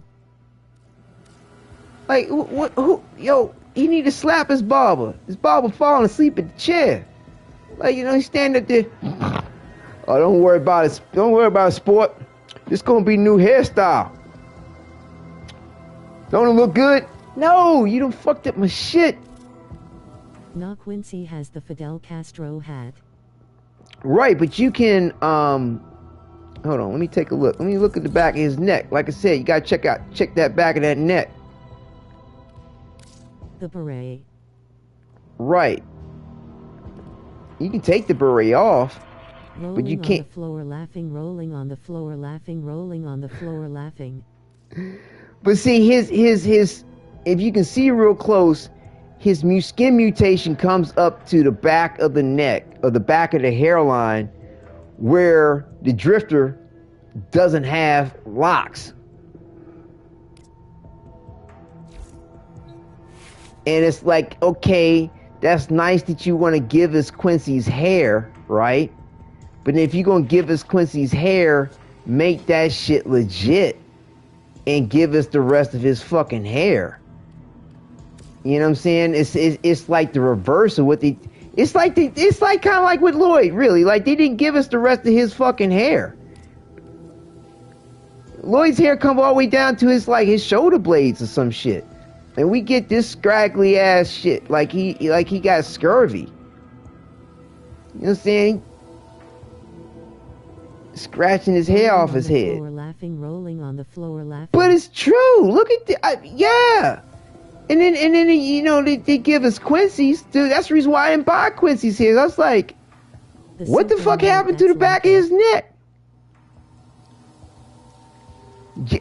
Yo, this shit, this is proper. This is proper. Flair's hairstyle is proper. It's all good. A lot of hairstyles are great. Why his hairstyle is, look, it's in the center of his forehead. It's down here. Who has hair growing like this? I can respect the unibrow. I've seen people with hair down, like, definitely well below the crest of the forehead. Truth. I got mad shine. There's no receded. I just got a high hairline. I got forehead. That's true. Extreme widow's peak. I got that crest. Extreme? My cousin got a widow's peak. I ain't never seen no widow's peak. Okay, Okay, let's solve this particular point. And look, just like Quincy's. Look, just like Quincy. We go to the arsenal. All right. We go to who has the hairstyle to begin with. We go to Arthur. His widow's peak is in his forehead where it belongs, on the top of his forehead, not in the center of his head. That's just jacked up. That's just jacked up. I ain't making it up. It's not my idea. I didn't ask for that shit. On the floor laughing, rolling on the floor laughing, rolling on the yes. floor laughing. Yes. Yes. See, this y'all be asking me to tell jokes and shit. Just give me a real life context and I'll tell you. I need to fix those details. Yes. And you pay money for this shit not to be right. That's what's not cool. You paying money for this shit to look jacked up, and you hyped about the hairstyles because you see them on these proto frames and you see them in the cinematics. Like, oh shit, my drifter gonna be badass. Your drifter gonna look like your barber fell asleep on his ass. So yeah, like I can't wait. So like for right now, rolling on the floor laughing, rolling on the floor laughing. For right now, because of the way this hairstyle maintains a nice crop to the face, I like the fact that it's smooth against his head, right? The sideburn type shit, that's cool. It's kind of sexy, right? My role play is that Eleanor likes to hold on to them shits while she riding, right? It's like stirrups. It's all good, right? So she riding on a mounted position. Now she ain't.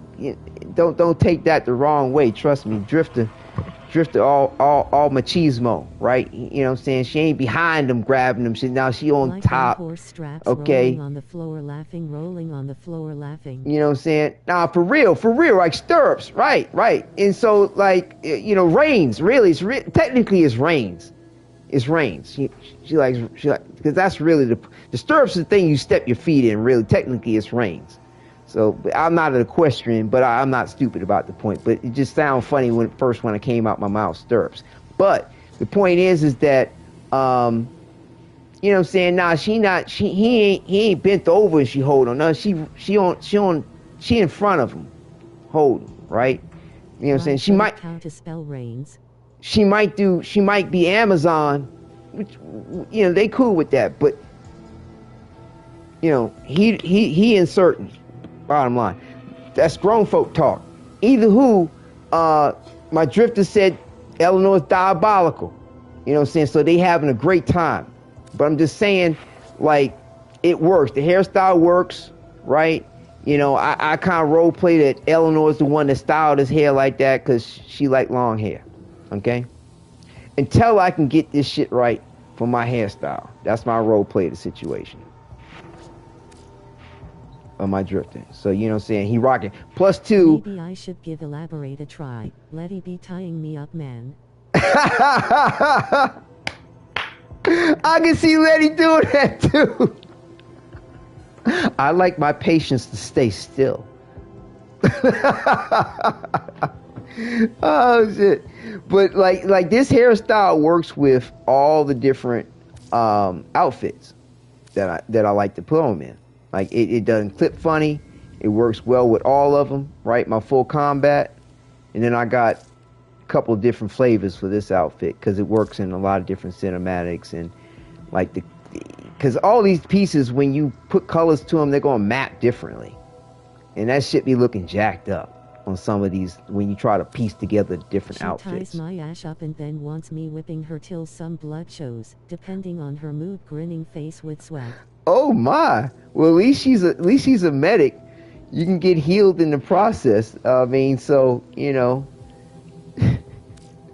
when you're damn near immortal, right? And you have a healing factor. Anything goes. Anything goes. And you're dating a medic on top of that. Like, she like, I got you, bro. Like, I got you. You don't have to worry about shit. Don't worry about a safe word. So, I mean, you know what I'm saying? Whatever floats your boat there, fellow Tenno. Like I said, no shame in the game. Enjoy yourself. Yeah. Oh, man. So yeah, that's what's up though. I appreciate sharing the role play of it all and the joy of how we can rock out in the game and talking about what's up. But yeah, it's in these environments where you can go to really see what you might see the eyes glow as, and this is that white. And like I said, it's cool, but it looks a little too cold, a little too flat. And then on top of that, like, you'll get a completely different view of the eyes when you actually have a freaking cinematic, right? Let me see. Yeah, here we go.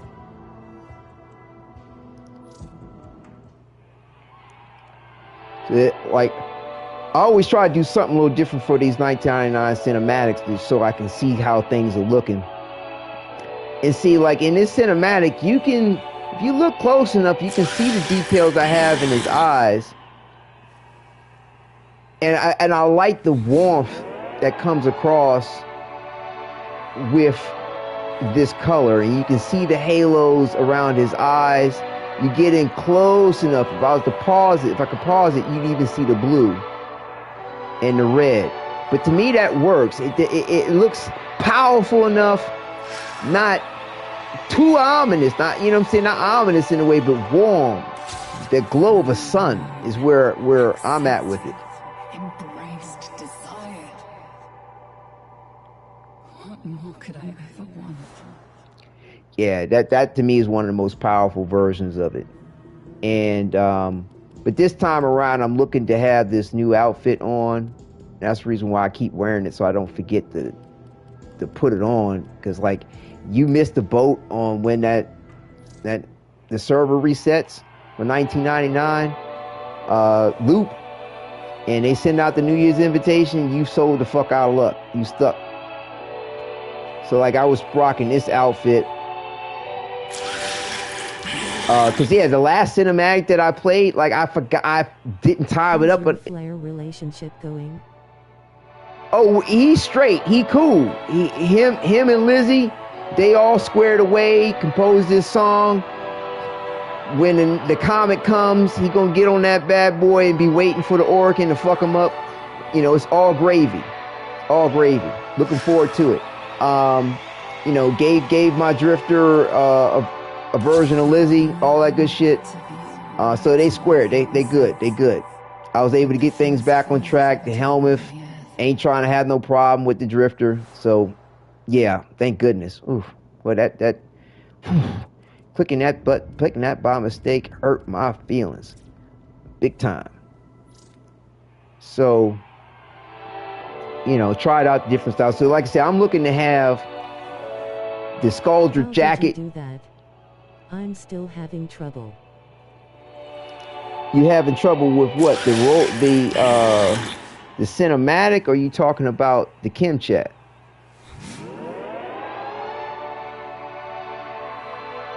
I got all the three of them in trusted state. Kim chat. Oh, okay, good. Yeah, you want them in trusted state. You want to use the Camillacrum. If you don't mind kind of cheating a little bit, use the Camillacrum that's out, like, for it. I'll get the link for you. It's in my other roleplay videos. Oh, let me pull up another cinematic while I'm trying to find this. But yeah, a fellow Tenno created this website where it charts all the Kim chats, all the different pathways that lead to different things. And if you're at the trusted stage, then that's good. You can look ahead and see and pull up the flow chart and see how this for Flair, 'cause I always fail his Kim. Right, I got you. This shit's Bombay for Flair, from whichever one. Let me find it real quick.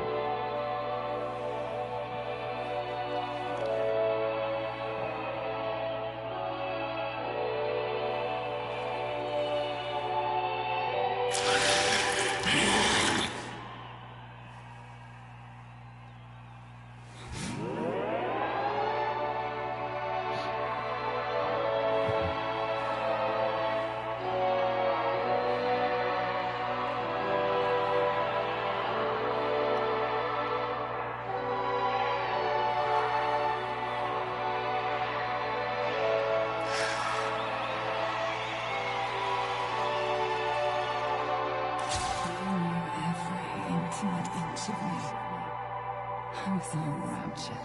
Shameless as a she-wolf. Wow. Oh. Alright. Here you go. That's what you need.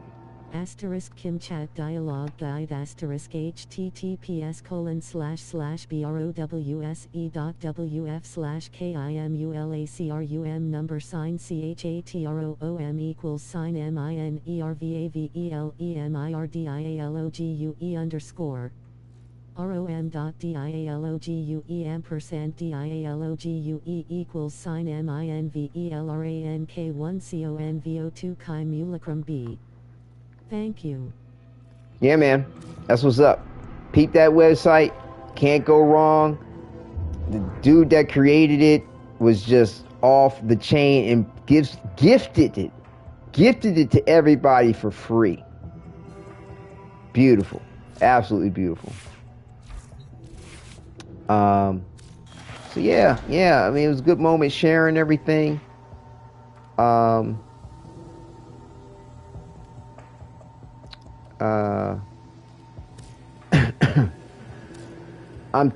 tempted to see what this looks like.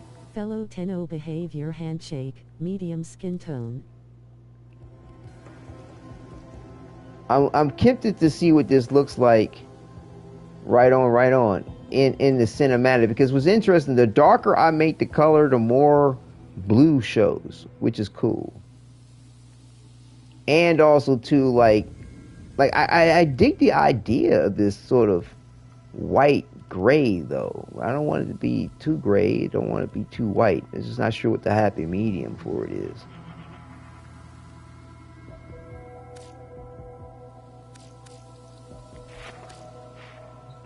But see, I want to make sure that shit glows though. I don't want it to be all like not glowing and shit. Mine doesn't change. Whatever look my drifter had last New Year's is stuck to the animation. Cause you don't you have to change your outfit before you get the invitation. I know, but you just saw how I clicked through and showed you different looks of my drifter. You have to get it set before the server resets. We used to be able to change it whenever we wanted to, but then people were having issues where the cinematic wasn't showing the right preset that they had. These are our presets, right? A, B, C and shit. And so they were like, oh, okay, we'll fix it for you. And it's like, no, you didn't fix it for you. You fucked it up. For a lot of people who did not have that problem. But I mean, it's the best workaround that they have. I get it. I mean, I'm just salty over losing the ability to role play with that cinematic. Anytime I change my outfit and go replay the cinematic, it would show whatever I have. And like I said, I have guides and footage. Ask you this. The Hex keep talking about the loop and drifter is always like, you don't wanna know, I rather not go there.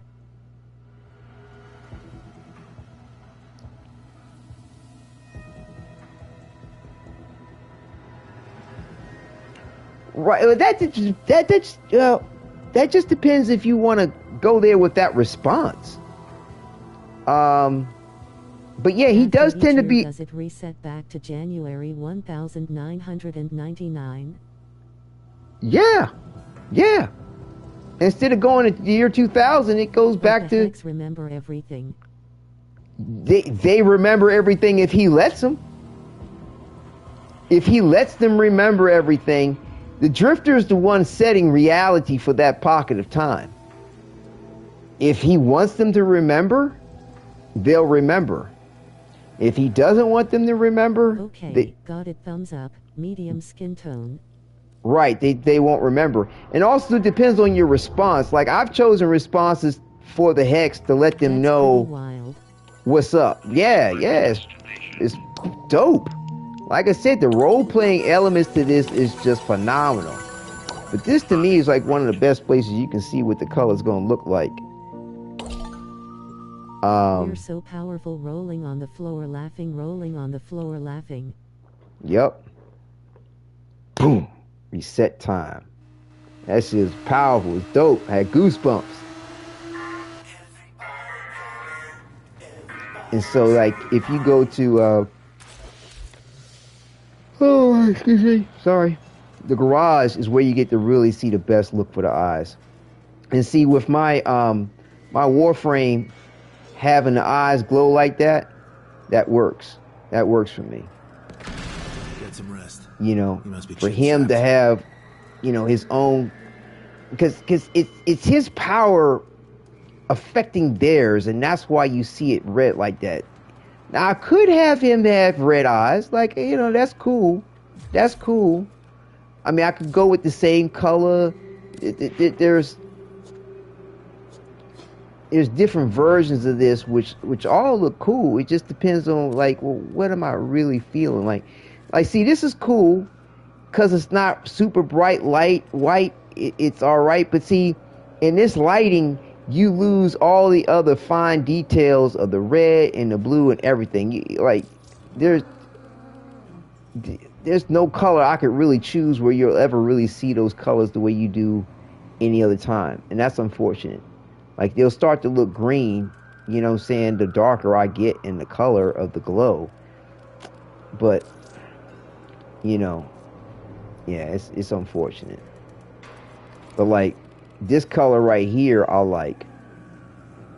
As far as, like, if I wanted to represent the red, to me, this looks fly. It's not too red. It gives the aspect of, like, when he met. Where did you go, Arthur? Take the wheel. Oh, he was kneeling over here. I ain't see him. But see, when you, Arthur, stay still. When you look at Arthur's eyes, despite the color of that comes across in his suit, his eyes look very much similar to the color that I picked. And so, like, I dig this color a lot too, the way this comes together. But again, it's like I'm not trying to have him look too ominous. But it is cool. It's like, if you look at my color, get all the way in there.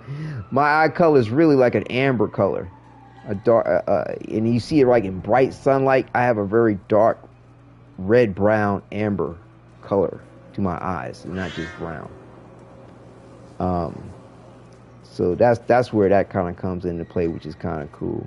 And so is my sons. My mother, myself, and my son. My son inherited from me, and I inherited from my mother this amber color to our eyes. Each one of us has it's a little bit different, but it looks like fucking amber, the shit that you'd see Can you see my eye color? Mosquito preserved in. Chuck! Yeah, that looks good. That looks good. There you go, got the dreads. Yeah, there we go. Yeah. That looks good. That looks good. Rocking the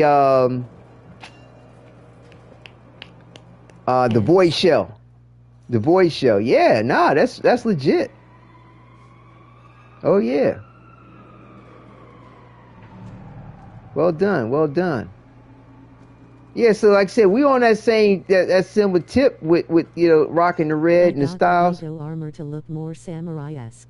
Of course, the Edo armor was hot, bro. The Edo armor was like, back in the day, the Edo armor was shit, from probably like 2015 to 2020. Most folks was rocking the Edo armor. You kidding me? Yeah, that looks good. Maybe come over here so we see in the light. See all the little details. Because if I pull up your thing, it's probably going to show your operator. Yeah, see, it's showing your operator. Ooh, nice. Nice, look at that. Nice, looking at the X-Cal looks great. I turned around and looked, it's like, that's not Nesta. That's Arthur. Come out the garage. Where you at? So we can see you in the light.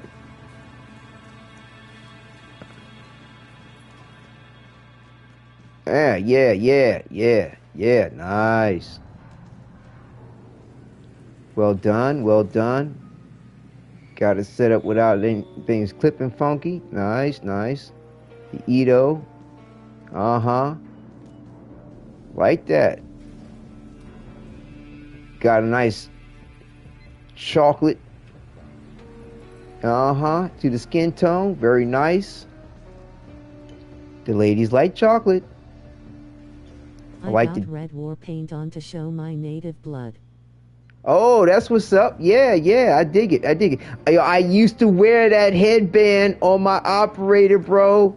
I kid you not. I used to rock that all the time. Look back on my footage, you'll see it. Because that's a nice one. Yeah, that shit works. Hell well yeah. done. Bravo. Yep. I dig it. Man after my own heart. There we go. That's how we do it. So yeah. So it's like it's interesting. I'm sort of tossing, turning a little bit on the colors and what I may decide to go with. Like I said, that's this kind of red is subtle and it's still warm. It's not too ominous, you know. It will creep you the fuck out though. Like you see, I mean, any of them glowing eyes shits could possibly creep you out, but like I said, the yellow or that very, very pale yellow, almost whitish yellow, reminds me of the heart of a sun in the way that we see it through our atmosphere. Sun ain't fucking yellow. It only looks yellow because of our atmosphere and the way light's refracting from it, as well as what's going on with the sun itself. Has something to do with it. Has a lot to do with it too. But you go out there looking at the fucking sun outside of an atmosphere or a planet, it ain't gonna be yellow. You know what? I don't know. I don't even know if they really can tell you what the sun, what it actually looks like, because it's relative to the sun's gases and I've looked at it from a giant telescope. It was always blood red. Its density. Yeah, but you're still seeing it through our atmosphere. Our atmosphere, even our ionosphere, however you're seeing it through an atmosphere. You're seeing it in a way where light is refracting off of our atmosphere, allowing us to see any fucking thing that we see with light. That's just the bottom line of it. Without our atmosphere, you see nothing but darkness. That's the reason why a lot of shit with outer space movies or even real life, they talk about NASA and they're like, oh, look at outer space. They're in the ionosphere. They're still within Earth's atmosphere. It's just the outer atmosphere. That's the only fucking way they're seeing anything. Because once they leave it, they're going to see nothing but fucking darkness. And by the time you get to something that's close enough for you to see light, you're burnt to a fucking crisp. Truth. That's truth. So, like, to me, I make pretend. Like, sci-fi shits, the ships have something over their windscreen or windshield or whatever, their shield or whatever the fuck, right? That's radiates around their ship or whatever. It creates an atmosphere which allows them to see whatever. I make pretend in my head. I fill in the gaps for the horse shit sci-fi that we see half the fucking time. You know what I'm saying? So, but truth, look it up. Look it up. You go out there in outer space, you only find darkness. By the time you think you found something that has light, you're burnt the fuck up. Or you've entered in the atmosphere of something else that then allows you to see light. But when you see certain footage of certain shit, look it up in physics, man. They be like, look, this ship really did go to this place outside. I ain't gonna name no names, bro. I ain't trying to fuck with you. From like 66, The Quiet On. Right. Yeah, it's nothing but darkness and silence. Unless you have enough of an atmosphere or something to create light and sound. I mean, sound's always being created. It's a matter of having something to be able to carry the sound waves. Either way, yeah, it's a bunch of, I fill in the gaps. I play sci-fi with the sci-fi. Yeah, or not in a way of I love space and all its mystery. Yeah. I mean, we will ever, most likely we will ever really truly know what they tell us. But based off of what we do understand and can prove within our own science on Earth, you ain't got to go up there to figure that out. It's a lot of bullshit that they be giving you. They give you a lot of artistic renditions of what they think, what they can imagine it looks like, based off of the spectrum of radio waves and light waves that they're detecting, based on what we may see it as through our atmosphere. It's a whole lot of artistic interpretation. And then when you see even supposedly real life footage of something that supposedly left our atmosphere, and then you supposedly seeing shit out of the spacecraft window, the shuttle window, or the pod window, how the fuck is it doing that? There's no atmosphere, supposedly. Bitch ass. Stop fucking with my head. Anyway, so like I said, I ain't trying to spread no controversies, nothing there, conspiracies, and I'm just saying shit don't add up when you do the math. When you look at the physics and certain things, you like, hold up, something's not right. But it's all good. I ain't fucking with it one way or another, because it don't really fucking matter. What's really true and relative, who gives a shit? Whether that little thing did what they claimed it did, whether it really went where they claimed it went, whether some motherfucker really did some shit that they claimed he did, I don't give a shit. Like, it doesn't make or break me. I understand why certain shit went down the way it went down. Like when, they talk about the moon landing back in the day, the 1960s. Everybody did see some shit leave our atmosphere on radar. They saw it. Some shit got shot straight at the fucking moon. Everybody said, oh shit, hold up, wait a minute. That's some shit we need to pay attention to and respect. Because if they can shoot some shit up at the moon, they can fuck us up anywhere on the planet.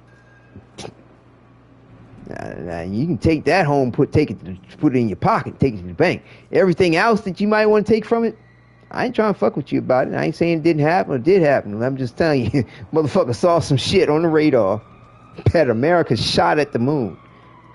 And they said, whoa, okay, we're listening.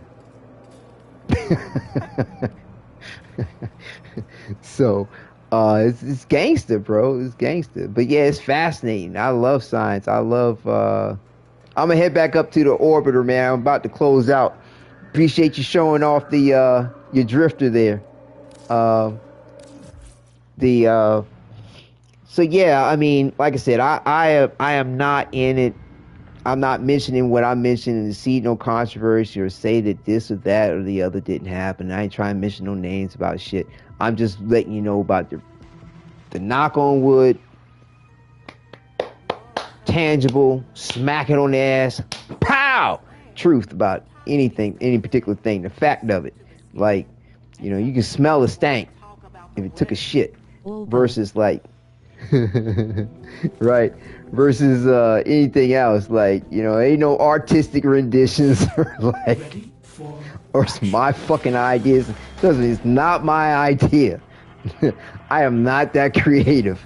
And as you notice, like everything that I've talked to you about that would be sort of creative in the way of it is similar to what Warframe does. They'll take, or the DE creators, they'll synthesize ideas from different shit and make something anew. But it's not really a new idea.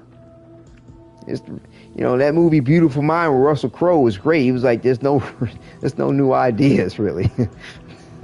There really isn't. But nevertheless, though, I am not that creative when it comes to try to make something new or make a new idea. Like, I'm good on taking other ideas, pulling them together and synthesizing the point, or like I said, weaving the ideas of things together to create something cool, like what I do with my headcanon in the game and what Warframe gives us. But nah, I'm not one to make it up kind of people, and I like it that way personally.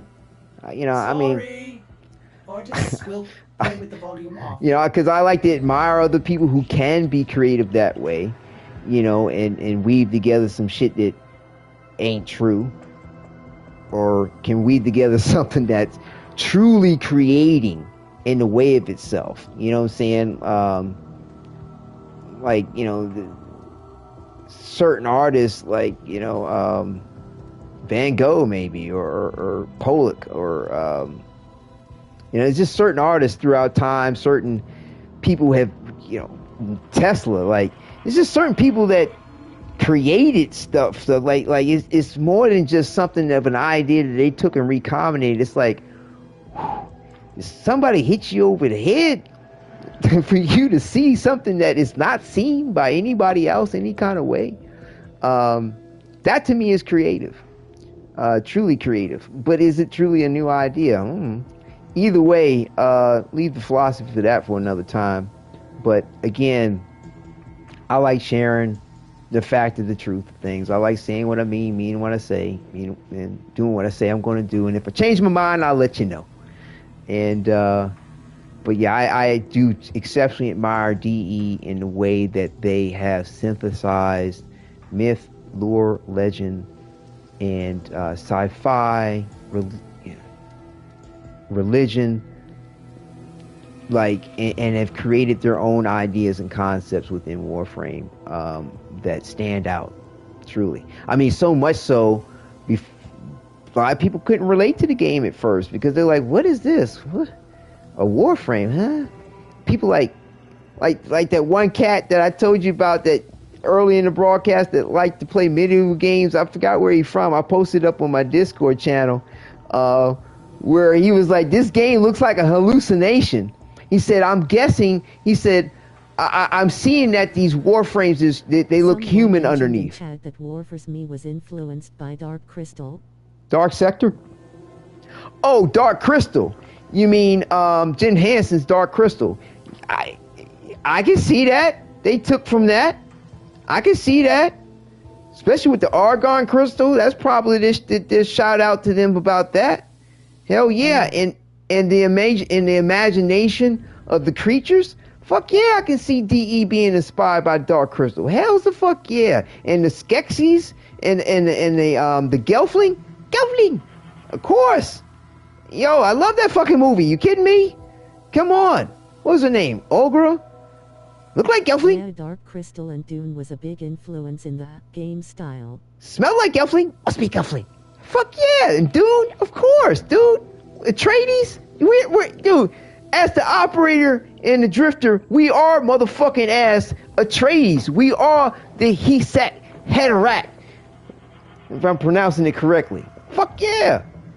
Of course. When we move at that speed that we do with our dash shit, that to me is very similar to the depiction of the way the first iteration or TV iteration of Dune depicted his movement across the sand. That shit was, fuck yeah, that was badass. But, yo, DE gives it to us. And I guess Steve explained it to studios. He was trying to sell the idea of Warframe to that it's a mix of those two movies. It's more than just a mix of those two movies. It's more than just a... But yeah, I get it. Because, yeah, I can see why he would use those two movies as a framework for people that wouldn't get it. But it's definitely more than two movies. But yes, I can see that 100% because like Dune... Yeah, I know. Yeah, like Dune, it deals only with humanity. There's no aliens outside of the sandworm, the worm, right? In whatever little life forms that they come across on the planet. But it's not... is so good. I want to replay it. Of course, because it was fucking good. I mean, guarantee you the gaming mechanics and stuff was a little outdated, but it was a good fucking story. It was a good fucking game. It was well done for its time, in my opinion. It was good enough for its time, for sure. And, but yes, like Warhammer 40K, Dune, and Warframe, all three of them deal with humanity. Explain it makes me like it more, lol. They all deal with humanity at some distant future apex. It's some pinnacle of humanity in the way that there is only humanity. We're still the only thing we know of in the universe. Except for with Warframe, they're like, no, we've come across something already alien to us. The indifference. So-called indifference. So-called alien. I have a theory about that shit too, that it might be the Drifter's kid, conceived with a proto-frame that when it was conceived, it may have just disappeared from existence into the void to mature, nurture, and give and birth itself. And that's the only reason why it only knows itself, and it's outside of time in the way of itself. Maybe. I don't know. We'll find out. Maybe one day if they ever give us some true answer about the void and what it is and how it came to be. Because it does things in a way that's too human. Even in its indifference. It still, as they call it, anthropomorphizes. It's anthropomorphic. It does things like a human, like a person. Too much so to be as alien as you want to think it to be of the void. I just think that it only knew itself. It had no reference to anything else to love, to know love, or to be nurtured. And it was all powerful in the way of itself, and it's stuck in elements of development. One being narcissist or egocentric, everything revolves around it. The other thing of modeling, or whatever I see you do, I'ma do. Like I said, I'm raising my son. He's 3 now. Like, Bachelor of Science in Psychology. Yeah, sure, I don't have a master's in it. I took some graduate studies. Yeah, I don't have a doctorate. Okay, whatever, fuck. I've paid fuck attention, learned that shit like a motherfucker, and have done research ever since. So, okay, whatever. But I'm going to tell you what I'm telling you is truth. That, you know, we go through these stages of development and we model human behavior. We model other people's behavior. We're impressionable, influenced, all that shit, right? The indifference is doing that. It's learning through modeling. It's learning through, I'm going to do what you do to the absolute infinitesimal T. I will be you, to know you, to know me, to know us. Like, that's how we know ourselves. We can never truly see ourselves as we see ourselves, as we really are. Hell, when we look at shit, the brain crisscrosses the image gets mapped into shape, size, texture, color, sent every notion of what we see and encounter in our perception is mapped in a different region in our brain, right? When we look at something in a mirror, it's the reverse opposite. Look, the only thing that will ever see us as we truly are is another person. That's about as close as it's going to get. Wally was influenced by the first thing he fucking came across, which was Entrati. He was like, what the fuck is... I want to be you. Let me know you. Come back. Let me... Oh... And Entrati flipped the fuck out, ran out, cut its finger off, and then took from it.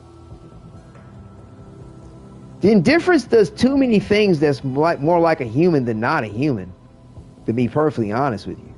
So it would be interesting to see what DE fully evolves as to what the truth is of the indifference, and hopefully they give it to us. You gotta give it to us. Don't fuck with us like that.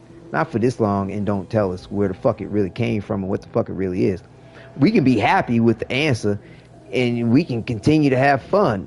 Just don't bait us like that. Certain things need to be known. You know what I'm saying? At some point, they can wait another 5 years if they want. 10 years. I don't give a fuck.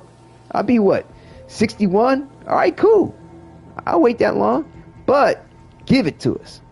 You know what I'm saying? But honestly, in the way of things, in the way that, to me, when DE brings us an alien, because they can, once we go to the Tau system, it opens the door for alien life in a lot of different ways. They can give it to us in a way that's not some old bullshit. They can give it to us in a way like, here's some alien shit for you. Plain and simple.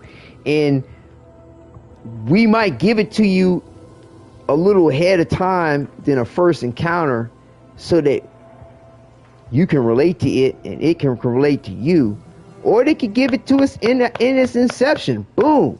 But most of the time when movies and sci-fi gives you something that's completely alien, the alien is helping you bridge the gap to understand it. All right? Like, shit. I can't remember some of the names of it, but there was an alien movie where Jodie Foster was in this shit, I think it was. And the alien being, she looked at it and saw her father, and he was like, I'm letting you see your father because that's what you can identify with and relate to. But I don't look like your daddy. You know, basically there's generally something with the alien that's doing something to your head to give you something that to relate to, or it can relate to you.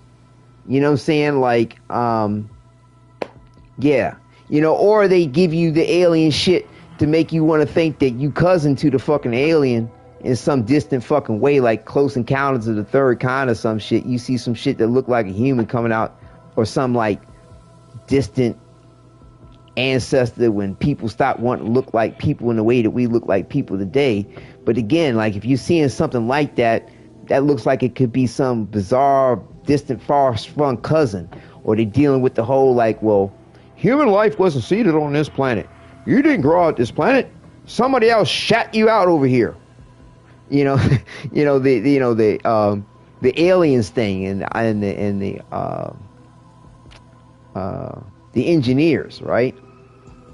I ain't saying none of that's right or wrong, what the fuck. You know, a lot of ancient religions and stuff like that, you know, they talk about aliens or things from some other planet, all kinds of myth, lores, legends. Like Warframe brings it all in, so it'd be interesting to see what direction they go with if they decide to bring us aliens.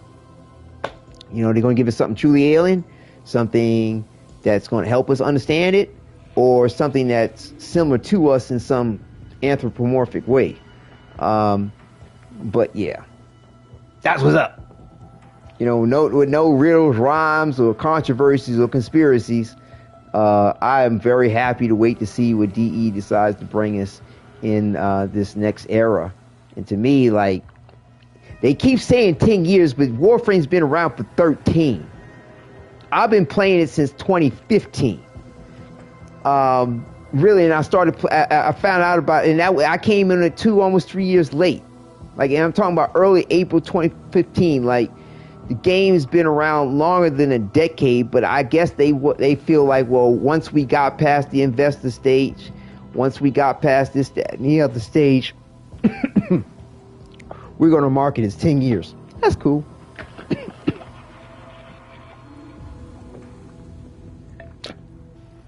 And if they're saying that this is the start of a new era, they're saying here's another 2 years. Get ready. So I'm ready. You know, I don't put no hair color in. I'm guessing in another 10 years I should have some gray. I get gray every so often, but my hair changes color depending on the season. Like sometimes I get grays in the winter or the summer, and sometimes I don't. Get that from my great grandmother. Anyway, hair used to change all black in the summer and change white in the winter. Some wild shit. Truth. Anywho, looking forward to it. Looking forward to it. Looking forward to it. Gonna do it to it. I'm looking forward to it. So yeah, I'm tired of getting silly. So I'm gonna bid you all good night.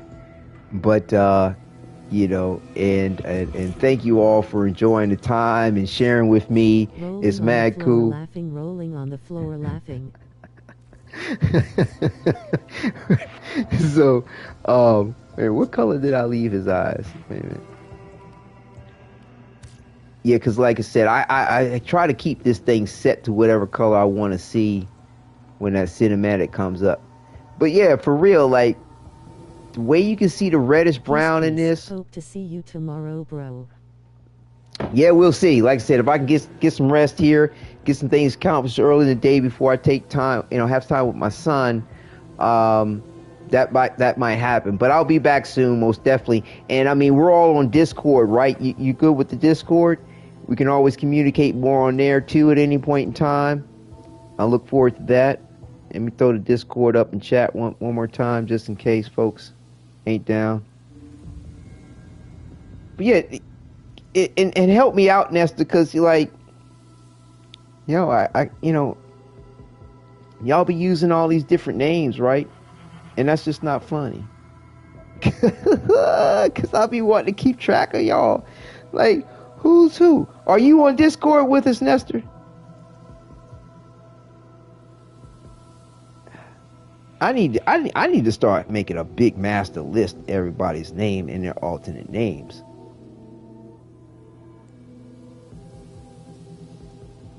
https://discord.gg/4ukja6cm. Okay. Hell yeah, I am. Is it Nestor on Discord too?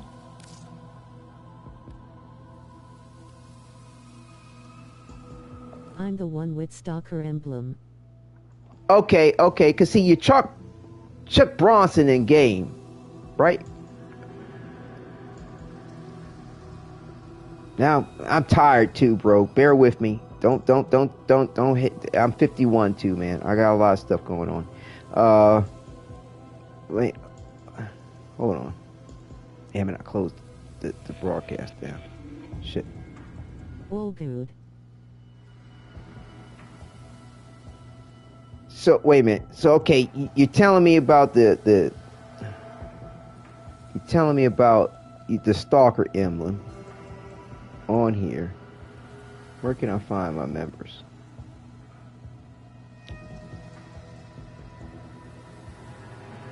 It's not Nestor on Discord. That doesn't even sound familiar.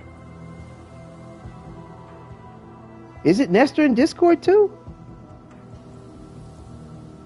I mean,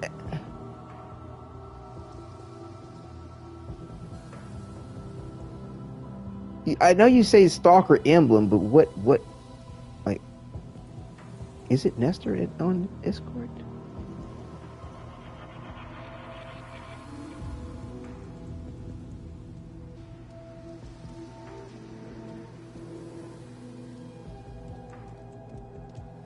No. Now, how can I look? Can I look at my members?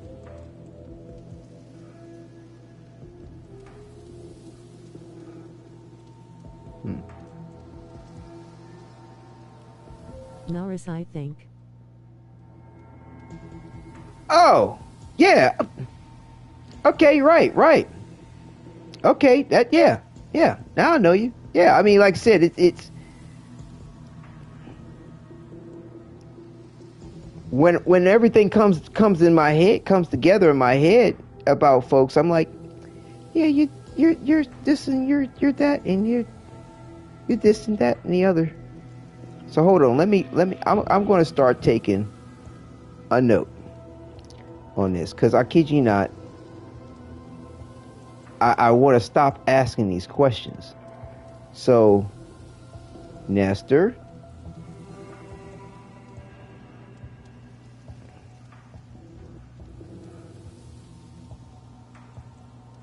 Is also okay. So yeah, so you're Chuck Bronson in the game and Chuck Norris on. Wait a minute. You're Chuck Bronson in Warframe, right?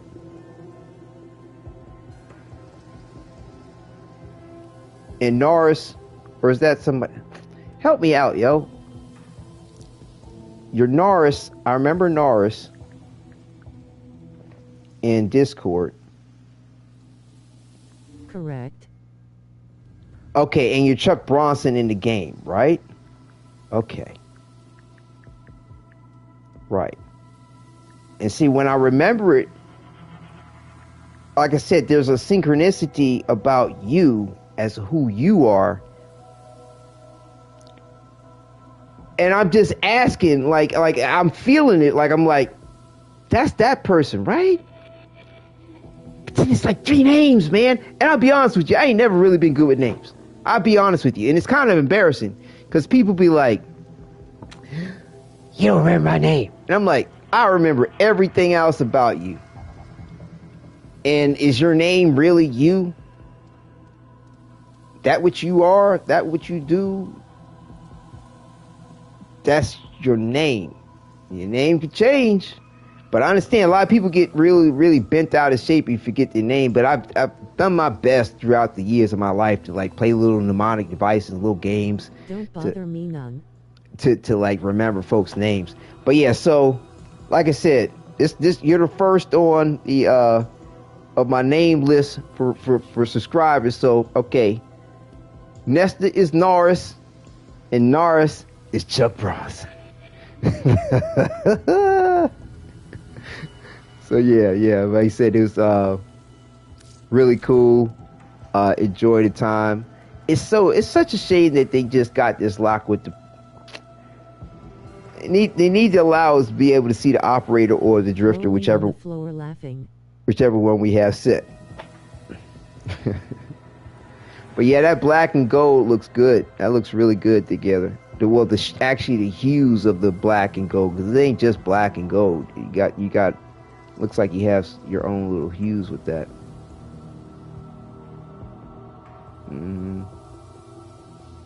Was that Smoking Body Ephemera? Oh no, Fog of War. That's the Fog of War Ephemera, I think. But yeah, it comes together well. Very well. Alright. Enough said. Enough done. Been a pleasure and a blast. I kid you not. Fog of War from my main sty. Right, that's what I was thinking it was. Yeah, that's right. The last thing I was gonna just double check on was these eyes. See, like I said, this is cool too. This is cool too. Raised fist, medium dark skin tone.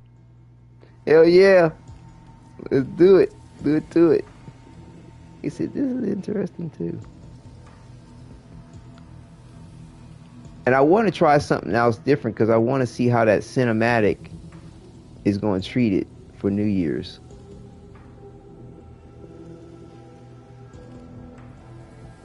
Like I don't want to lose too much of the I don't want too much of the void blue to come through, and I don't want too much of it to be lost. I want it to be just right. That Goldilocks shit. Fuck Goldilocks. Fucking breaking and entering the motherfucker's house, eating their fucking food. And fairy tale, the little storybooks, man, they just incredulous. Goldilocks stealing people's food, breaking in their house, fucking up their furniture and shit, sleeping in their bed, fucking Puss in Boots. His ass fucking lying to motherfuckers, stealing their chickens and his shit, giving it to the king. Fucking extorting people off their land and shit, making them lie to the king, and make the boy lie to the girl about that's his house and shit. Then gonna marry, and at the end, Puss in Boots like, I got mine too, bitches. Like, scandalous.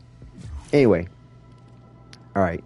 So we're gonna see what's up with this color, see how that turns out. I might, like I said, I might try that out for when that cinematic comes up. We'll see. I just feel like it just feels a little too cold. I don't know. Fuck it. Anyway, I'll think about it, and I'll be back. And like I said, it's been fun jibber jabbering, sharing it all. And thank you for sharing with me, Nestor, and asking the questions that you did. Like, honestly, like, there was no bad question whatsoever, and it kind of helped me talk it out, play it out in my mind, think about different stuff. So, yeah, appreciate you. And thank you, too, for the super chat. Mad cool. Thank you so much. Much appreciated. And, again, I look forward to seeing you all, seeing you all in chat. Y'all get to see me here. See y'all there. And with that, I'll bid you adieu. Take care and enjoy.